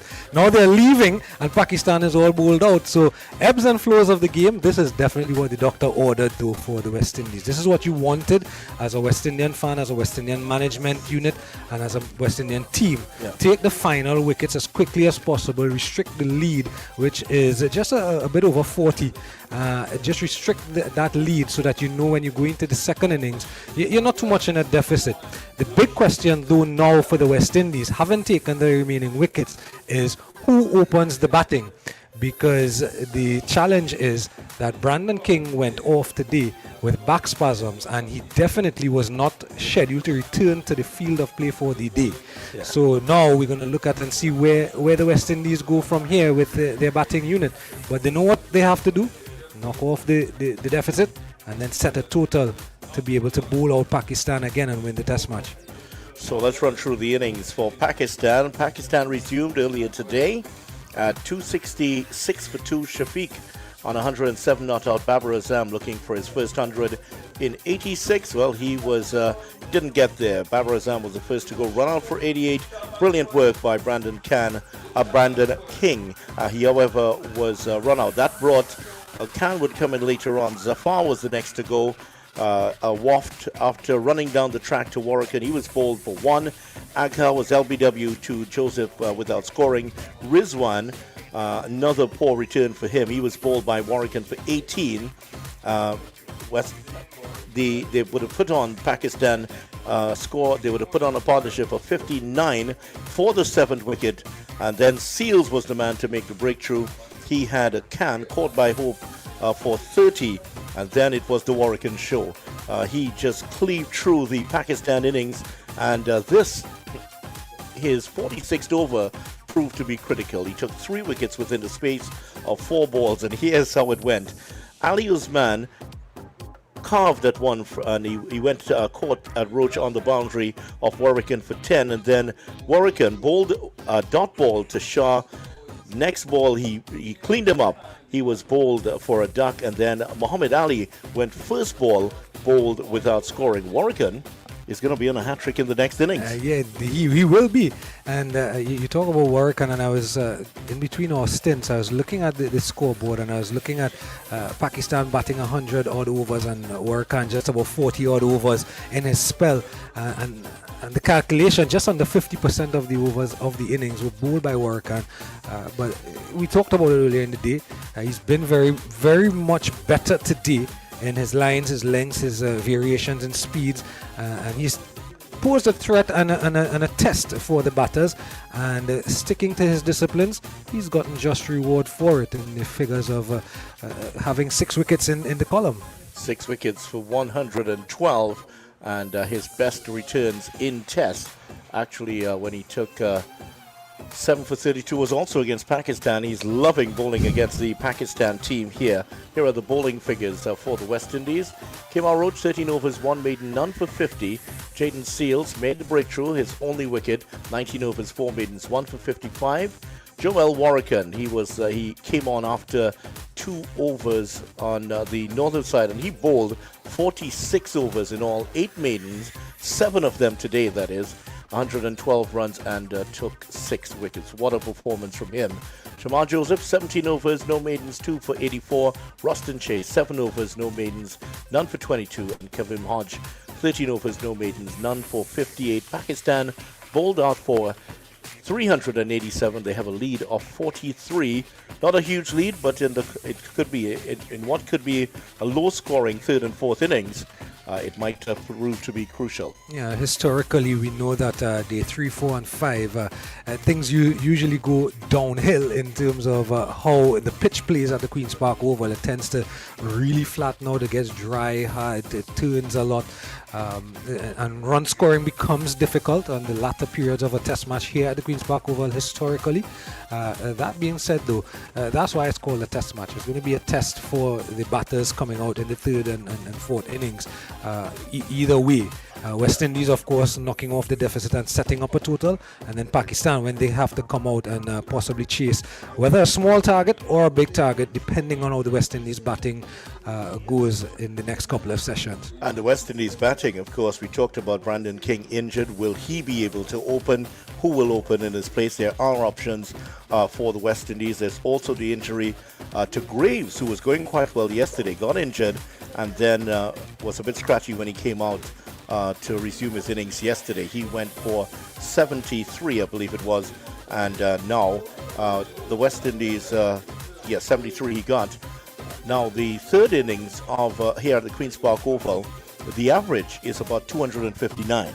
Now in the 4th innings, that drops to 167, sometimes as low as 150. In the last 10 test matches, the average in the 4th innings is something like 153. So the onus is on Pakistan to try to bowl out the West Indies as cheaply as possible if they are to set up a victory, a small chase for themselves. So that is the situation here at the Queen's Park Oval. And, well, the West Indies will be coming out soon. Who would be your guess, the most likely one to open with Chandipur? Well, I think Samuel Badri actually, when I was in the next room, he was off air and he was saying possibly Shea Hope.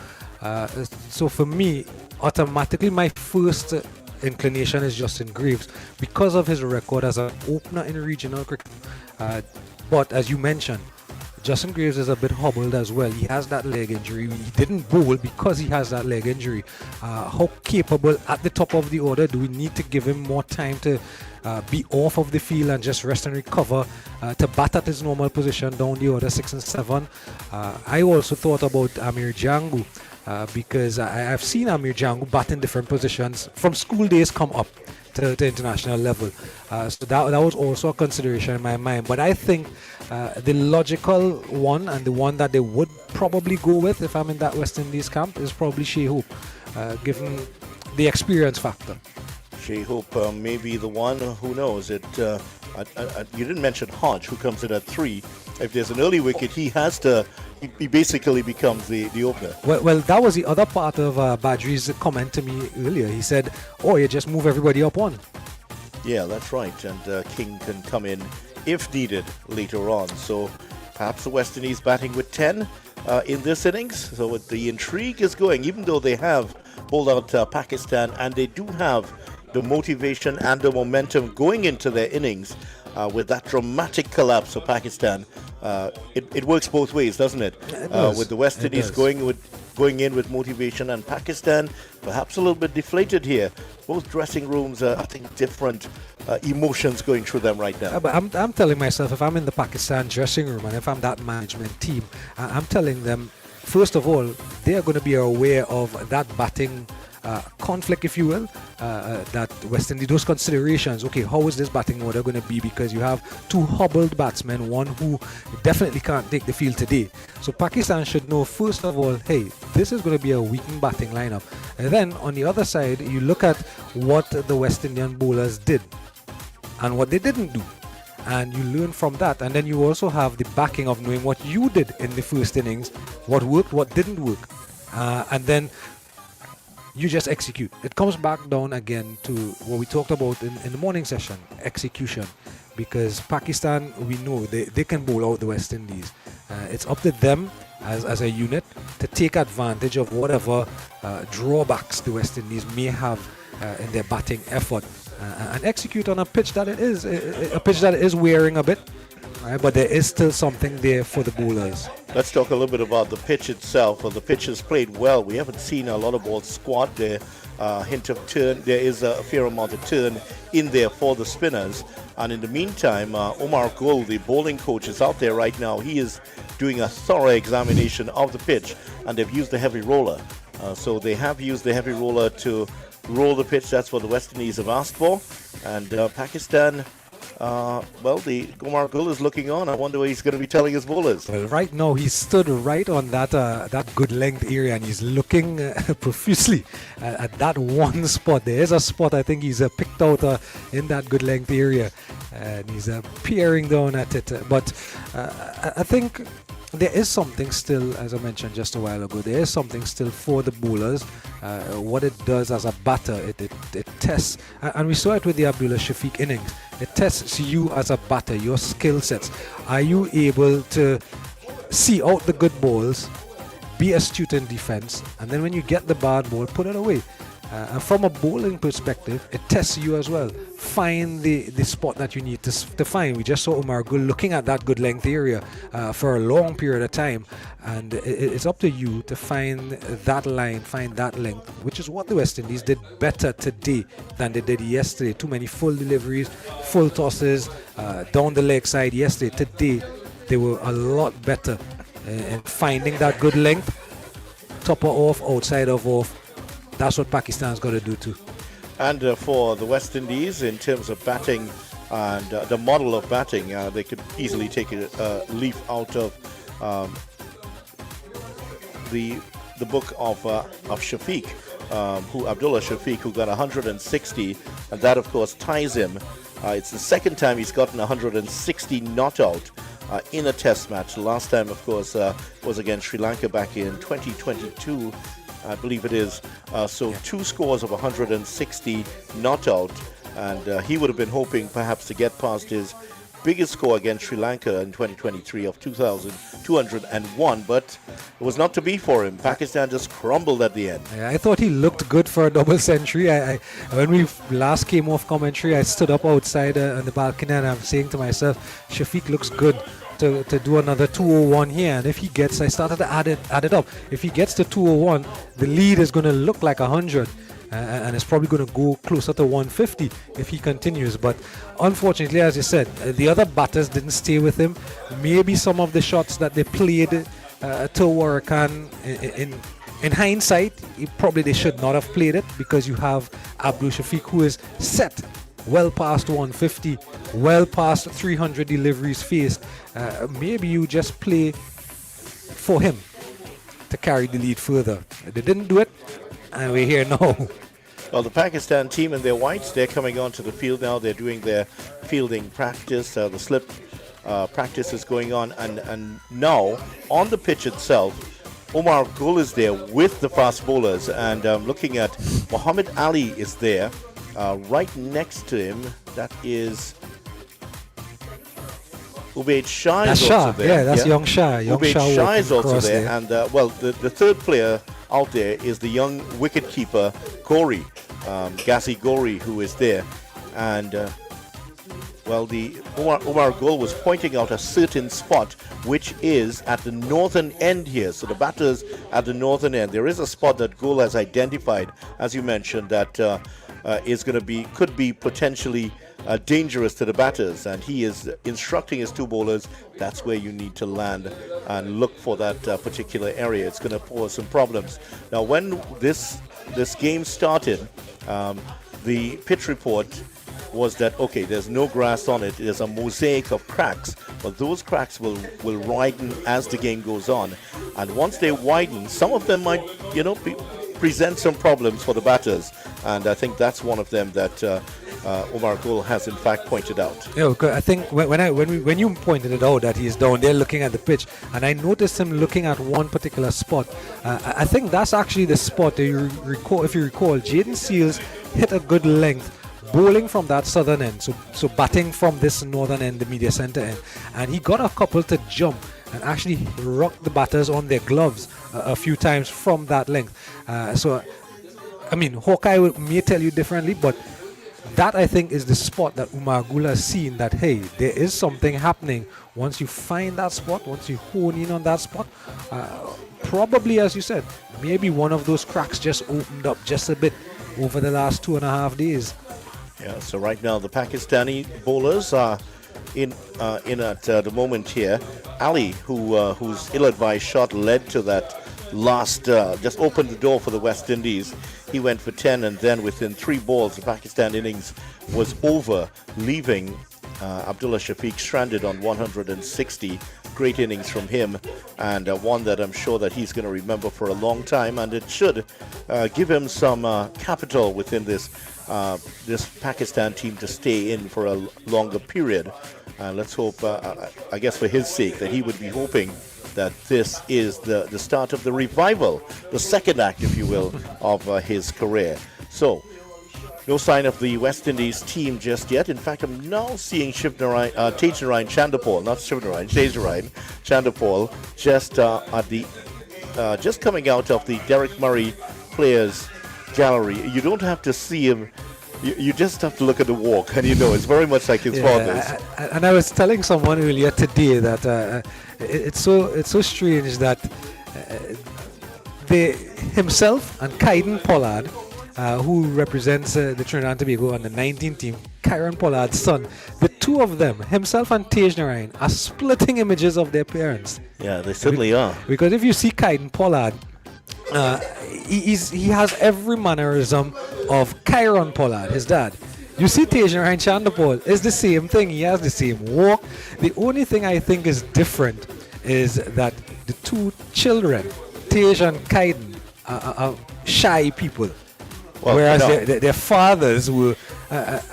Shivnarine Chandapal was quite soft-spoken, yes, but he was outgoing. Especially when he was on the field. And Kieran Pollard is Kieran Pollard. But as you say, as they grow older, they may very well change in personality and become a little more assertive.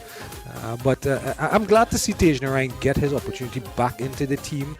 He has, like Shafiq, he has a point to prove. Tagenarine Chandapal, after coming into Test cricket, having a couple of good scores in his first couple of tours, including a double century, at Test match level, and then falling away.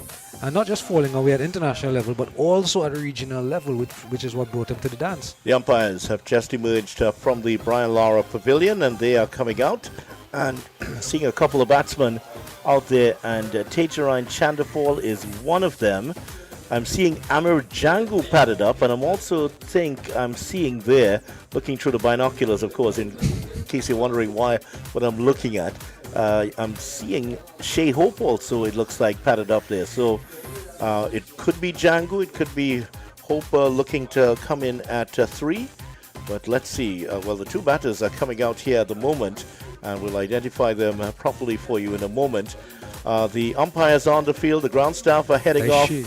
Omar Gul is taking and Ghazi Gori, the young, exciting young Pakistan wicketkeeper batsman. He's seen as the long-term successor to Mohammad Rizwan. They're going to head off at the moment here. So the two batters are out there for the West Indies, and it's going to be. Is that Shea Hope? It looks like it is, in fact, Shea Hope. Yeah. That is beside Chandapal.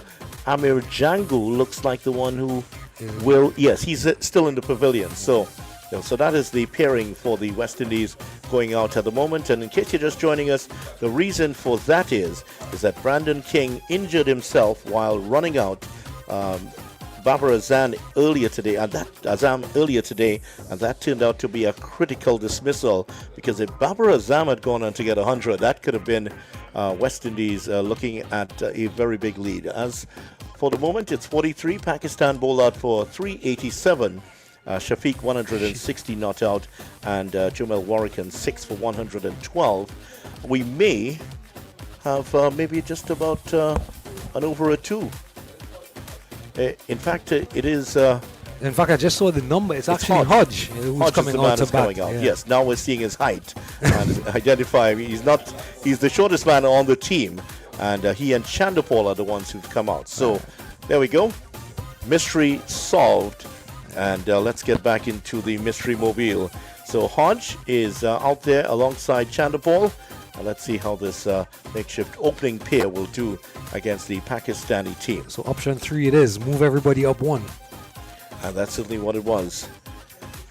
So Hodge, it's going to be most likely at the non-strikers end. Let's see where Pakistan will start from.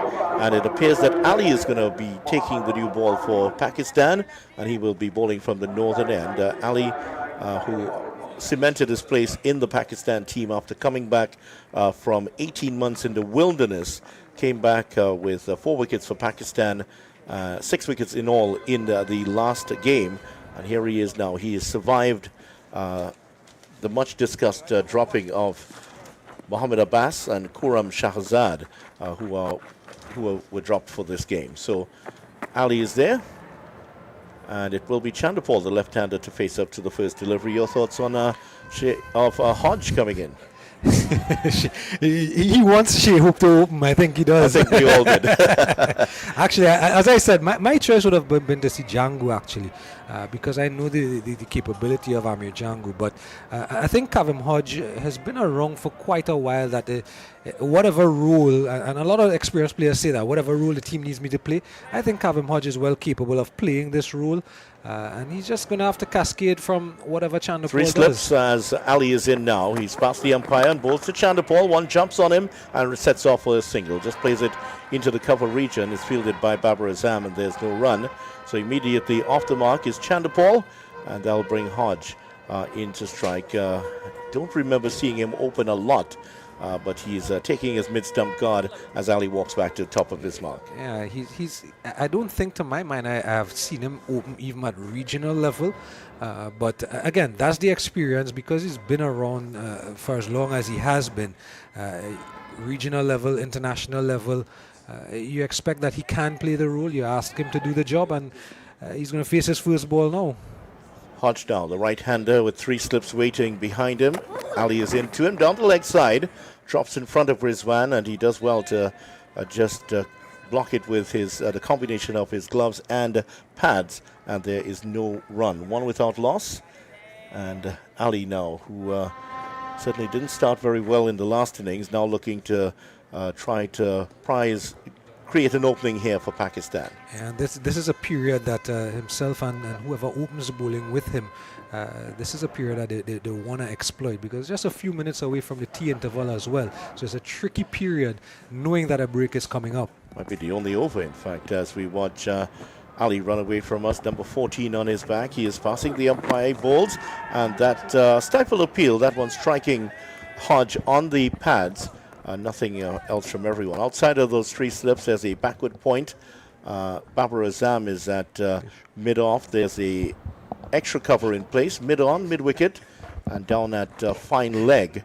It looks like Shah, who will be sharing the new ball with Ali. So Ali certainly would love to turn out a good performance with the ball here. He's a number 11 batter, so he's paid for his bowling, and he'd love to get a couple of wickets here for Pakistan early. Here he is in to Hodge, and Hodge is cutting at this one behind square. That's 4.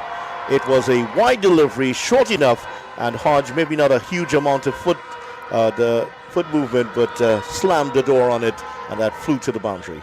Just before that delivery, I was looking at the 3 slips, and then I was looking at the field at point, and I'm thinking to myself, why not have a gully, especially knowing that Ali is going to get a little bit of extra bounce, and the fact that Kavem Hodge loves that shot. Usually short players like to play square of the wicket, and exactly where there's no fielder is where there's no gully, and that's exactly where Kavem Hodge put the ball.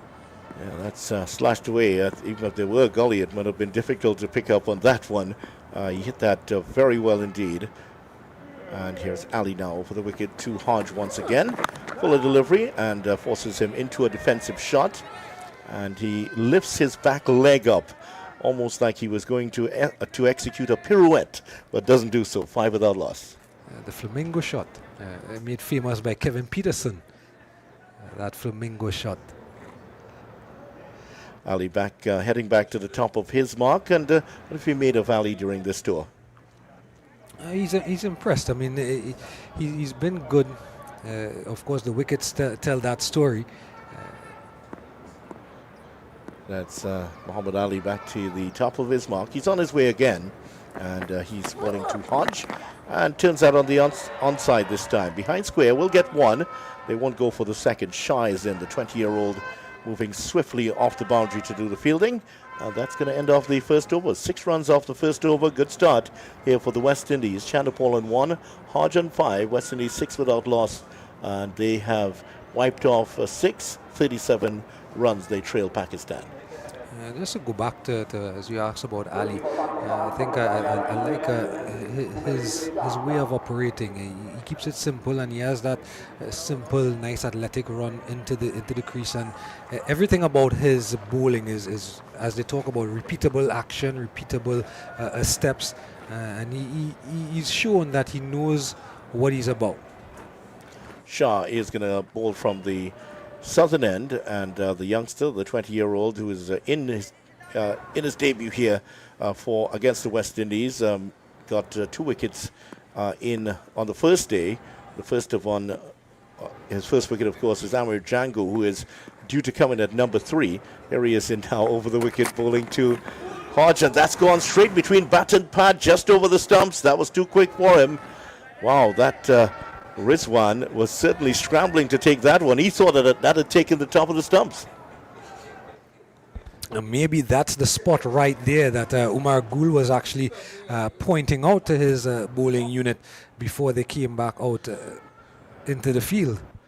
Yeah, that may very well be the spot that he's aiming at. That one didn't miss by very much. Shah thought he had a wicket immediately there. His mouth forming an O, as you could see the O coming out of it. Here he is into Hodge, and coming off the edge down to the gully region, fielded by Sajid, the aggressive Sajid, and there's no run. Good start here from Shah. Yeah, and similar to as we were chatting about Muhammad Ali, I think Shah has also impressed me. I know when you think about him, he's still quite young, so he still has a bit of development to do in terms of his game, in terms of his bowling actions, and he's bowled with some good pace. He's generated some good pace throughout the Test match, and I think he probably can get faster as he grows older, as he gets stronger in his work. And the technique improves. He's in now, past the umpire. Bowling to Hodge. A shorter delivery that Hodge is playing back down the track for him to field. And there is no run. Started developing his skills using tape ball cricket in his hometown of Lower Deer, which is, we mentioned, is in the northern part of Pakistan, very close to the border with Afghanistan. And tape ball cricket is a way that many of these Pakistani bowlers have come through learning the game. Yeah. You ever played tape ball cricket? Not the official. We play tennis ball cricket here. Yes. We play what we call wind ball cricket, but not the incarnation of tape ball. Here's Shah again, this time bowling with the red ball. This one is played behind square, off the hip of Hodge, and picked up by Ali. Just going to be one. He sends a powerful return back in. So it's really I think most of the times they use the tennis ball. They take electrical tape, they tape it up. It provides, so it becomes a bit heavier. And that's where you can you can bowl, maybe not 5.5 ounces, but heavier, so you can bowl it. The tennis ball, as it is very difficult to bowl. Yeah, it is. And the man on strike, Tejnarine Chandapal, there's a lot of tape ball being played where he's from, in Guyana. There's actually a tape ball tournament, the T10 tape ball tournament, starting this weekend in Guyana. So sound like you're going to be playing in it. No, I mentioned I would love to. I don't know if I'm that good, but no. But I mentioned because you talk about tape ball, and you can see that there are a lot of players, even in the West Indies here. You have that young guy Quinton Sampson, who made his name in last year's CPL. He came from that tape ball arena as well too. Also very popular in Barbados, as we watch Shah into the left-handed Chandapal. That's a good delivery, leaving the left-hander. Played at it outside the off stump and taken by Rizwan. You talk about Shah, and he comes from a cricketing family. Actually, I mean, he plays cricket. His brother Naseem plays cricket. They have another brother who's also playing cricket. Hunain, in fact, is his name. And then their dad played cricket as well. So they come from a cricketing family. So there's no wonder that he's found his path in life as a bowler representing the Pakistan national team. Well, he's back at the top of his mark. Not the longest run we've ever seen from a fast bowler from Pakistan, as he's in down to bowl to Chandapal, who works this one onto the offside, straight to cover, and there's no run. 7 for without loss, just a 1 run in the over. Chandapal's 1 and Hodge is 6. The fans are out here in their numbers watching the West Indies, and a couple of them kissing the crest of the West Indies board, and they're enjoying the action. It's lovely to see fans come out. It may be a far cry from yesteryear when all the stands in the Queen's Park Oval were filled. Before the Caribbean stand had a roof, it was a concrete stand. But it's always good to see the West Indian fans out here. Added to the characters that we've always had, like a Ralphie and a Gravy, we've always had characters in the stands as well. So as we head up towards the tea time, here's Muhammad Ali again. He is from the northern end, outside the off stump, and it is let go. Captain Hodge just steps away, lifts the bat high over his head and allows it to go into the gloves of Rizwan. The 3 slips in place. They are clapping away, just encouraging their bowler. Ali in the first innings, just to run through his figures in the first innings. Here's what he did. 22 overs, 6 maidens, 2 for 67, and economy rate just over 3. So not bad at all from Ali.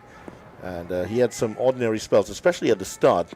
But as I guess he got warmed into the action, he improved as the game went on. Can he now make the strike for Pakistan? He's in over the wicket. He's bowling to Hodge, who's driving, not powerfully, out to Barbara at mid-on, and there's no run. And certainly we all have been talking about seeing perhaps more people in. It is the holiday time for, I don't want to say summer, because that's not what it is. You say Java. It's Java now, yes. July, August. July, August vacation. Java, as it's called now. I don't know if Colin knows about that or Tony. Java. They will tell us about Java when they come on. I'm sure they know about the Java. 7 without loss. Here is Muhammad Ali. He's bowling to the next delivery to Hodge, who allows it to go through to Rizwan. There's no run. Yeah, I think they know about Java. Give them the benefit of the doubt. I think they do. Did Tony just say that Java is a country in the east side of the world? You are trying to put me in the middle of whatever you have going on with Tony and Colin. I'm not going to have it. But I can't wait to hear their reply when they to come be back honest, on. let me be very honest. I only learned what Java was last week when Kenisha Isaac was on with us. She told me about July, August vacation. I mean, I'd heard the term, but I didn't really pay much attention to it. Ali, none for 6, and his 1.3 overs is in. And Hodge is driving up, well, away from his body. Got enough control on it to pick up 1 to cover. And he has moved on to 7. Chanderpaul's 1. He's only faced 3 deliveries so far. And I'm looking at Hodge here. He's still early in his innings, just 13 deliveries in.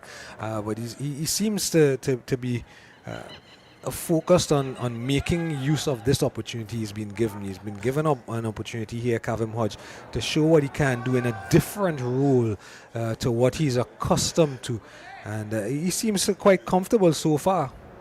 Well, the West Indies here trying to overhaul this lead by Pakistan. Here's the next ball from Ali, and Chanderpaul turns this to mid-wicket and picks up 1. Easy single there. 2 fielders on the leg side close in, but neither was able to get across to it. And that will end the over. At the end of it, 9 without loss. 7 for Hodge, 1 for Chanderpaul. And West Indies just above Pakistan on the ICC World Test Championship rankings. 11 matches, 30 points. Pakistan, 5 matches, 4 points. So it's not going to matter because both teams are technically out of the running already for the finals. But in terms of rebuilding the side for the next championship cycle, very, very important indeed. Here is Ali. Last ball of the over coming up. He's going to Hodge. Turned this on the leg side, straight to Can. There's no run, and the over has come to an end. And that will bring Shah back on action. Now, while we were discussing that Java issue, Hunain was having a bit of a problem down at fine leg. He was crossing over from one side of the field to the other. Now, one of those birds that we were talking about yesterday that was on the field, the southern lapwing, it was attacking him. So while he was trying to run across the field, the lapwing was coming after him, and he had his hands up as if to say, hey, leave me alone. And then eventually the bird flew away. Now, if you've ever played on any of the golf courses in Trinidad, those birds are they're always there, and they're always attacking golfers. Yeah, thankfully, I don't. Especially caddies. Thankfully, I have never experienced that. They fly very close to your head. They can be pretty scary at some point. And if you get attacked by 2 at the same time, it's even worse. And if you've ever been attacked by the southern lapwing, you know exactly what I mean. So, well, in fact, the bird is still on the field. It's right behind where Shah is coming from. It's on the advertising mat there. I think we can see it in the distance. So hopefully it doesn't attack him again. In the meantime, the ground staff were on. You're not missing the cricket because they came on to pound down some areas within the run-up of Shah. Shah is in now. Chanderpaul with his backlift high plays inside the line. Good delivery, but Chanderpaul was watching it all the way and allowed it to go through to Rizwan. That's typical of Chanderpaul. It looks like he's playing at the ball, but he's in fact playing inside the line of the ball. It just seems that that's part of his process of getting himself in, getting his eye in, getting more comfortable with conditions as he goes along.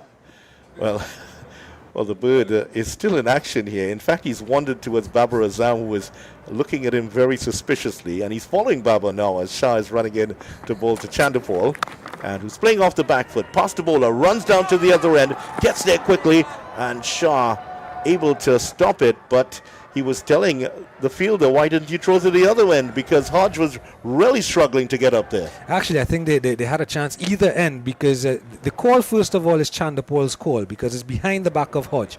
And Chanderpaul hesitated.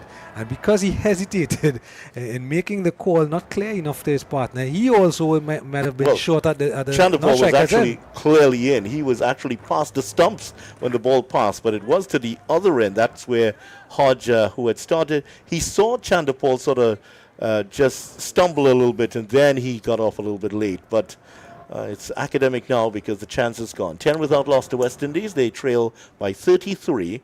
And here is Shah into the right-handed Hodge.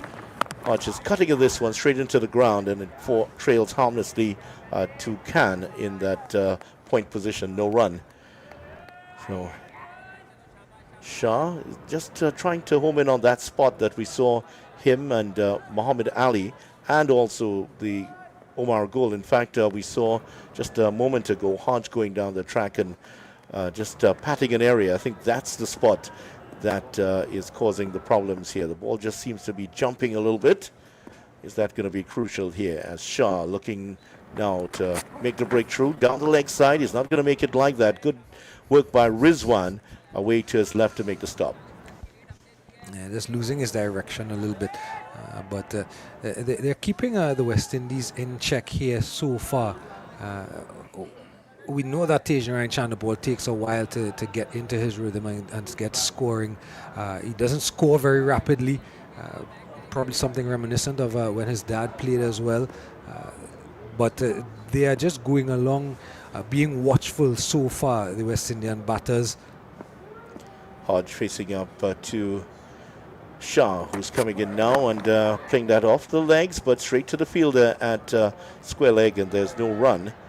Chanderpaul at the non-striker's end looks on, and he has a little piece of history here at the Queen's Park Oval, which I'll tell you about after the over as we look at Hodge just getting ready to play. Hodge actually comes out with a piece of blue cloth that hangs from his left back pocket. I've never seen him use it to wipe anything, so I'm not sure why he has it. But it might be one of those superstitious things that players have. Here's Shah to Hodge, and playing that one square the wicket. Khan is there, and there is no run once again. Yeah, that defensive shot, quite confident, Kavim Hodge, as they end the over. 4 overs in, 10 without loss. Quite confident in his forward defensive, and that's what you want to see. That confidence from an opening batter that he can defend with a bit of power, a bit of aggression and assertiveness.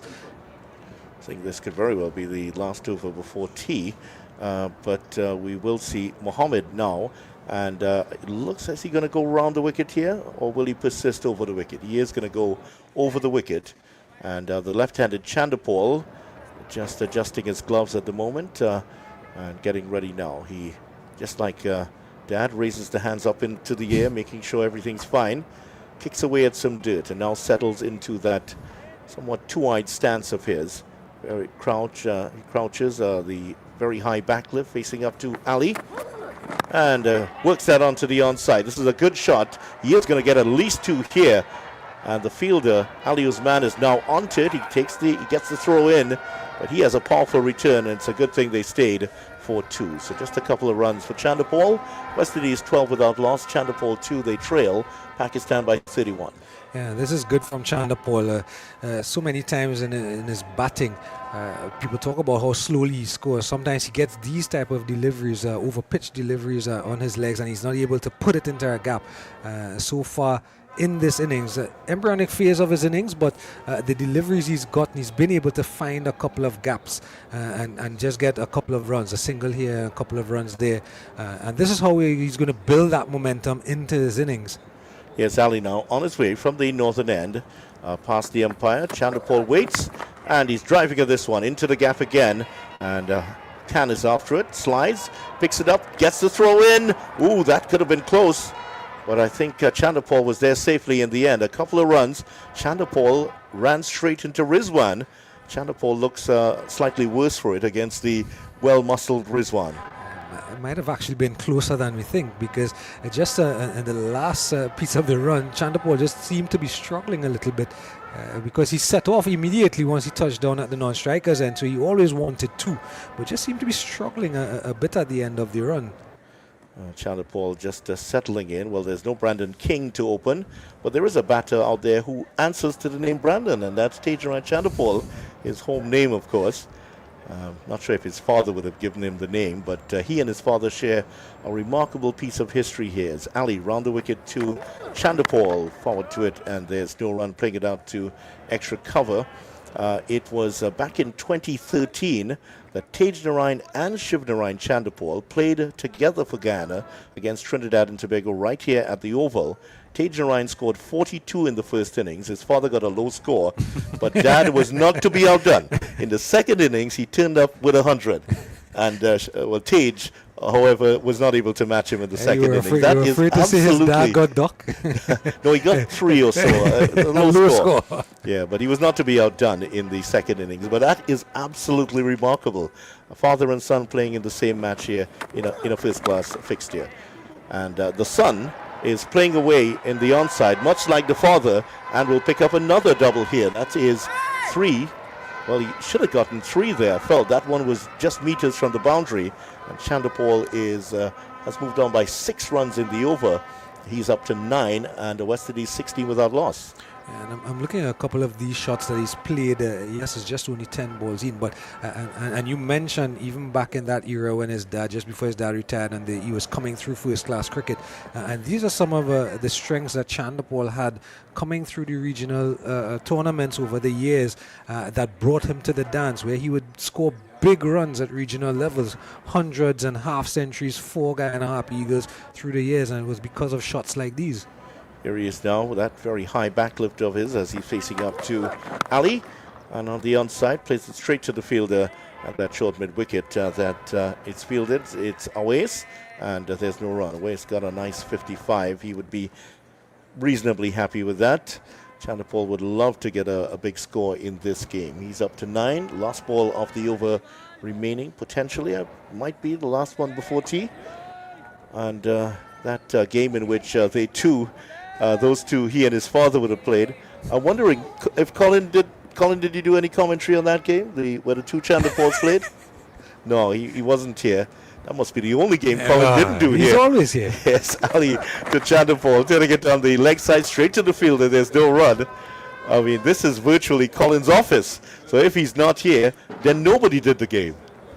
Over has come to an end. 16 without loss, 9 for Chandapal, and 7 for Hodge.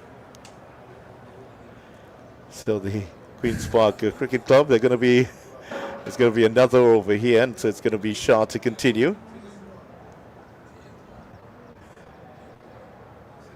So let's see what's happening. So, and we are hearing some news coming in about the tea. Yeah, you've given Colin so much talk. He's telling me here that that tea has been taken already. Yes, it has been taken. Correction, yes. Break was the tea interval. Thank you for that clarification, Colin. 344 West Indies in the first innings, 16 without loss, and Pakistan 387 earlier today. West Indies trailed by 27 runs.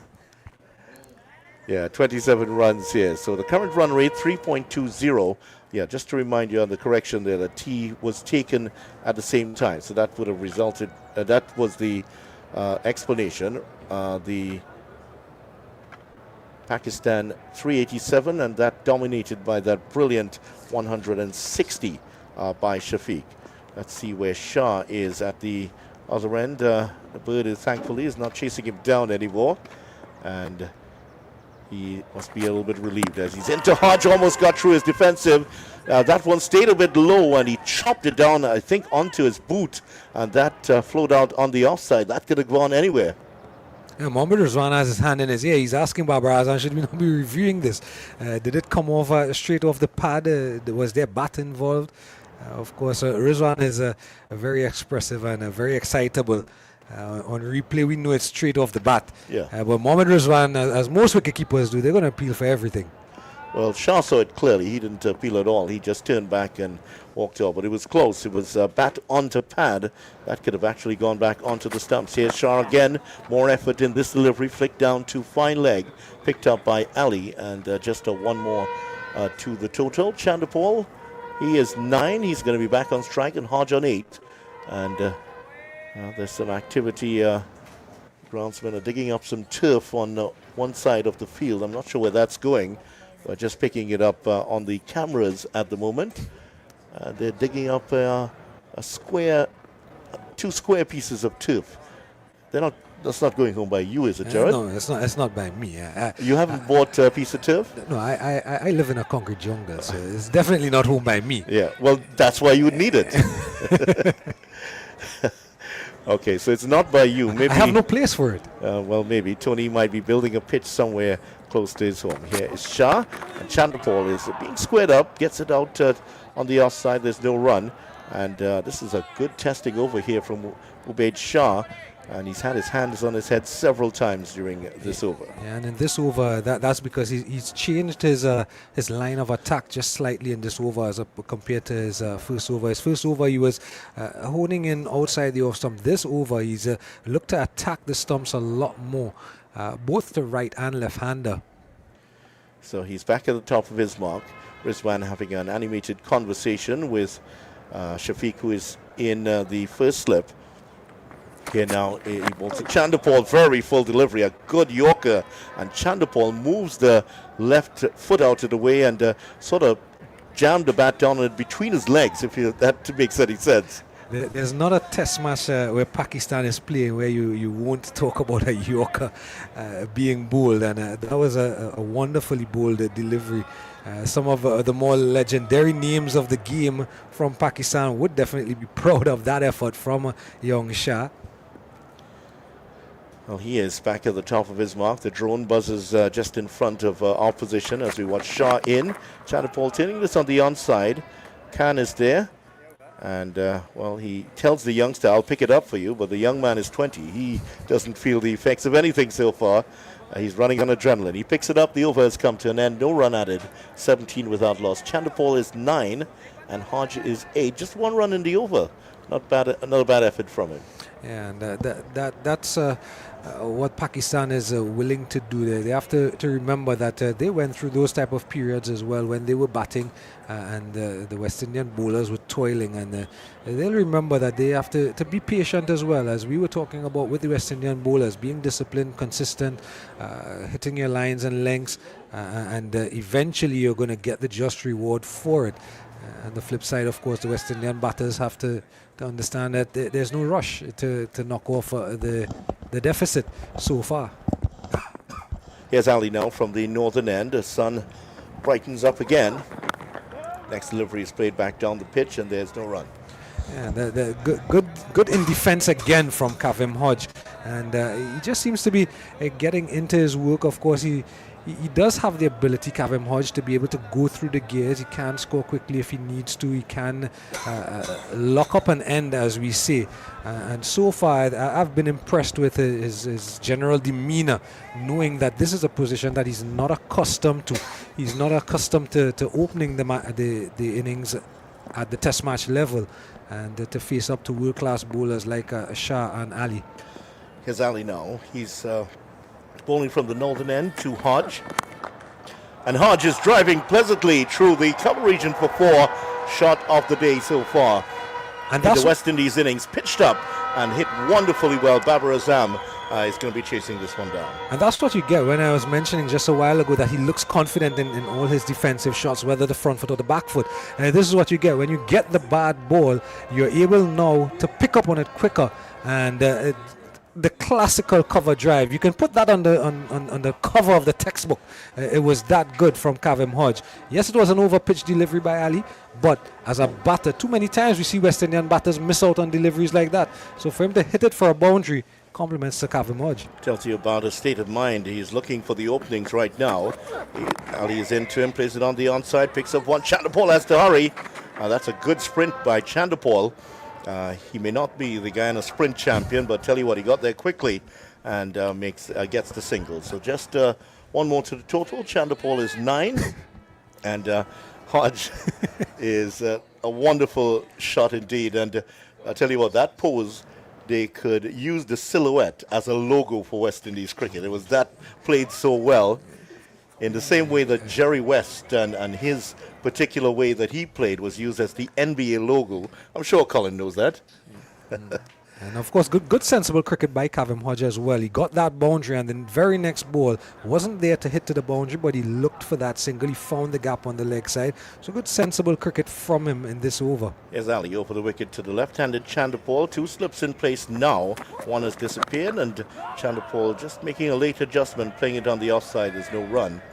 And so far, so good for the West Indies. The makeshift opening pair has produced 22 runs in 6.4 overs. And I've spoken about Kavem Hodge, and I like his demeanour and his approach, but I also like the demeanour and approach of Tejnarain Chanderpaul.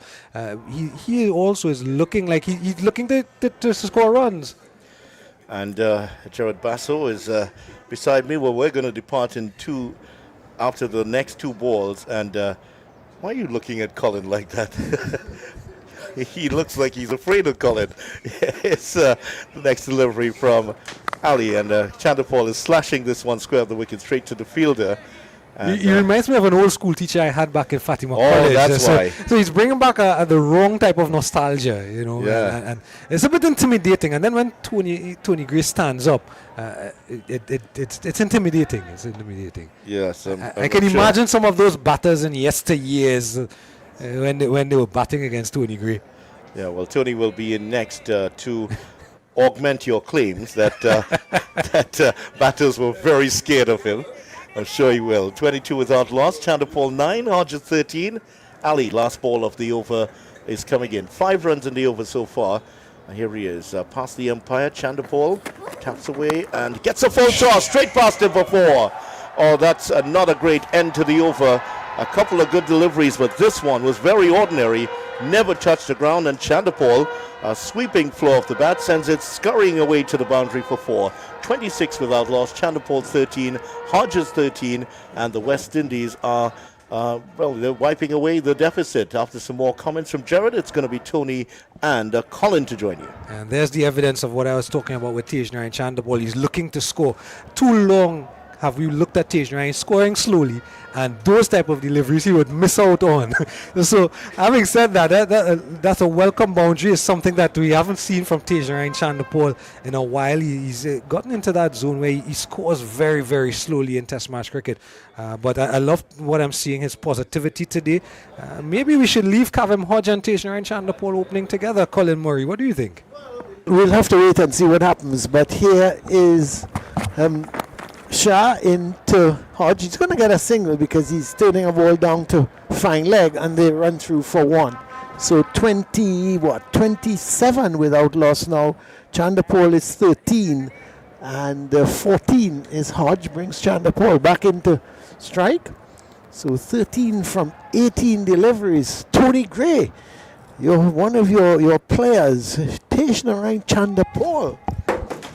What is happening to you? Tony Gray, poor fella, he's throwing down stuff. Can you help him? Can you help him pick up the things in case he can't bend down? Anyway, I think he's got it. So 27 without loss. Here is Shah into Chanderpaul, and he's pushing this one out towards cover. There's no run. Pretty nice sunny conditions now. It's been a glorious day again. We've had 3 beautiful days thus far. Some rain on the first day, but after that, it's been all sunshine and great weather here at the Queen's Park Oval. 2 slips at gully, point, cover, mid-off. A mid-on, a mid-wicket, and a man down at fine leg for Shah. So, Tony Gray, you're seated very comfortably next to me. Thank you. Thank you. Here is Shah on his way to Chanderpaul, and Chanderpaul is pushing this one out towards mid-on. A delivery full in length, and he was getting right on top of it and pushed it out to mid-on. Very positive approach from Chanderpaul. You must be enjoying that. I'm happy with the way he's looking at the moment. He's moving quicker. He's right behind the line of the ball. He's looking for the singles. He's gone on to 13 off of 20 deliveries, and that's unlike Chanderpaul. He's normally really stagnated in his approach.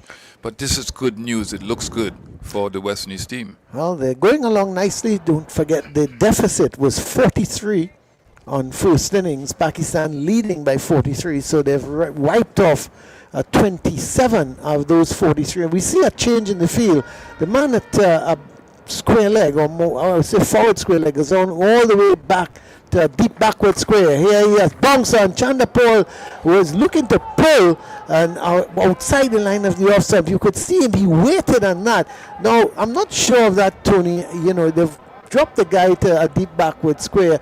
If I was Chandapol, I would just sort of get out the way, and but he was looking to pull at it, and we saw him in the first innings get out caught at fine leg. Fine leg, a wideish fine leg position, so he shouldn't be leaving that alone because of the angle of the delivery too. This guy gets the ball to move away from Chandapol because he's a left-handed batsman, and the bounce is the same thing. So it's going to be very difficult to play that with some control, and they've set the man in position to take that catch. Well, he faces up to Shah again, and he's with him, and another bounce. This one was too high. That's going to go for 4 byes or 4 wides, I would think. Let's wait. Yes, 4 wides because it was short.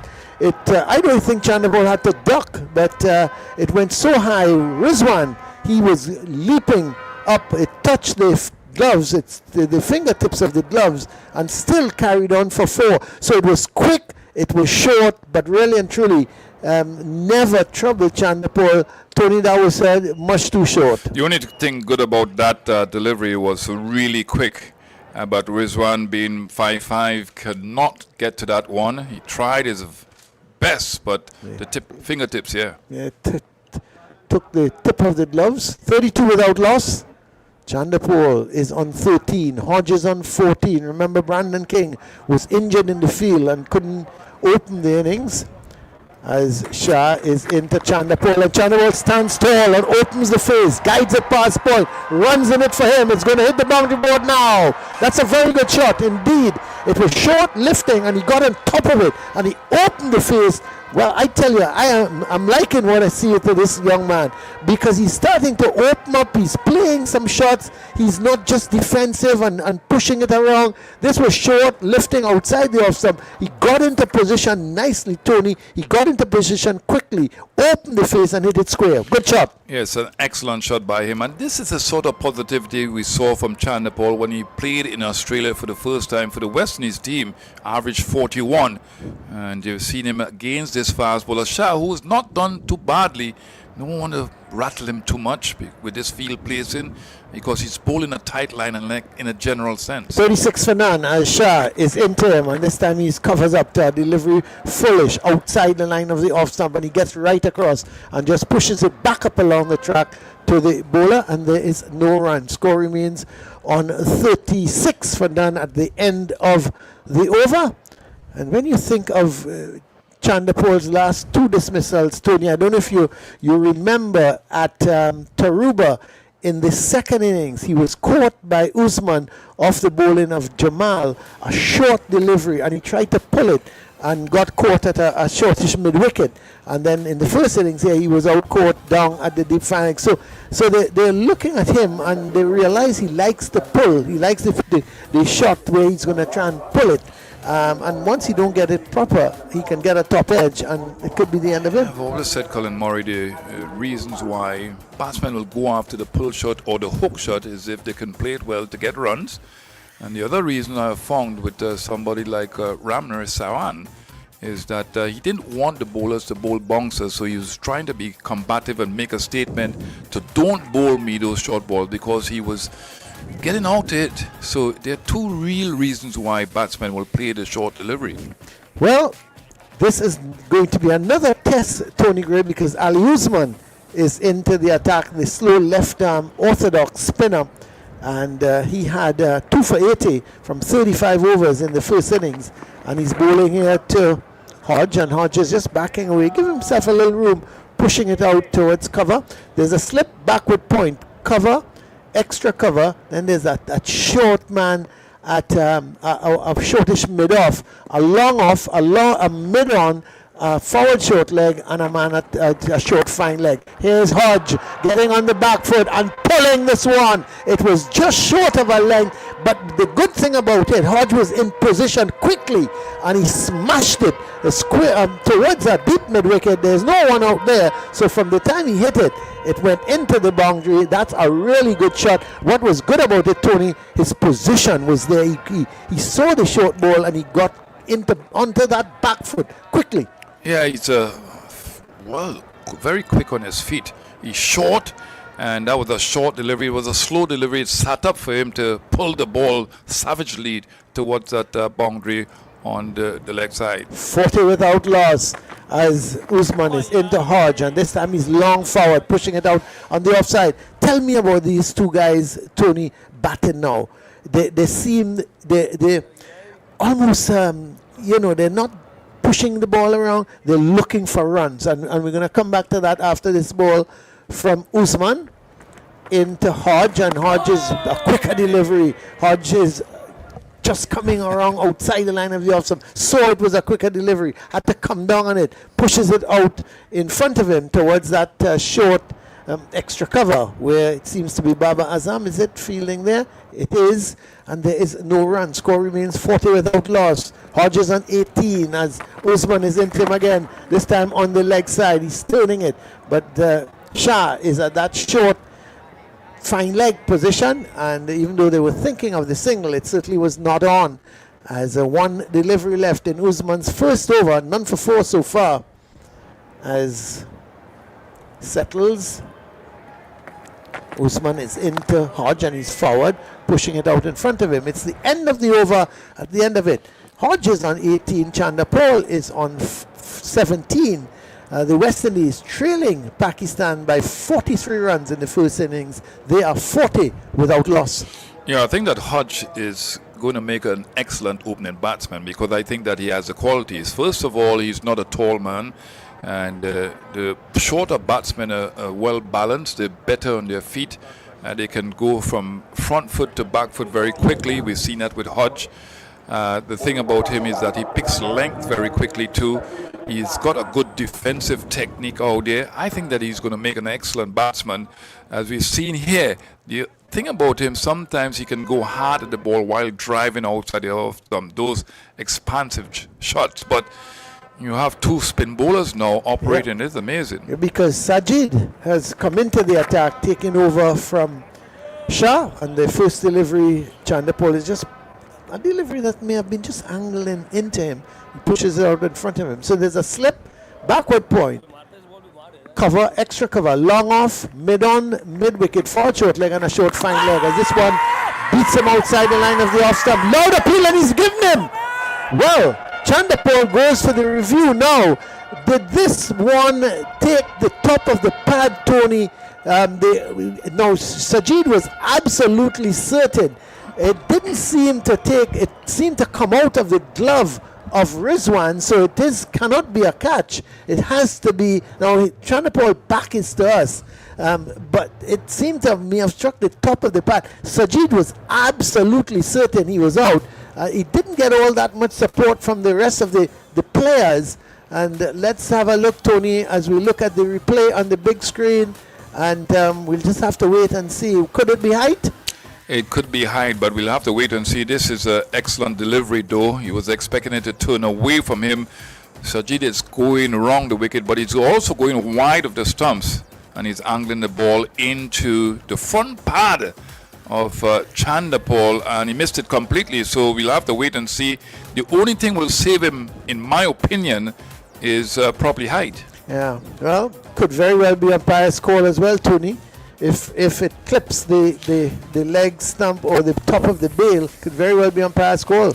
The umpire took a while to get that decision. He did. You're right. He took. I thought at 1 minute Chanderpaul was getting away with it, but I think the Sajid was so confident. He was running all the way up the pitch. Yeah, and it's not to look for turn with a new ball, and he doesn't turn the ball all that much, but he bowls at the stumps all of the times. You've got to be looking for the ball skidding through. It's a new ball, but we're waiting for the decision to be made. Well, let's have a look now as that ball is going impact in line, and umpire's call. How sad for Chanderpaul, because the ball was clipping the top of the leg, the bails, and it's umpire's call. It's really unfortunate. Had he said not out, then he would have been not out. And this is what and you know, I'm not going to repeat it about umpire's call. I know you'll get upset with me. You'll get very upset with me. So I'm not going to repeat it about umpire's call, what I think about umpire's call. And that is looking. You could see the disappointment with Chandapol because he knew had the umpire said not out, he would not have been walking off, and that's the unfortunate thing about umpire's call. But he goes LBW bowls Sajid, and he was batting really very well. Chandapol, I must admit, it's one of the best knocks I've seen him. He started so positively, and when you think of it, 17 from 25 balls. And Hodge 18 from 31, so he was sort of outscoring Hodge, but he goes back to the pavilion. West Indies are 40 for 1. Yeah, that's a good delivery to begin with, and he came around the wicket, so he's been proactive here. Chandapol, as you mentioned, Colin Murray, was excellent. He was looking for the runs. He played some excellent shots. He was getting behind the line of the ball quite well, and this one didn't really spin, but it came into him. And it was a faster delivery, of course, with the new ball. So I'm sad to see him go because he was really actually looking the part here today. Yeah, it's such a pity because, and I did say, Tony, we've looked at height, and that's why I said to it could be umpire's call. And once it was clipping that top of the bails, Chandapol departs. So he goes LBW for 17, 40 for 1. The new batsman is Amir Jangu, so yet another left-hander, and Jangu is long forward, pushing this out on the offside. There is no run. You look at subtle variation from Sajid.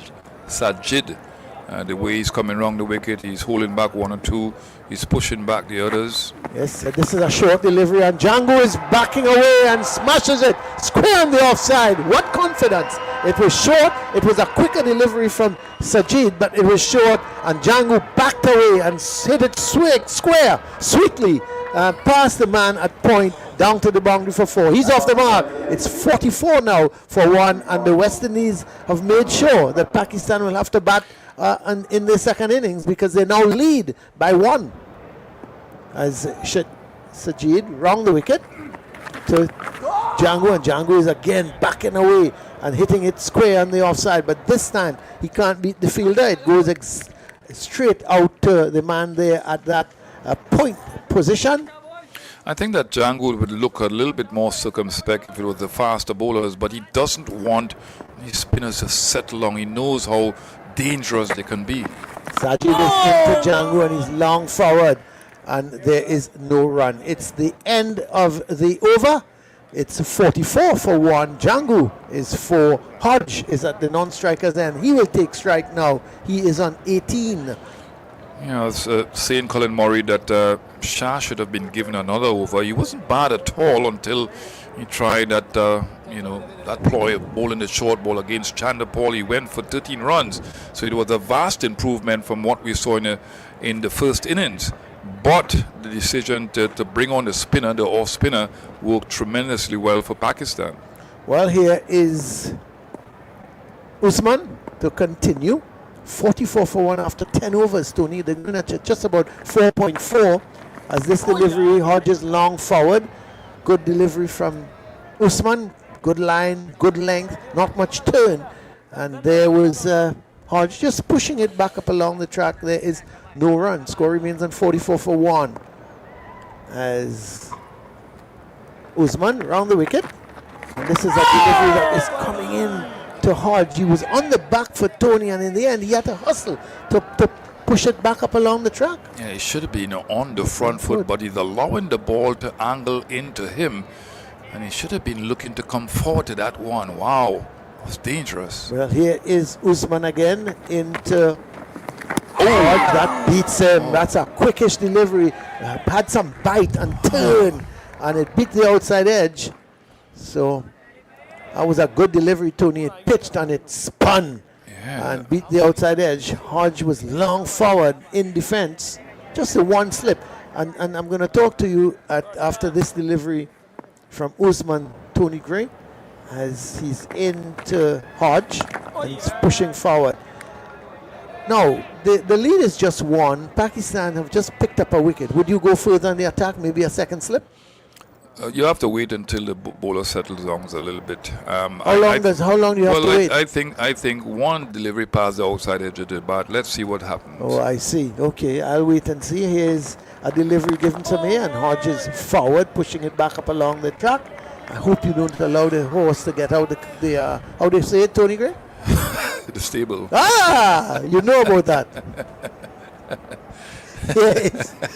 Usman with his final delivery as he bowls to Hodge, and Hodge is looking to flick this delivery through mid-wicket, but it sort of straightened on him, and in the end he was just pushing it back up along the track to the bowler. It's the end of the over, a maiden over from Usman. He's now completed 2 overs, none for 4. It's 44 for 1 as the players turn towards the pavilion because it's the hydration break at this point in time at 44 for 1. So West Indies, they lead by 1 run, Tony Gray, and so far it's this game is fine. It's interestingly poised. Let me put it like that, because another wicket and Pakistan would feel, hey, they're in business here. If these two, it's now just going on to 3:30. If these two can, let's say, bat out most of the afternoon, then West Indies would feel that they could be in business. Yeah, I think that when you look at the ICC rankings, it's amazing how equally matched these both teams are, and just small moments of the game would determine the winner, in my opinion. But this is a very poignant part of the game. If they can get wickets, Pakistan, it would mean that West Indies would be under the gun. And if West Indies this pair here can stay out there, well, they could muster a partnership of about 70 before the close of the day's play. And you will have West Indies being in an advantageous position because of the history of Pakistan's second innings efforts. Yeah, well, it should be interesting. We see the pitches being marked, and Ralphie is doing a little bit of gardening, sweeping the loose turf there at the bowler's end. So it should be, but still nice conditions here at the Queen's Park Oval. The sun has left us for a little bit, but you look around and there are a lot of blue skies about. But I want to ask you a question, Colin Morris, something that I asked you. How long ago? Or off air? Well, if I ask you about you might sometimes not remember. Sometimes you ask me questions about a month ago, and then you come back and say, listen, I want that question I asked you. I think the atmospheric conditions impact the pitch a great deal. I'm not talking about the morning period, because we can talk about that, the overnight rain or whatever happens, but I'm talking about during the course of the day. I've seen it with the faster bowlers. I'm not talking about the new bowler, I'm talking about when the sun comes out, what happens to the pitch. What do you think about that? I don't know. That's a difficult one. I understand what you're saying, but I am not sure. Because Tony, you look at cricket all over the world, and you think, well, you see pitches where batsmen go out and they bat for the day, and England is a perfect example. That's probably one of the few places you can say the atmospheric conditions changes a pitch, because you go out in the sun, all of a sudden it's overcast in England and the ball swings a mile.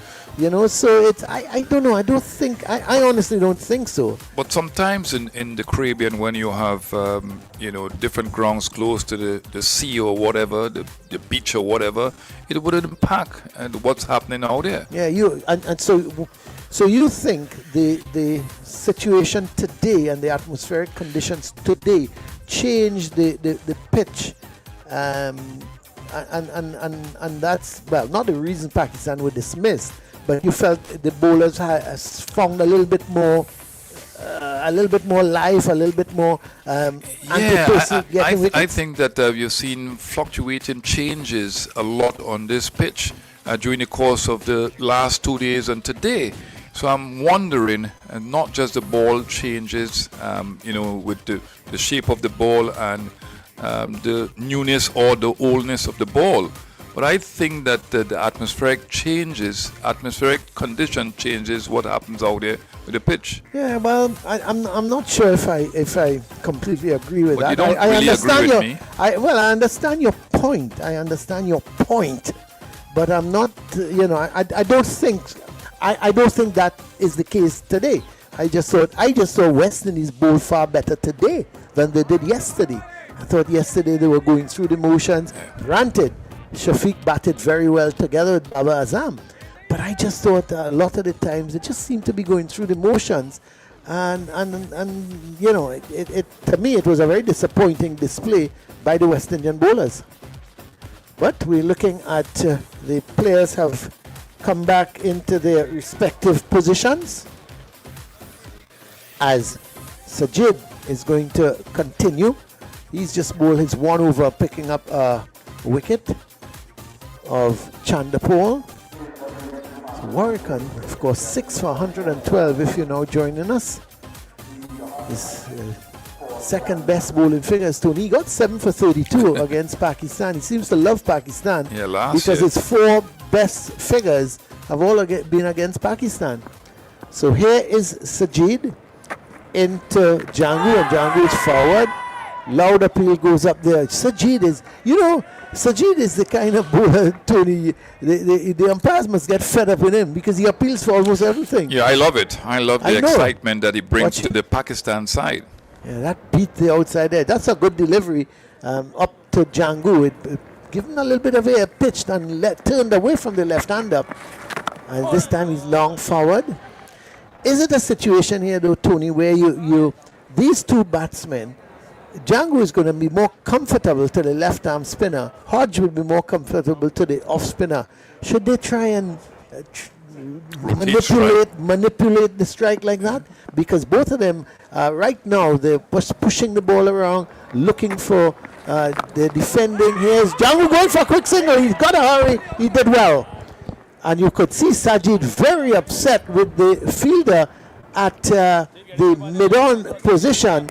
That is Usman, because there was Jangu pushing it to him, and immediately, give him credit, as he pushed that ball, Tony, he immediately set off for the single. He knew he had to hurry, and he got home eventually. Good running. So he goes to 5 on the total up to 45 for 1. Yeah, slightly risky run, Colin Murray, and it's exactly what you were saying. They want to rotate strike because Hodge would be better served against the off-break bowler. Yep, and here is Sajid into Hodge, and he's pushing it out to midwick. And you saw how Sajid was very upset as well, because it released the pressure on Jangu, and you could see him turning to Usman and saying to him, hey, come on, man, that should not have been a single.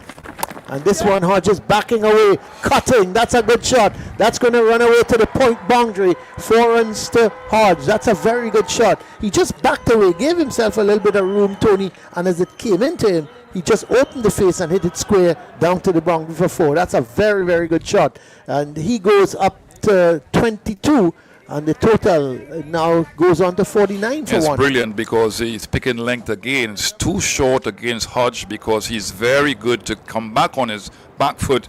And he punched that one square of the wicket for 4. Excellent shot from him. And he's going to put pressure on the bowlers. Yeah, he's a loud appeal goes up, and look at Sajid. He is running all the way up to Rizwan. He's appealing for a caught behind. They all just walk past him and says, hey, take it easy. But he is so enthusiastic. I don't even think Rizwan... He didn't respond at all. And Sajid was... Absolutely no response from Rizwan. Every time he beats the bat, he's appealing.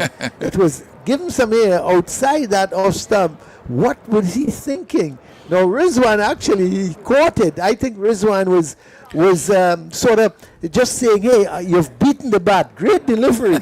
But Sajid was looking for the decision. And this is where he's weak. He prods outside the line of the off stump, but those type of deliveries, not just from the spinner, but from the fast bowlers. Remember how he got out at the Brian Lara Cricket Academy. Well, 49 for 1. Jangu is on strike. He's on 5 and is going to be facing up to Ali Usman. He was coming over the wicket to the left-hander. And Jangu is coming down the track on driving. That's a very good shot. But there is protection in the deep. And they pick up a single as that ball was going out to Shafiq. He's on the field. He must be extremely tired. But they pick up a run. One more to the total. 50 now for 1. So the 50 is up for the West Indies. Jangu goes to 6, brings Hodge back into strike. He's on 22.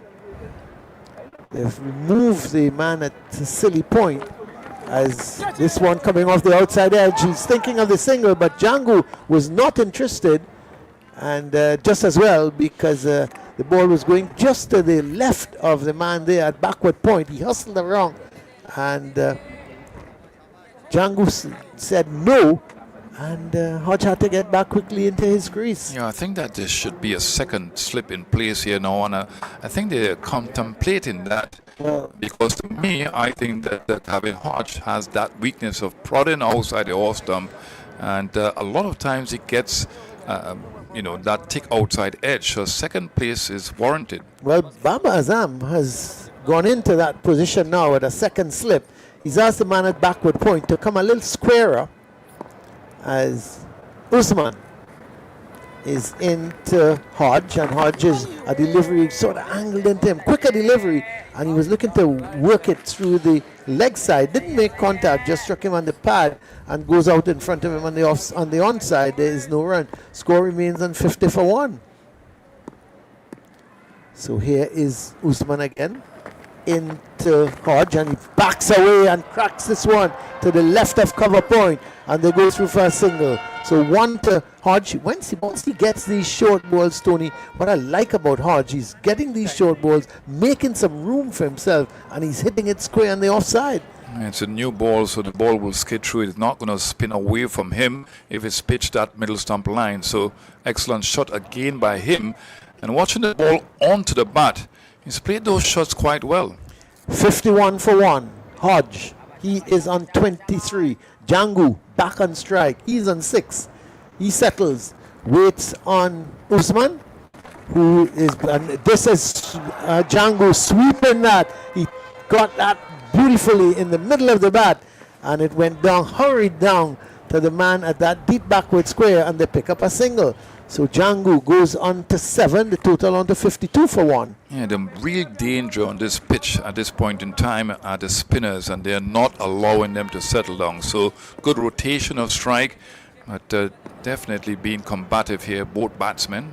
Usman is into Hodge, and a quicker delivery angled into Hodge, and he was looking to come outside the line of the off stump, and suddenly it was coming into him and pitching somewhere, maybe going down the leg side, but he was quickly onto it, pushed it out on the offside. So that ball, certainly it wasn't going down the leg side, I tell you what, it was probably going into middle and leg, and he was just pushing it out on the offside. End of the over from Usman. He's completed 3 overs, none for 7, 52 for 1. Django is to take strike. He is on 7. And Hodge is on 23. Yeah, the only thing with him is that he doesn't leave his crease to get to the pitch of the ball to push back the spinners. And so he looks to play the ball off the turf, which could be dangerous. Well, here is Sajid into Django, and Django looks at him. He was standing up outside his crease, and what did Sajid do? He threw it to Iriswan and said, take off the bails. So Django goes back quickly into his crease, but Sajid is such a competitor. Wrong the wicket, and Django goes long forward, and there is no run. I'm chuckling because I like his personality, his demeanor. He's highly competitive, but very affable. He is 32 years old, Tony. This is his 27th Test match, and when you look at it, he's his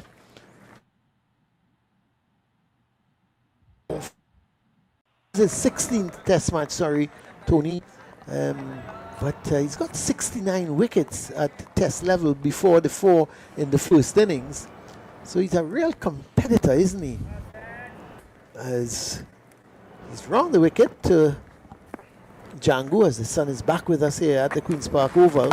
And Django long forward, pushes it out in front of him on the offside. There's no run. Remember what happened last year in that 2 Test match series? He got a lot of wickets. Yeah. Right. Really abrasive pitches. Yeah, there was another spinner who was left out here. Here is a delivery that Django is just opening the face. It was outside the line of the off stump, turning away, and Django opened the face and guides it past the lone slip, and they pick up 2 runs. That's not a bad shot. He, realizing it was outside the off stump, making a little height, and he just guided it down to a short third man. So he goes to 9, the total on to 54 for 1. Yeah, it was an excellent shot, opening the face, controlled shot down to third man for 2 runs. Sajid into Django, and Django long forward, and there is Sajid just doing a little hop and skip, and it's the end of the over. He's completed how many now? I think that is his third over. Yes, he's got 1 for 11. He's the man. He picked up the wicket of Chandapol, who was out LBW. Umpires called because the ball was just clipping the top of the bails, and the Chandapol had to go LBW for 17, and it was then 40 for 1, and these two have moved it on to 54 for 1. I think it's excellent batting. The rotational strike important, using the face of the bat also important against the spinners, putting the ball in the gaps. Looking good, both batsmen, but 3 of the batsmen have batted for the West Indies team in this innings have looked very positive, Colin Murray. Well, that's very true, as Usman is going to continue. He's round the wicket. This is his 4th over, none for 7 thus far, as he's into Hodge, and this one, Hodge is forward. Ball just coming off the inner part of the bat and going past the man at forward short leg, but not far enough for them to think of a single. And there is no run. Score remains on 54 for 1. Yeah, what I like about him is his ability to structure and over. It seems that he always works with a plan. Well, here he is into Hodge, and Hodge long forward. The ball trickling out there to Imam, who is at that short extra cover. And there's no run. So Hodge settles again, 2 slips and a forward short leg, as this one given a little bit of air, and Hodge drives. They're thinking of the single, but Django is not interested because it went powerfully out to the man at cover. Now he's about halfway back, but still it went quickly to his left. And this outfield, Tony, it's quick. Even though we had that shower of rain on the opening day, and the outfield has remained in good condition, and the ball is traveling. Here is Usman into Hodge, and he's forward, pushing it down in front of him towards Imam at that short extra cover, and there is no run. So it's been 4 dot balls so far. So Hodge, and they're moving the man from the forward short leg, and they're putting him into a silly point, and the second slip has gone to that forward short leg. So a little shuffling around, so they're deciding to put pressure on Hodge in front of the bat, as Usman into him, and he's forward, and the ball just going out to short extra. What did they see there, Tony, to move out the second slip, put him to I'll silly tell point? you after this delivery, Yeah, but this please. is smart captaincy, Please really tell smart me, captaincy. please tell me, because I would really like to find out, as the forward short leg has now gone to a leg slip. So really, they're mixing it around. I would actually put a forward short leg, and I would put a forward short leg, a silly point, leg slip, and slip. Put them under pressure. The end of the over, 54 for 1. Let me hear you. Usman's ability to structure innings over is quite clear, very evident there. What has happened is that they don't want having Hodge to play off the front foot. They want to play off the back foot. So they want the ball to bounce and turn, or to angle into him. He's more susceptible to getting out that way. Oh! Sajid is into the left-handed Django. He's long forward. But if it's going to bounce and turn, don't you think it may have a second slip, or a leg slip, or a leg gully? When you look at if what it's going to bounce and turn, I'm just asking. No, but Don't get upset. You get so mad when I ask you. There's Django looking to pull a delivery from outside the leg stump. He missed a golden opportunity to pick up 4 runs, and it's taken by Rizwan. No, I'm just asking you a question. You're getting on like Jared Basso and Vidya. I can't ask them any questions. Why are you getting on like that? I just want to ask a simple question. Here is Sajid round the wicket, and this Django is cutting, but straight to the man at backward point, and there is no run. Don't you think if it's going to bounce and turn, it may come off the edge? Well, you can get him out in different ways, but I think that they want him to play off the back foot. Okay, so I'm going to also ask you then, should they go on the attack a little more? Because right now they've got that 1 slip, here is Sajid into Django, and Django's pushing this one out to backward point. So they're just playing around with those three closing fielders. Should they add a fourth? Not really. Why? You want that balance between defense and attack. Make sense to you, Colin Murray? Well, you know, I'm kind of ignorant, eh? So Come on. No, but I am saying to you, here's the Django forward outside the line. That's a good delivery from Sajid. It turned, and Django was just pushing at it and missed the outside edge, went through. All I'm saying to you is that, you know, the lead now is 11. Take out one of the guys. Let him get that gap in the cover region, so that maybe he might say, boy, if I drive there, you know, I can get some runs. But you're blocking up all the, and we're going to come to it after this over, because they're going to be bowling to Hodge, and I want to point it out to you as Django gets a short ball and he hits it beautifully. That is a lovely shot. It was a bad delivery. It deserved the treatment it got. It was short, it was outside the off stump, and Django reached across it and he hit it in the middle of the bat between backward point and the cover point down to the boundary for 4. That was an excellent shot. 4 runs there in the over. Sajid is now bowled 4 overs, 1 for 15. It's 58 for 1. Django into double figures. He's on 13. Hodges on 23. It's an excellent shot because he's strong in that area between the backward point and cover point. So that's a strong part of the ground for him. And anything that's slightly short and wide, he's going to put bat to ball. Excellently played. But coming back to your question. Look what's happening now. They've gone back to 2 slips. They've taken out the silly point. They've gone. So anyway, maybe you'll tell me. Can I do maybe you'll tell commentary me. video around for please? No, not at all. Here is a delivery angled into him. He's pushing it in. No, you will not. That will not happen to you. At least not in this test match. Maybe a future test match. Not in this test match. Maybe the 3rd test. Yes. Thank you. I forgot about that. Here is Usman.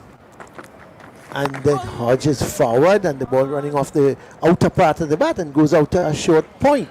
So, they just keep mixing it up. And they're not sure if to go second slip or silly point. Silly point or second slip. And I just find it kind of baffling. I do apologize, Tony Gray, but it's just baffling to me. You know, I don't understand it. You know, 1 minute you're at second slip, 1 minute you're at a silly point. Here's a delivery that Hodge is driving. That's a good bit of feeling by Imam, who is at the short extra cover, and there's no run. Well, I talked about the balance between attack and defense because he structures his overs that way. It's not one ball he bowls in one spot. He's smart, he's cunning. Well, here is Usman into Hodge, and Hodge is on the back foot. He's thinking of the single, but it's going out on the offside and going to Sajid, who is at a backward point, and again there's no run. You see Ali is being asked to go a little wider at mid-on, but then he goes back to his original straightish mid-on position as this delivery gives him some air outside the leg stump, and Hodge is turning it towards the vacant mid-wicket position. Ali has to run around about I would say 10 meters to his right, and they pick up an easy single. Hodge goes to 24, total on to 59 now for 1. The lead at the moment is just 16, and West Indies will want to really build on that and maybe get another 250 or thereabouts. Wait, I'm going to come to you in a minute again and find out what you think. Maybe a reasonable total that West Indies can win this test match with. This delivery into Django, and he's turning it, but it hits the man at forward short leg, and there is no run. The end of the over, at the end of it, West Indies in their second innings, they are 59 for 1. The man already out is Chandapur. He went LBW Sajid for 17. It was 40 for 1. It's now 59 for 1. Yeah, I think a score of about 275. Mainly because you look at this batting, the Pakistanis have a stronger batting lineup. So you're saying West Indies need 275 to defend. To defend. Yeah. So that means they got to get over 300 in the second innings. I think so. A lot of times still in the game. Yeah, that's for sure. And the pitch not bad at all. The pitch is not a bad batting pitch. Well, it's going to be Sajid is going to continue, and he's bowling to the right-handed Hodge, and this one turning into Hodge. It's got some turn there, and Hodge was looking to whip it through the onside, didn't make contact. It just came off the pad. And there is no run. Here is Sajid, and Hodge using his feet, drives pleasantly through the offside, runs in it. Ali is giving chase. They've gone for 2. Are they going to come back for the 3rd? Oh, that's bad running. I thought there was 3 in that. But in the end, Django didn't seem to be hustling for that 3rd run, and he was content with 2. Score goes to 61 for 1. Hodge on to 26. That's a nice shot, Tony, using his feet and driving through the It's cover. a brilliant shot. That's what you need to do, push back the spinners. Coming out of his crease, showing that confidence, getting 2 runs. Well, here is Sajid into Hodge, and he's looking to pull a delivery. That's a tumbling stop to his left there by Shafiq, and he stopped it from going for 4, that's for sure. But they still get a single. So 1 more to Hodge. He must be disappointed that he didn't get that past the man at that short fine leg position. So he goes to 27, 62 for 1. And it's really, you're looking at the batsmen, as you rightly said, Chandapol, Hodge, and now Django. It's some enterprising batting being shown by these guys. Yeah, even that delivery was overcompensating where length was concerned, because he was driven for 2 runs just now. So this is what I talk about a lot. The best batsmen against spin, and we've seen the best from this country, and we've seen one that just departed, the great Garfi Sobers. The greatest. Yeah, the greatest cricketer of all times. And you said it, the greatest batsman that you've ever Oh, seen. that's to me. With an average of just over 57. I mean, the ability to use their feet quite nicely and to use the depths of the crease was quite evident. And we've seen it now with Calvin Hodge. Here is Sajid, this time to the left-handed Django. And this one, he's bowled him. Django going on the back foot, a quicker delivery from Sajid, and it spun. It seemed to have taken the top of the off stump, and Sajid has picked up another one. And bowling to the left-hander, he's got the wicket of Django. Tony, maybe he should have been on the front foot. He should have been on the front foot because that ball was pitched up, but he opted to play off the back foot and the ball spun away from him. He was expecting the ball to come back into him. So an excellent delivery, and look at the celebration by Khan. We love it, but it's not good for the West Indies team because Django has to depart. And he was actually batting very well. He was looking good. So he goes, Django, bowled by Sajid for 13. West Indies are now 62 for 2. Yes, and really concerning that Django's form has dipped since the 233, I think it was, record-breaking feat with Roston Chase, and he's not been able to get anything close to that in the recent times and in this series. So it's concerning. A bad choice of shots. He should have been forward. Well, it appears that the West Indies captain, Roston Chase, is making his way out. So Roston Chase is coming. We have not seen Hope, and of course King, who was injured, and Justin Greaves. So West Indies, they need 2 batsmen to stay, Tony, especially for the rest of the afternoon. Yeah, and that's the thing about Shea Hope. The amount of pressure, what you call stressors that he's been under. He's captain of both white ball formats, and then he's wicketkeeper also and one of the main batsmen. So he's going to be really tired now. And the decision to bring Roston Chase is not a bad one. He's a right-handed batsman. But he can use his height a little bit more to combat the spin. So we're looking at difference in height. How do you rate him against spin? Well, he's learned to play the sweep shot, the reverse sweep shot, and the conventional sweep shot. He's not bad, but he's got to learn to use his height. And when you have height, you have to push the spinners back. Like Sir Clive Lloyd, he was good at playing spin. Yeah, well, so Chase is going to be facing his first delivery. So Sajid, who picked up 4 for 85 in the first innings already, he's got 2 for 18 from just 4.4 overs. And so Roston Chase is going to face his first delivery from Sajid, and this time he's forward and pushing this up on the offside, and Sajid does the fielding to his own bowling. So West Indies lead by 19, so effectively, Tony, they're 19 for 2. Wow. It's There's some pressure here. Yeah, under some real pressure as Sajid was about to come in. And not sure what happened. Was Roston Chase not ready? He's not. He's been rushed here, Colin Murray. Yeah. He's so eager, isn't he, Sajid? Here he is into Chase, and Chase drives. That's a good shot. Runs in it for him. Will the man from Long get across in time? No, he will not, as that was a beauty of a shot. Given a little bit of air, and he was off driving to the right of the man at mid-off, down to the boundary for 4. That's a lovely shot. He's off the mark. It's 66 now for 2. Yeah, they mentioned that the height is going to make a difference, or should make a difference, and that was a good example there. Flight to delivery from Khan, and Roston Chase just came to the wicket to put back the ball. Lovely fluent way to get 4 runs. So excellent shot by him, and he has to utilize the height that he has and try to come forward as much as possible. Well, Vidya is getting ready, and Jared. So after some more comments from you, Tony, the next voice you'll hear is Vidya Ramphal. Yeah, this is good thinking by Darren Sammy and the think tank and the staff and technical staff. They've been doing a good enough job in not just this series, but the one that was played against Sri Lanka. Yes, the first delivery of the new over from Usman. Played back to the bowler, and there's one. When you say good enough, out of 10. Well, I mean, in recent times I'm talking about. Yes, of course. The last 2 series included this one. Usman again, round the wicket. Playing off the back foot is Hodge, down on the leg side, no run included. You won the first Test series against Sri Lanka, 1-0. And now you're doing well against Pakistan. You cannot lose this series. The only thing you can do is draw this series. So I think that they've done relatively well. Yeah, they certainly have. And I'm sure that a lot of fans would agree with you at the moment as we watch Usman.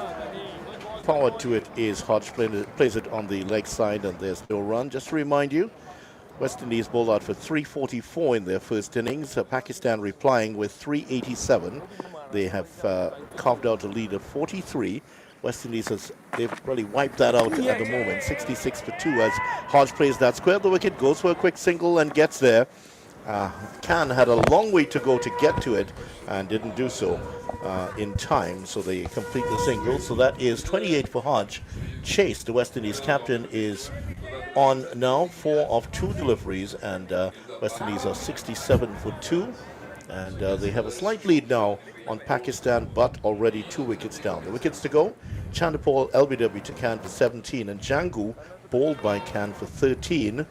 The man from Pakistan, the off spinner, doing the business right now, Jared. Yeah, he's continued to take wickets and wreak havoc for West Indian batters throughout this Test match.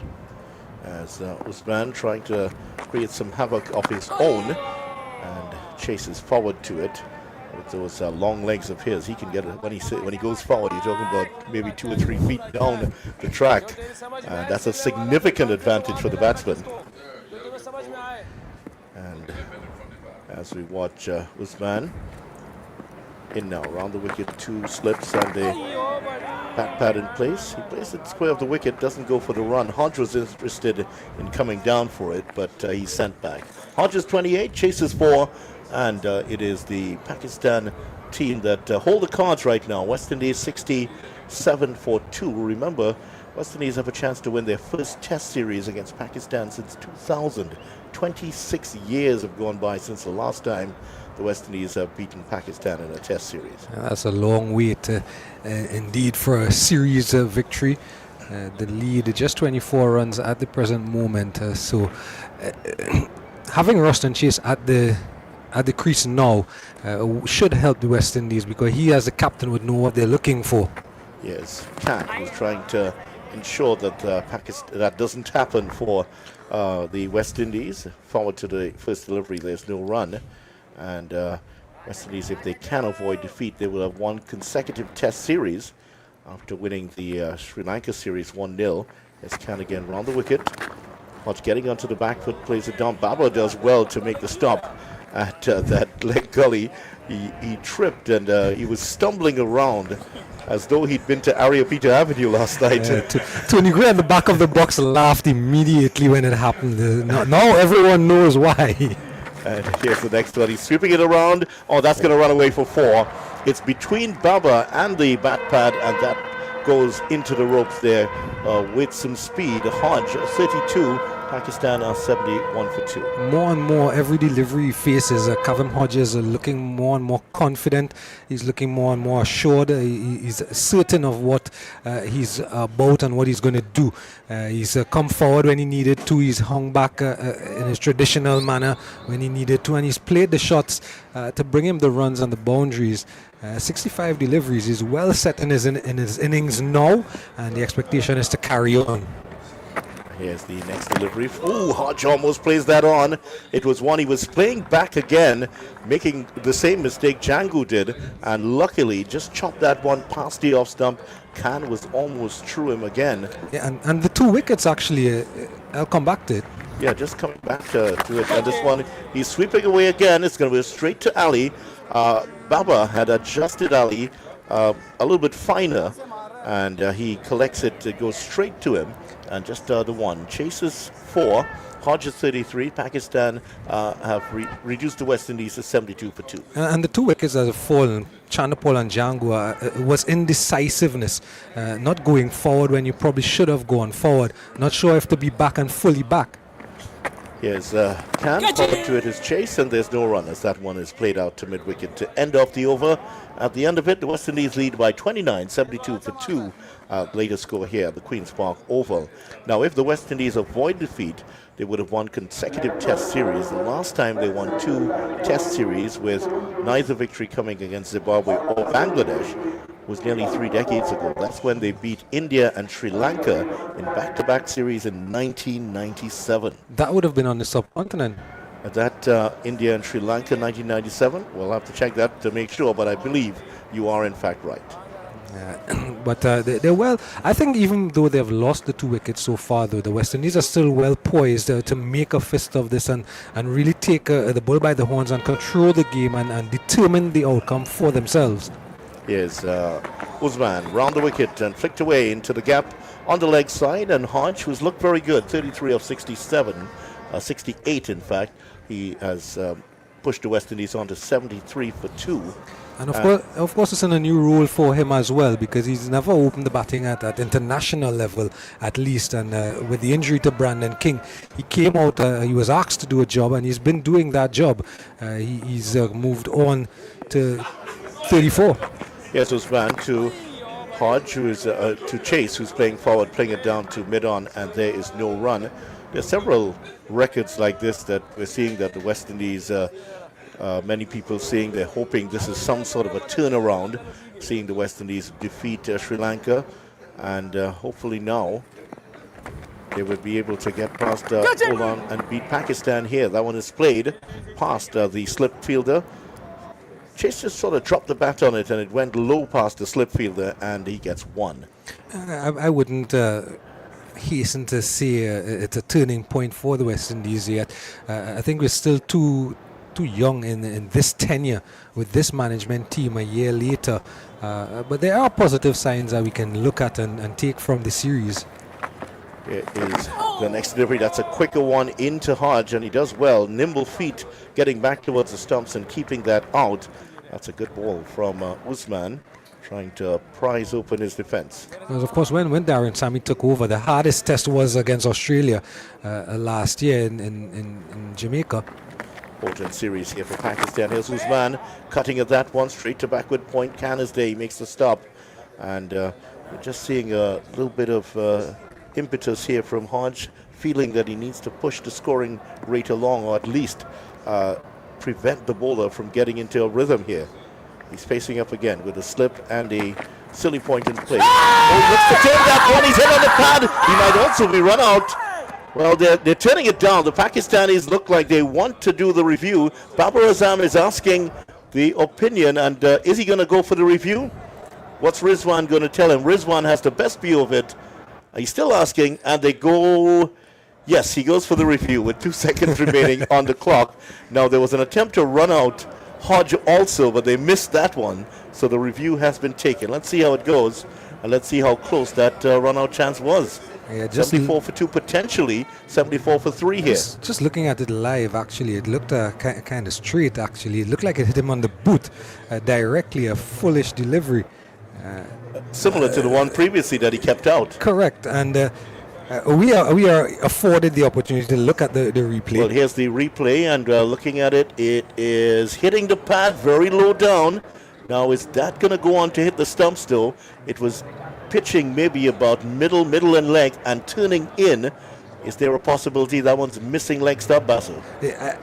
Based on the replay that we are looking at, it seems to be just drifting past leg stump, probably umpire's call. There's no bat involved. Is there a touch on the bat? There's no bat involved. And the ball has gone past the bat, and we're seeing on ultra edge, the impression is happening after the ball hits the pads. Yeah, and I don't know if it has turned enough to come back onto the middle stump, but if anything to save Kavim Hodge, it would be an umpire's call or a direct not out. Well, the Pakistanis are looking on with great interest here. They needed to be 3 reds. Well, if it is 3 reds, that's going to be West Indies down by 3. Well, the fans are looking on expectantly. The Pakistanis, they're all looking at the monitor at the moment. And Mohammed Abbas was there. He's pointing at someone in the crowd. There was an image of the dressing room in the Derek Murray Players Gallery. Here's the tracking. That one is going to hit the stumps. 3 reds. 3 reds, and he's gone. DRS confirms that Pakistan have another successful review. Success also for Usman, who had a horrible time in the first test, and now all 3 wickets have gone to the spinners. And yes, that's exactly what Abbas was saying. He was pointing. Out. He says that's out. And the celebrations have started on the field. West Indies 3 down. Yeah, and we were just talking about the 2 previous wickets to this one with Kavim Hodge. He was well set, faced 71 deliveries. He's got to 34, so he's got yet another start, and he's going to be probably questioning himself because he had all opportunity, an ample opportunity to carry on from this start. But again, just similar to the 2 dismissals prior to him, it was just a tentative prod forward and probably not a fully forward, allowing the ball to touch down and turn back onto his pad, eventually playing down the wrong line as well. But the West Indies came out after the break and they looked to have intent, and they were intent on scoring, and they looked to turn over the strike and make things happen. And the 3 dismissals, in my estimation, have been tentative shots by the batters.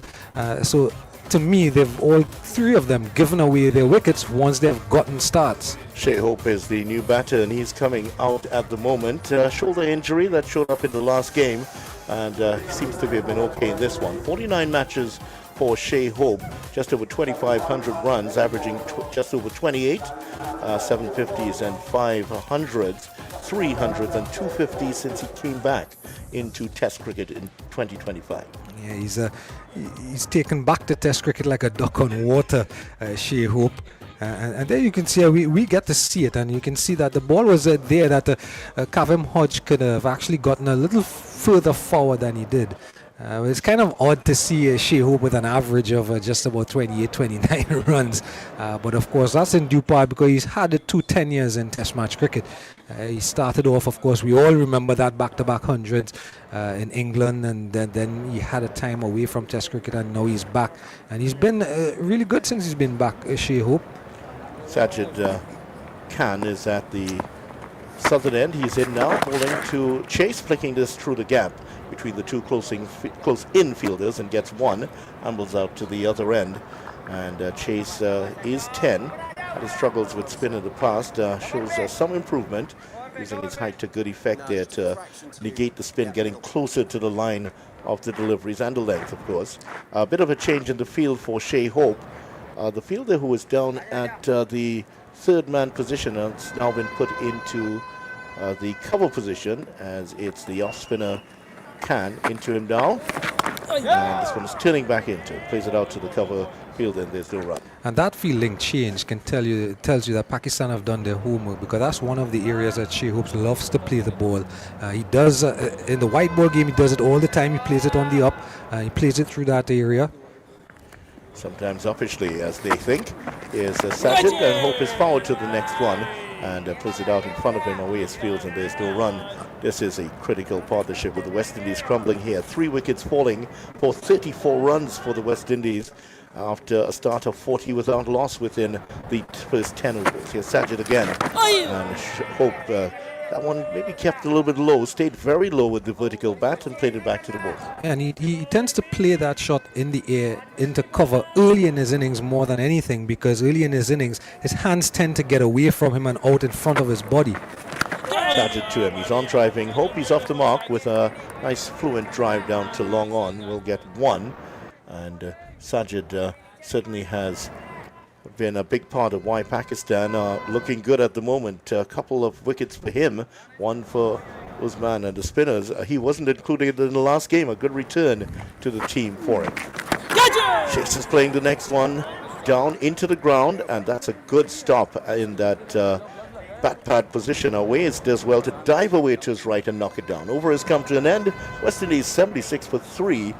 Chase is 6, and Hope is just off the mark and 1. And this is a period, you mentioned it a while ago, this is an important period, an important partnership for the West Indies, whereby you have 2 of your more senior players, if you will, who've been playing cricket for the West Indies for many a year, and one being the well, in fact, the 2 West Indian captains are out in the middle, because Shea Hope is the white ball captain, and all that experience needs to come to bear here, assess the conditions, and play what you have in front of you, and not give it away, and let the Pakistan into the game. Of course, questions remain on the availability of the opener, Brandon King, and of course Greaves, what condition he is in after he had a strain to his upper thigh in the first innings while batting. What condition are they in? So Pakistan will be thinking that they have a big advantage here with those 3 wickets and those 2 injured batters still to come. Here's Ali on the wicket, playing off the back foot down to fine leg, and that's going to run away for 4. Nice shot by Shea Hope. Just got in front of the stumps and flicked it away. Ali feels that was a bit lucky for the West Indies batsman. 80 for 3. I think you might be right, because you miss, I'm going to hit, and I think Shea Hope took that off his pads, and he was that far across in front of the stumps that had he missed and it rocked his pads, oh yeah, if he had missed the delivery, it would have been crashing into middle stump, into his pad in front of the middle stump. But that's the talent and the caliber of the man. He's just come to the crease, but he's in good form through the Sri Lanka series and then into this series, and that's a shot of a man in form, being able to turn it around the corner down to fine leg. 80 for 3, the West Indies. The left-arm orthodox spinner was man in again. Well, he's looking to Hope. Hope is looking to sweep this one away, and that comes off the pad. Rizwan drops the glove and chases after it. He was really hoping with that shot. It certainly was. I don't think it was the length to play that shot, but again, Shea Hope is continuing to show what the West Indian batters have shown in the second innings, intent. And Usman round the wicket. I Hope is getting onto the back foot and tugs it down to the middle-on position. There is no run. 2 slips and a close-in fieldsman. There's a backward point for Shea Hope. Cover point, which is just about 3/4 ways to the boundary. Extra cover, mid-on, and a mid-wicket for Hope. There's also a long off in place. Hope forward to the next one. Plays it on the leg side. There is no run. And Hope had an important 92 from 182 balls in the first innings in Taruba. Played an awful shot in the second and got out, and didn't do a huge amount here today in the first innings. And put on a nice partnership with Kevin Hodge. Here's the next delivery from Usman, and it's defended. There's no run. But Hodge is gone, and Hope is here. He has to find something, dig deep here, he and Roston Chase. 4 runs at the start of the over. Just 1 ball remaining. Hope now getting onto the back foot and forces it out to extra cover. There's no run, fielded, and that is the end of the over. At the end of it, 80 for 3. Usman just giving up the 4 runs, 6 for Hope, and Chase has moved on. And the Queen's Park Oval here, it's bathed in sunshine at the moment. The shadows starting to come across the way to our right. The stands just shading a small portion of the ground. I think that's where every fielder wants to go at the moment. Yeah, there's one lucky fielder who's down there now in a third man position. Yeah, that's one of the substitute fielders. That might be Shaquille, I believe, who's down there at the moment. Number 59, and well, in fact, he's come off completely. So there's another fielder on. Yeah, it's going to be Shah who's put down in that region. Now Chase is playing this one nicely out on the offside. There's a huge gap there, and he gets the run. On the offside, there's only a mid-off and the fielder, as we mentioned, who was down at the third man boundary. So there are acres of space, and all he just had to do was drop it into the space and run one. Yeah, there are acres of space on both sides of the wicket, in fact. Here's Sajid again. He's the danger man. Getting across to it is Hope. Exaggerated defense and keeps it out. There's no run. And really, you feel that the exuberance of Sajid. So I think everyone who's seen him is taking a real liking to the mustachioed Pakistani player. Here he is in over the wicket, and Hope is driving this one. Not going to beat the fielder at mid-off. There's no run. And these two need to bat all the way through the evening if the West Indies, and if they can do so, at least for the next 40 minutes or so, the West Indies should be in a much better position. Hope now turning that on the onside, and there's no run. If they go, one of these go, or both of these go, it's pretty much looking like Pakistan. It's their game to lose. Yeah, and I think now it's just about batting time more than anything. Here's Sajid, and Hope is forward to it, and there is no run. 1 ball remaining in the over.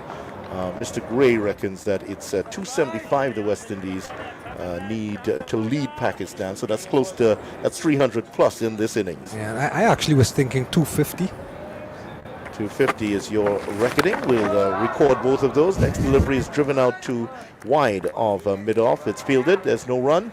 Over ends. Just a 1 run in the over from Sajid, who continues to impress with his tight lines and his exuberance. 81 for 3. Chase 7. Hope is 5. West Indies lead by 38, so they're effectively 38 for 3. Yeah, and I reckon 250 more than the 275 that Tony talked about, based on the history of the Queen's Park Oval, that generally you don't chase 200 anyway. But 250 were based on the fact that Pakistan does have a strong top order, and they have a stronger batting lineup. So you just give yourself that cushion of the extra 50 runs, 250. That's how I came up with my 250. I don't know about Tony and 275, but that's the expectation historically at the Queen's Park Oval. You dare question Tony Gray's judgment? Why not? Yes, it's bad. We're on the wicket, and it's Chase who's forward to it. Oh, that one he's kept out. Ooh, that was close. He dropped the bat on it. He wasn't sure that the feet were moving nowhere, and eventually had to drop the bat on it, and he survives. Yeah, but I still think it's a little bit too early for Chase and Hope to start thinking about what is that target. I think now, at this period in time, they have to think about batting time. Yeah, batting time and getting forward to the ball. He's come forward to the next one and driven that beautifully through extra cover. That's going to run away for 4. The fielder's after it. He's not going to get there today or tomorrow. Boundary for Chase, and that's much better after the way we saw him play the previous delivery. He's into double figures on 11. West Indies 85 for 3. A tendency of West Indian batters is to play with hard hands, as we call it.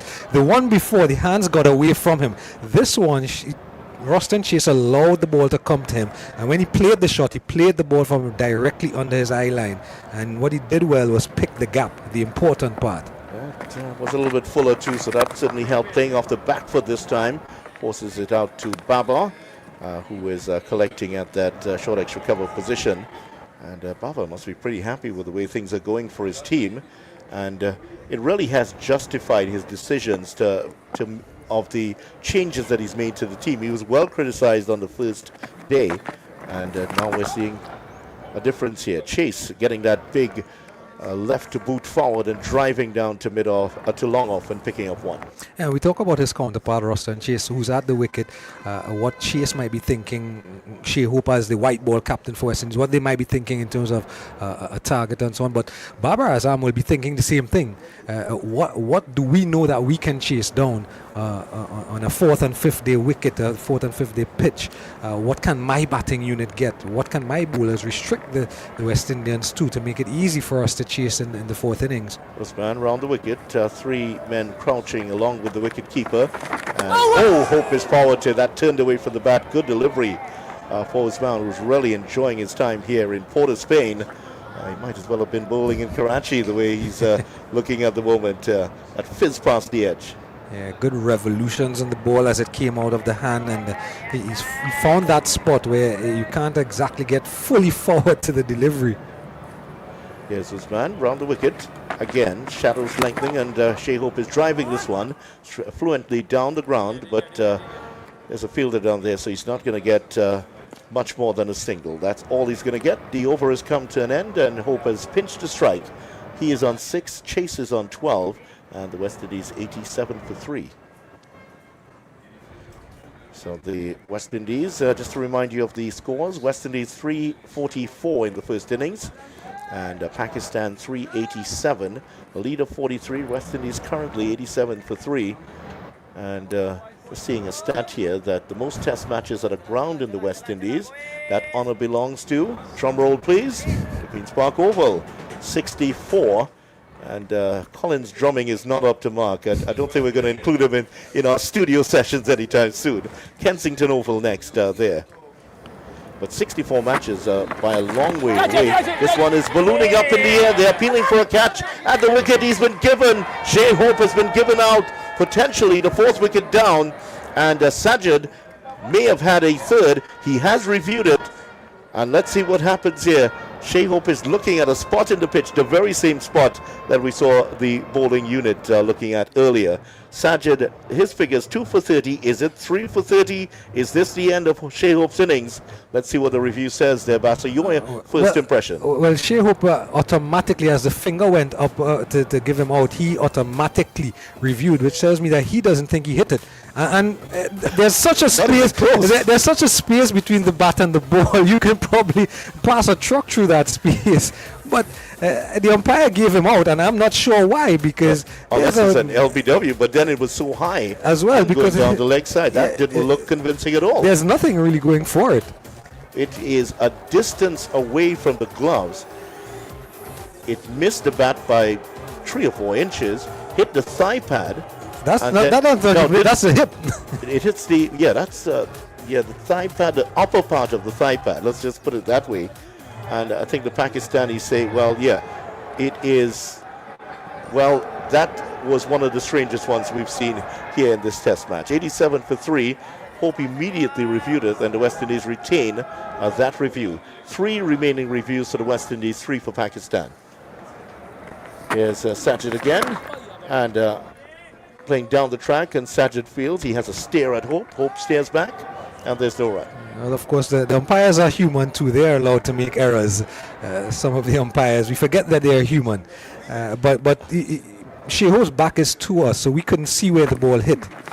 Hope getting onto getting back towards his stumps, plays it on the onside. There's no run. Sajid, in fact, initiated the review. Well, actually, he was indicating that he felt that it hit the gloves, but it turned out to be a few inches away. Hope is driving the next one down to mid-off, and there's no run. And the umpire gave it out, and that's really concerning here. Here's Sajid now, his top of his head glistening in the sunshine. That one keeps low and somehow stays away from the stumps. I don't know what DRS will say, but I feel the stumps ducked out of the way for that one. Let's see where it lands, and it just scuttles. Did that even get up above the pad roll? That's only about a foot off the ground. Yeah. That's barely above the strap on your pad that is around your ankle. Yeah, and there is that spot. Shea Hope is down there looking at it again, and that spot seems to have been causing all sorts of problems here for the West Indies batters. And you mentioned the cracks earlier. I think that's a crack. It certainly is. Here's Hope now on driving, gets one. He's going to go down to the other end, and Chase, well, he's going to pinch the strike again because Chase is going to come down to that end. So just one to Hope. He survives a confident appeal. He's 7, Chase is 12, and the West Indies are 88 for 3. It's the first ball that we've seen misbehave that much in terms of low bounce. It didn't bounce at all, and that's why I'm saying 250 is a good total to have. Yes, I am Tony Gray. I'm disputing Tony Gray here. Well, you're a brave man. Certainly a lot braver than I am. So if you want I have absolutely no backing in the commentary booth. You've backed out. Colin Murray's backed out. Well, when you're coming off a man against a man who has a 12-inch reach advantage on you, you certainly don't want to. I know one person in this building who can back me up and will be better and stronger than Tony Gray. No, Colin Croft is not here. No, I was going to call Ian Bishop for him. Ian Bishop is not, I don't think he's going to get into that.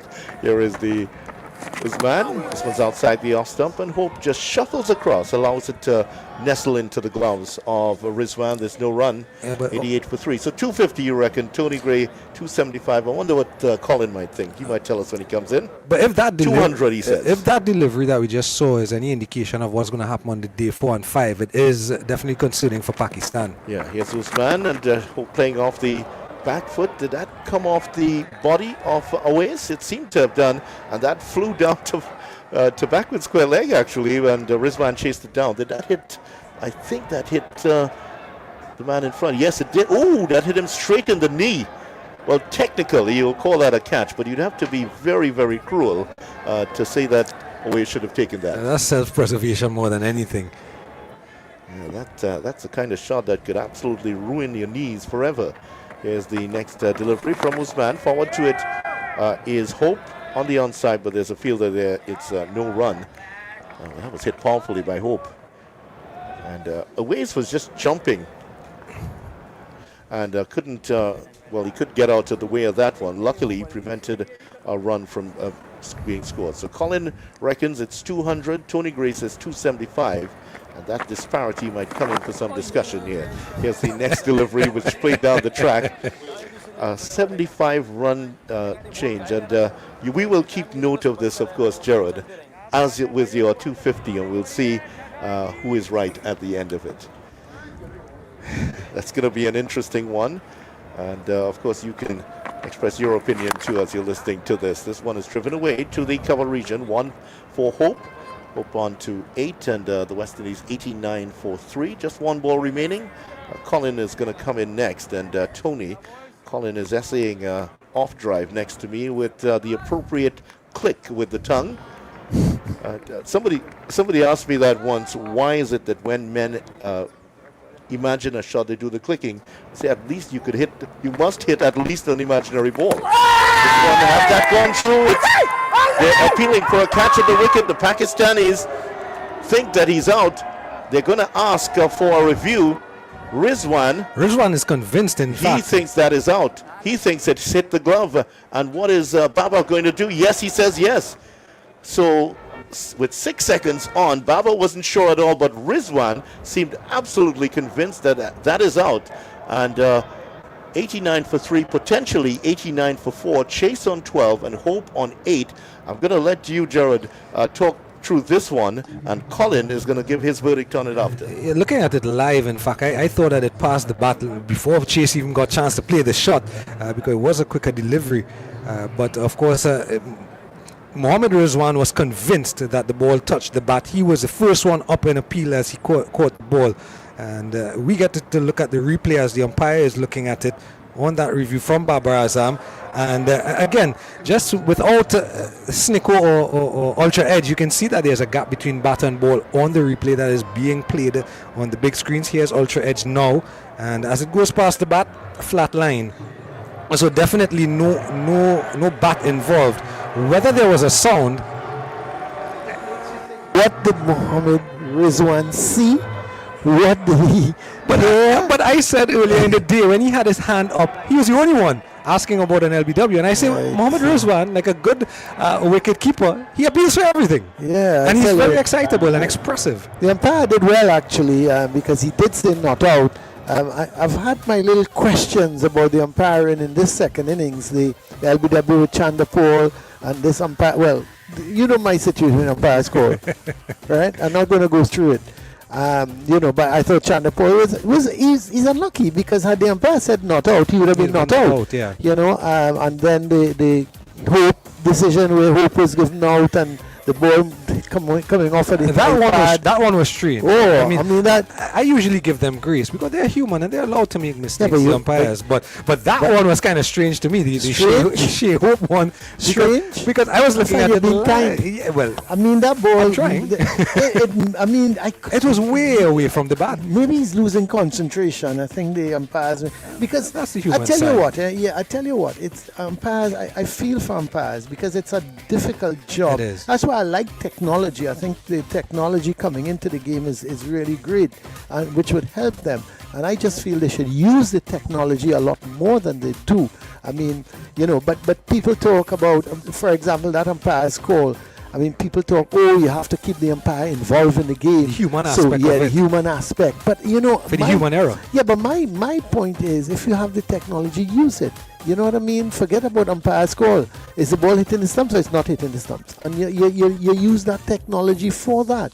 And that's what I'm really happy to be talking to you, Jared. I realized. Yeah, I was just Jared. about to say No, that. yeah, Jared, I'm 89 for 3. No, While Colin Murray Jared, is schooling but- me on umpire's no, score, but 89 Jared, for 3 but- at the drinks break. Yeah. And I It's a stayed because I drink break, realized you because, don't, yeah, you don't want Tony. You're not Tony missing Gray any here. cricket. Yeah, no, you I don't would want have, Tony I would Gray have here. had to get him here for the drinks break. He would have been talking during the drinks break. So I'm really happy that you spent a little time here with me, because boy, sometimes it's a lot. It's a lot. Should I be But going downstairs anyway. for the blood pressure machine to just No, double check? no, I careful, I careful. realize you look a particular way but- after you come off commentary, Tony Gray. Be very, Tony Gray is a nice guy. No, Jared, what do you? Listen. You think he's gonna send a check for you in the mail or something? I am very, very generous. Tony Gray, how are you? I'm all Jared right. Basso I'm all right. is not saying nice things about you, or is he No, saying yeah, nice things? I heard him. Yeah, he you heard says him? nice things about everybody. Who, Jared Basso? Yeah. Oh, well, I don't know. He's not I criticize anybody. Serious? I Yeah. didn't know that of him. I thought he was. I thought he would, half and half. Criticize whoever needs to be criticized, and if you're not, but you saying even if you need to, you have to be criticized. He doesn't do it. Yeah, he can be constructively critical, but Oh, not okay. destructively critical of people. Okay, Yeah, I okay. like him. I like him. You like him? Yeah. But but he's I've opposite never to seen you. you like anybody. I mean, I'm shocked. Colin I'm Murray, absolutely shocked. 275 I was looking at because you have to factor in different things.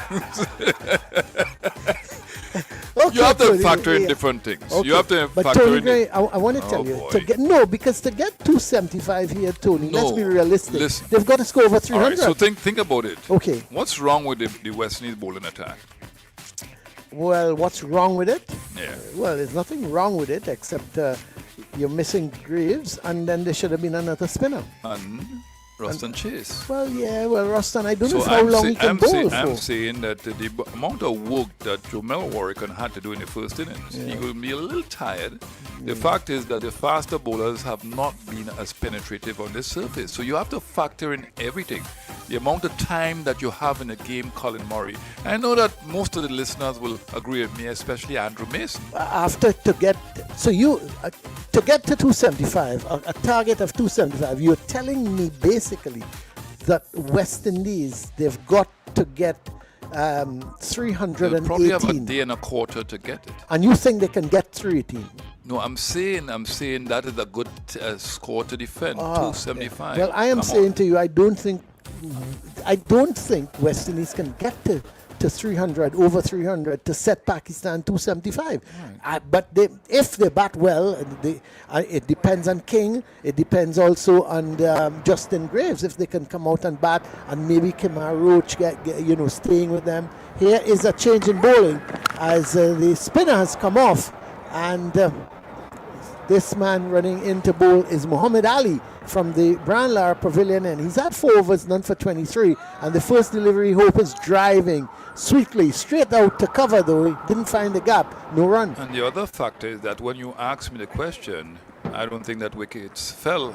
And the West Indies team had the opening pair. Oh, yeah, no, I asked you before. So, right, yeah, that's right. But are you still of that opinion? No, I think that No. the West Indies team will struggle to get to 275 lead. Yeah, that's going to be really tough. That's why I'm saying 200. Even that to get to 243, to me at this stage it doesn't look likely, as Hope is playing a delivery coming into him, and I think the West Indies batsmen, Hope and Chase, they'll be a little happier with the medium paces, the ball coming onto the bat rather than the spinner. Yeah, it's amazing that they've made that change now, and you wonder why. Because, I think that both batsmen would like the ball coming onto the bat, as mentioned, but to get into rhythm too, they don't want to be prodding forward to the spinners.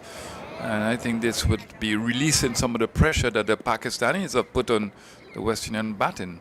Well, there's a slip at gully, point, short extra cover, mid-off, deep cover as he's into Hope and beats him outside the line of the off stump. That didn't seem to get up very much, but it was outside the line of the off stump. Hope was playing at it, beat the outside edge and went low down to be taken by Rizwan. So let's quickly look at this field here. There's a slip at gully, a third man, short point, a deep cover, about halfway back to the boundary, a short extra cover, mid-off, a mid-on, and a man at the deep fine leg position.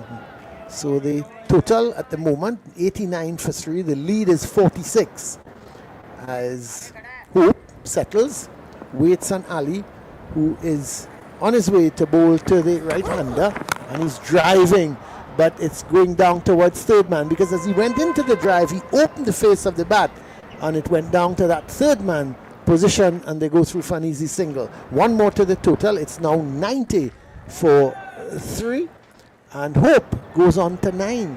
You might see some indifferent bunks because of the stage of the game, and you've seen dryness of the surface, and that's why he's opted to put the fast bowler on. It might confuse the batsman whether to come forward or not, but some indifferent bunks is what we've seen just now. I tell you what, Ali has dismissed Hope twice already for the series out of the 3 occasions, so he must be feeling a little bit confident bowling to Shea Hope, but he's at the non-striker's end as Ali is in to Chase, and Chase opening the face of the bat, just pushing it out there to the point position, and there is no run. Score remains on 90 for 3.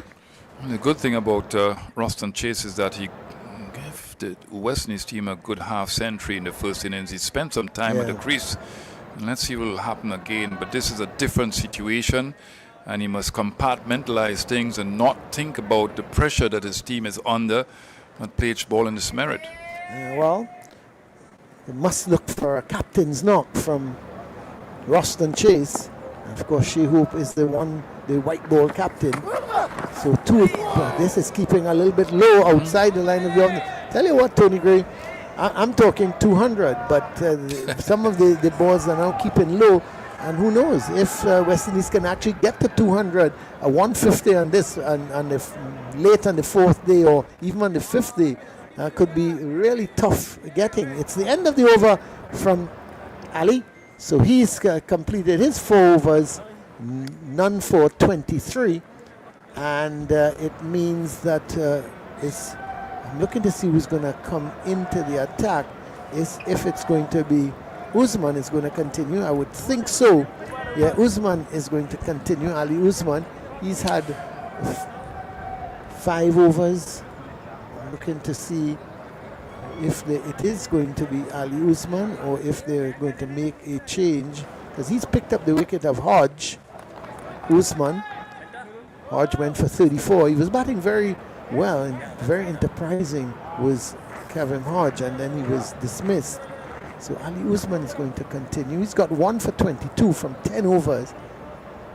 It's been very tight, and he's varied his bowling, and he's going to come in to bowl to Shea Hope. So wrong the wicket, and this delivery gives him some air, and Hope is long forward, pushing it out on the offside towards the man at that short extra cover, and there is no run. Score remains on 90 for 3. Batsmen out already. Chandapal for 17, Hodge for 34, Jangu for 13. No Brandon King because he was injured in the field, so he's getting some treatment. And this time a delivery that Hope looking to come inside the line and turn it. That seemed to run with the arm, Tony, and run down past the leg stump. Yeah, he should be looking to come forward here now. It's a very good delivery. Wow, No, it was wasn't turning actually, yeah. away from him. Oh, what a good delivery. I thought I was running down towards the leg stump, but it spun, beat the outside edge, and was taken by Rizwan just over the top of the middle and off stump. Here is a delivery that Hope is backing across, pushing it out towards the man at that short mid-on position, and there's no run. But even in the first innings, you've seen Usman bowl those sort of deliveries. So he's getting the ball to move off the seam too, and good rotation of the ball. Well, here is Usman into Hope, and Hope drives. They go through for a quick single, and they'll get it because the man there at that cover position, now he's about halfway back to the boundary, but he attacked the ball, and in doing so, he was not able to hold on to it. It seemed to be the man out there is through, let's see, could very well be Sajid, but here is Usman, this time to chase, because they did get a single chase. Look at the sweep, doesn't make contact. There is no run. Score remains 91. Now there's a change in the field because there's nobody at a deep backward square leg. But with that sweep shot that Chase played, Muhammad Ali has moved from mid-wicket and he's gone just backward of square. So here is Usman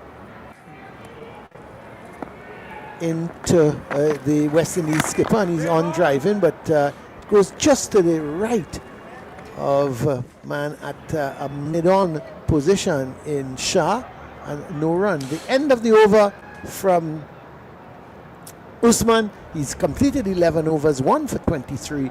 Chase is 12, Hope is 10, and West Indies 91 for 3. Yeah, it's not good captaincy from Baba Azam in that he's put a man in that position that he talked about, backward of square, and he should be encouraging Shea Hope or Roston Chase, both of them, to go at the sweep shot. Because you look at Roston Chase just now, that pad was in front of the stumps and a badly played sweep shot. So you look at the Usman, he was oohing and ahhing because that pad was in front of the middle stump. So he should encourage that sweep shot. Well, Ali is going to continue from that Brian Lara Pavilion end. 78 overs have been bowled so far today, Tony. 212 runs and 11 wickets have fallen, the most so far for the 3 days. As Ali, none for 24 from 5. And 1, 2, 3, 6, 7 men on the offside. On the onside, just the 2 men. There is a fine leg and a wideish mid-on. As Ali on his way to bowl to Hope, and this is outside the line of the off stump, keeping a little bit low, and Hope just allows it to go through to be taken by the keeper. Yes, excellent bowling from Ali. He's got to keep the pressure on from the Brian Lara Pavilion end, and Hope seems not too sure of what he wants to do out there. He's supposed to be covering the line of the ball. He's a bit tired, in my opinion. You've seen that in the last innings of the Brian Lara Academy Test match. He gave up, in my opinion. So some tiredness being shown there by Shea Hope. Well, Ali is at the top of his mark. He starts to move in to the West Indies wicketkeeper batsman, Shea Hope. And this time Hope is covering up outside the line of the off stump, getting right across to a delivery and pushes it out in front of him on the offside. And there is no run. The man doing the fielding there is Azan Awais. This thing about loading players, both sides of the coin to that. You have to prepare the player for international test matches. It's not an easy thing. You have to simulate all the stresses, all the strains of the test match. But you have to rest them too. And he has had a lot of work, and he's feeling the pressure now. Well, they've moved the man from that short point position and they've put him at a squarish mid-wicket. So there are 3 men on the onside. Tells me that Ali wants to just bowl wicket to wicket. And as he is on his way to bowl to Hope, and this one he's Hope is turning it backward of square, runs for him. They've gone for one. It was short, it was coming into Hope. He played it nicely. He just worked it off the legs towards that backward square leg position. And the man at a fine leg had to run around to his left to do the fielding, but not before the batsman can pick up 2 runs. Both batsmen now on 12. It's 93 for 3. In the additional fieldsman on the onside have prompted that type of delivery, and that's not good captaincy. It's not good bowling. He's got to maintain that line outside the off stump, and that's a release shot. So he's given the Hope the opportunity to get a release shot, and now he's putting him back there. So this is confusing to me, but Baba Azam has his own thoughts. Yeah, because he moved him. I think he wanted to get Ali to bowl more on the stumps rather than outside the line of the off stump. Here he is, and outside the line of the off stump, and Hope is leaving it and allowing it to go through to Rizwan. The score remains 93 for 3. Yeah, I think he wanted him to bowl on the stumps, but that one he bowled when they moved the man from that point position to that squarish mid wicket. It was lined into the pads, and all it gave Hope the opportunity just to work that ball backward of square. So he had one delivery plan because he moved the guy back in the position, Colin Murray. He obviously did not like the type of delivery that Ali bowled. I would have thought he would have gone more middle and off, attack the stumps, but middle and off, not going outside the line of the leg stump. I don't know if you follow me. Here is Ali into Hope. That's a good delivery, and Hope looking to drive, doesn't make contact, goes through to be taken by Rizwan. Yeah, and this is where he has to be bowling all of the times. There's a slip in place, a man in a gully position between gully and fourth slip, in my opinion, and an offside field. So you got to be targeting that off stump line. He's not moving all that well too. He's not reading the line of the ball, and he's trying to play at the ball. This is so close to the edge of the bat. Well, they're putting a second slip now, so they're going on the attack. So there are 2 slips now and a gully, so it means that Ali is not going to concentrate on bowling on that stumps. He's going to be bowling outside the line of the off stump, hoping that Hope looks to drive as he's on his way. And he's playing inside the line of this one. It's outside the off stump, goes through to be taken by the keeper. Hope is on 12, Chase is on 12, 93 for 3 from 30 overs bowled. And one would think that Usman is going to continue, and he's going to be bowling to Roston Chase. Yeah, captaincy at this level can be very complicated at times, Colin Murray, and you know that because you've captained the West Indies under 19 team, and especially as a captain of a West Indies team, you have different personalities, different cultures, but you also have to understand the nature of your bowlers. For them to be disciplined out there, you must understand what will have them being disciplined. And when you make field changes like that, you will increase in discipline. Somebody like Shah early on, who started off very well with the new ball, excellent lines and length, and all of a sudden you wanted to work with a plan to bounce Chanapal out. And it didn't work for him. He lost everything, the focus, the consistency. So you have to understand your bowlers. Well, Usman is going to continue. He's 11 overs, 1 for 23. There's a silly point, a slip, and a very short extra cover, as this time Chase is on the front foot and allowing that ball just to run off the face of the bat and go out towards point position. And there is no run. Score remains 93 for 3.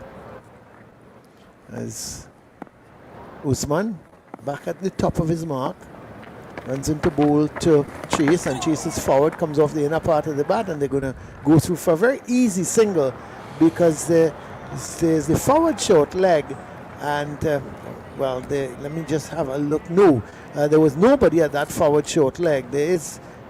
Ali was sort of backward square leg, and the ball ran off the inner part of the bat and trickled out on the onside, and they went through for a comfortable single. Chase is on to 13, 94 for 3, as Usman is into Hope, and he's forward. Interestingly, Tony, for Hope, they don't have the man at a backward square leg, and that's because they've put the backward square leg for Chase, because he likes to play that sweep shot. So Usman, but Hope is a little bit more conventional. He doesn't I haven't seen him play the sweep shot quite often, as he's into Hope, and Hope drives. That's a pleasant looking shot. It goes out to long off, and they ambles through for this single. 95 for 3, both batsmen on 13. You know, I was telling you just now that although you have consistently so over the 3-day period, guys in front of the bat, but no catches have gone there, really. No, none. Interesting. But again, what's the reason for that, Tony Gray? Hey, why are they in there? Why are they so much utilizing that position?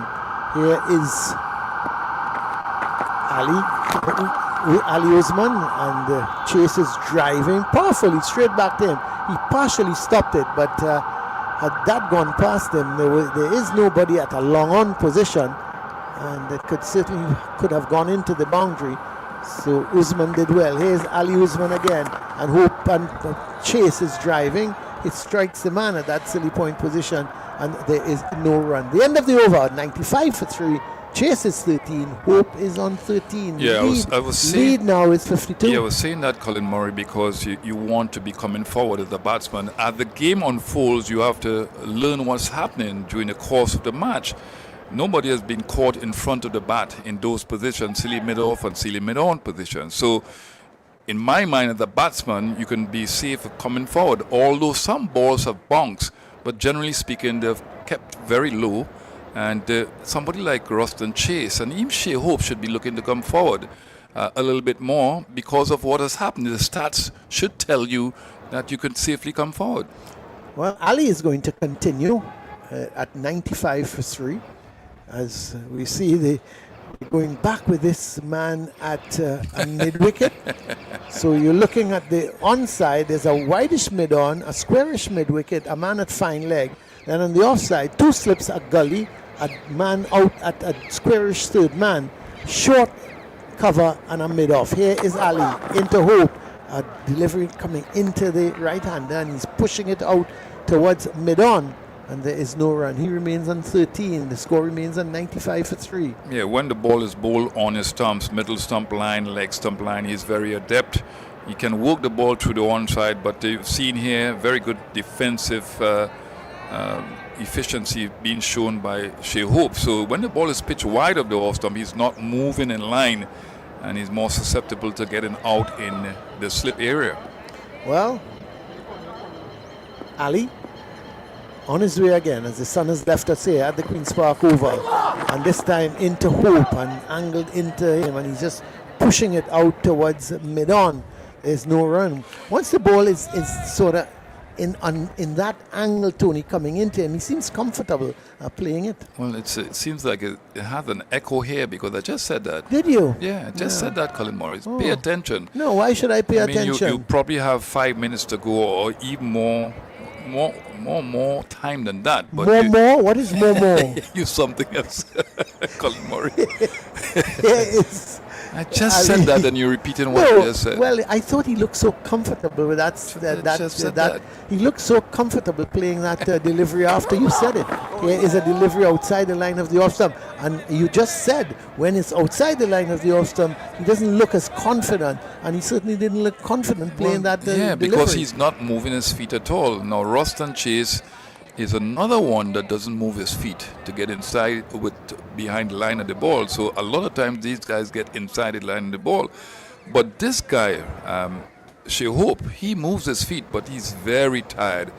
And you can see the benefit of having the front order batsman, the number 4 and the number 3 batsman batting for long, because it gives your wicketkeeper batter a lot of time to rest. Yeah. Well, Ali is on his way to bowl to the right-handed Shea Hope as he settles, waits on Ali, who's with him, and that ball coming into the right hand, and this time he's taking that left leg and pushing it forward and then playing the ball back up along the track to the bowler. No run so far from the first 4 deliveries. And a question, Colin Murray, would you have made that change, bringing Ali from the Brian Lara Pavilion end and taking off Khan, who has gotten most of the wickets? Well, I suppose when you look at the 2 right-handers, he may have just decided, hey, let me just try something different and take Sajid out of the attack. Maybe if there was 1 left-hander, 1 right-hander, he may have continued with Sajid, but And nothing wrong with this in trying Ali, because Ali has dismissed both these men before. And sometimes when you hear it's outside the line of the off stump, sometimes when you're a batsman, Tony Gray, I don't know if you ever happened to you, but you come up against a bowler who got you out a couple times. You got a little bit of a psychological block when he comes back into the attack. But when the game unfolds that way, when a bowler is getting wickets, you leave him on. I Now, suppose there's so. an issue about matchups, and you hear it primarily in a T20 game. But to me, if you can bowl against a right-handed batsman, you should be able to bowl against a left-hander. So at this level, you should be able to adjust. Well, Ali, from that pavilion end, Brian Lara pavilion end, is into Hope, and Hope is forward, pushing it out, and in front of him on the offside, there is no run. It's the end of the over, and Muhammad Ali now has completed his 7 overs, none for 26. Both batsmen, Chase and Hope, are on 13. It's 95 for 3.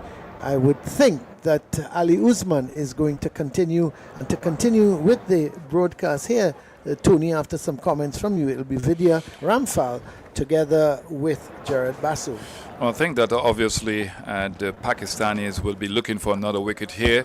And we know the injury to Greaves and to Brandon King. So this pair is a very important pair. Now, they will want to bat for the remaining of today's play. But when you look at the Pakistanis, they'll be searching for a wicket here. Vidya Ramphal. Yes, hello, Tony. Yeah, they certainly are searching for a wicket after those 3 early successes. And we watch as Usman will continue here. He's round the wicket, first ball of his new over. And Chase is long forward to it.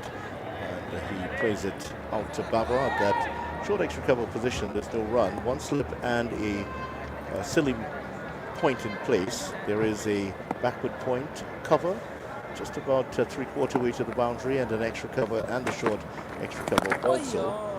This one is played out to Babel, picks it up with his left hand, and there is no run. Here's how it's gone so far. Well, Pakistan were bowled out for 287. They had a lead of 43 runs, and led by Shafiq's outstanding 160 and Baba's 88.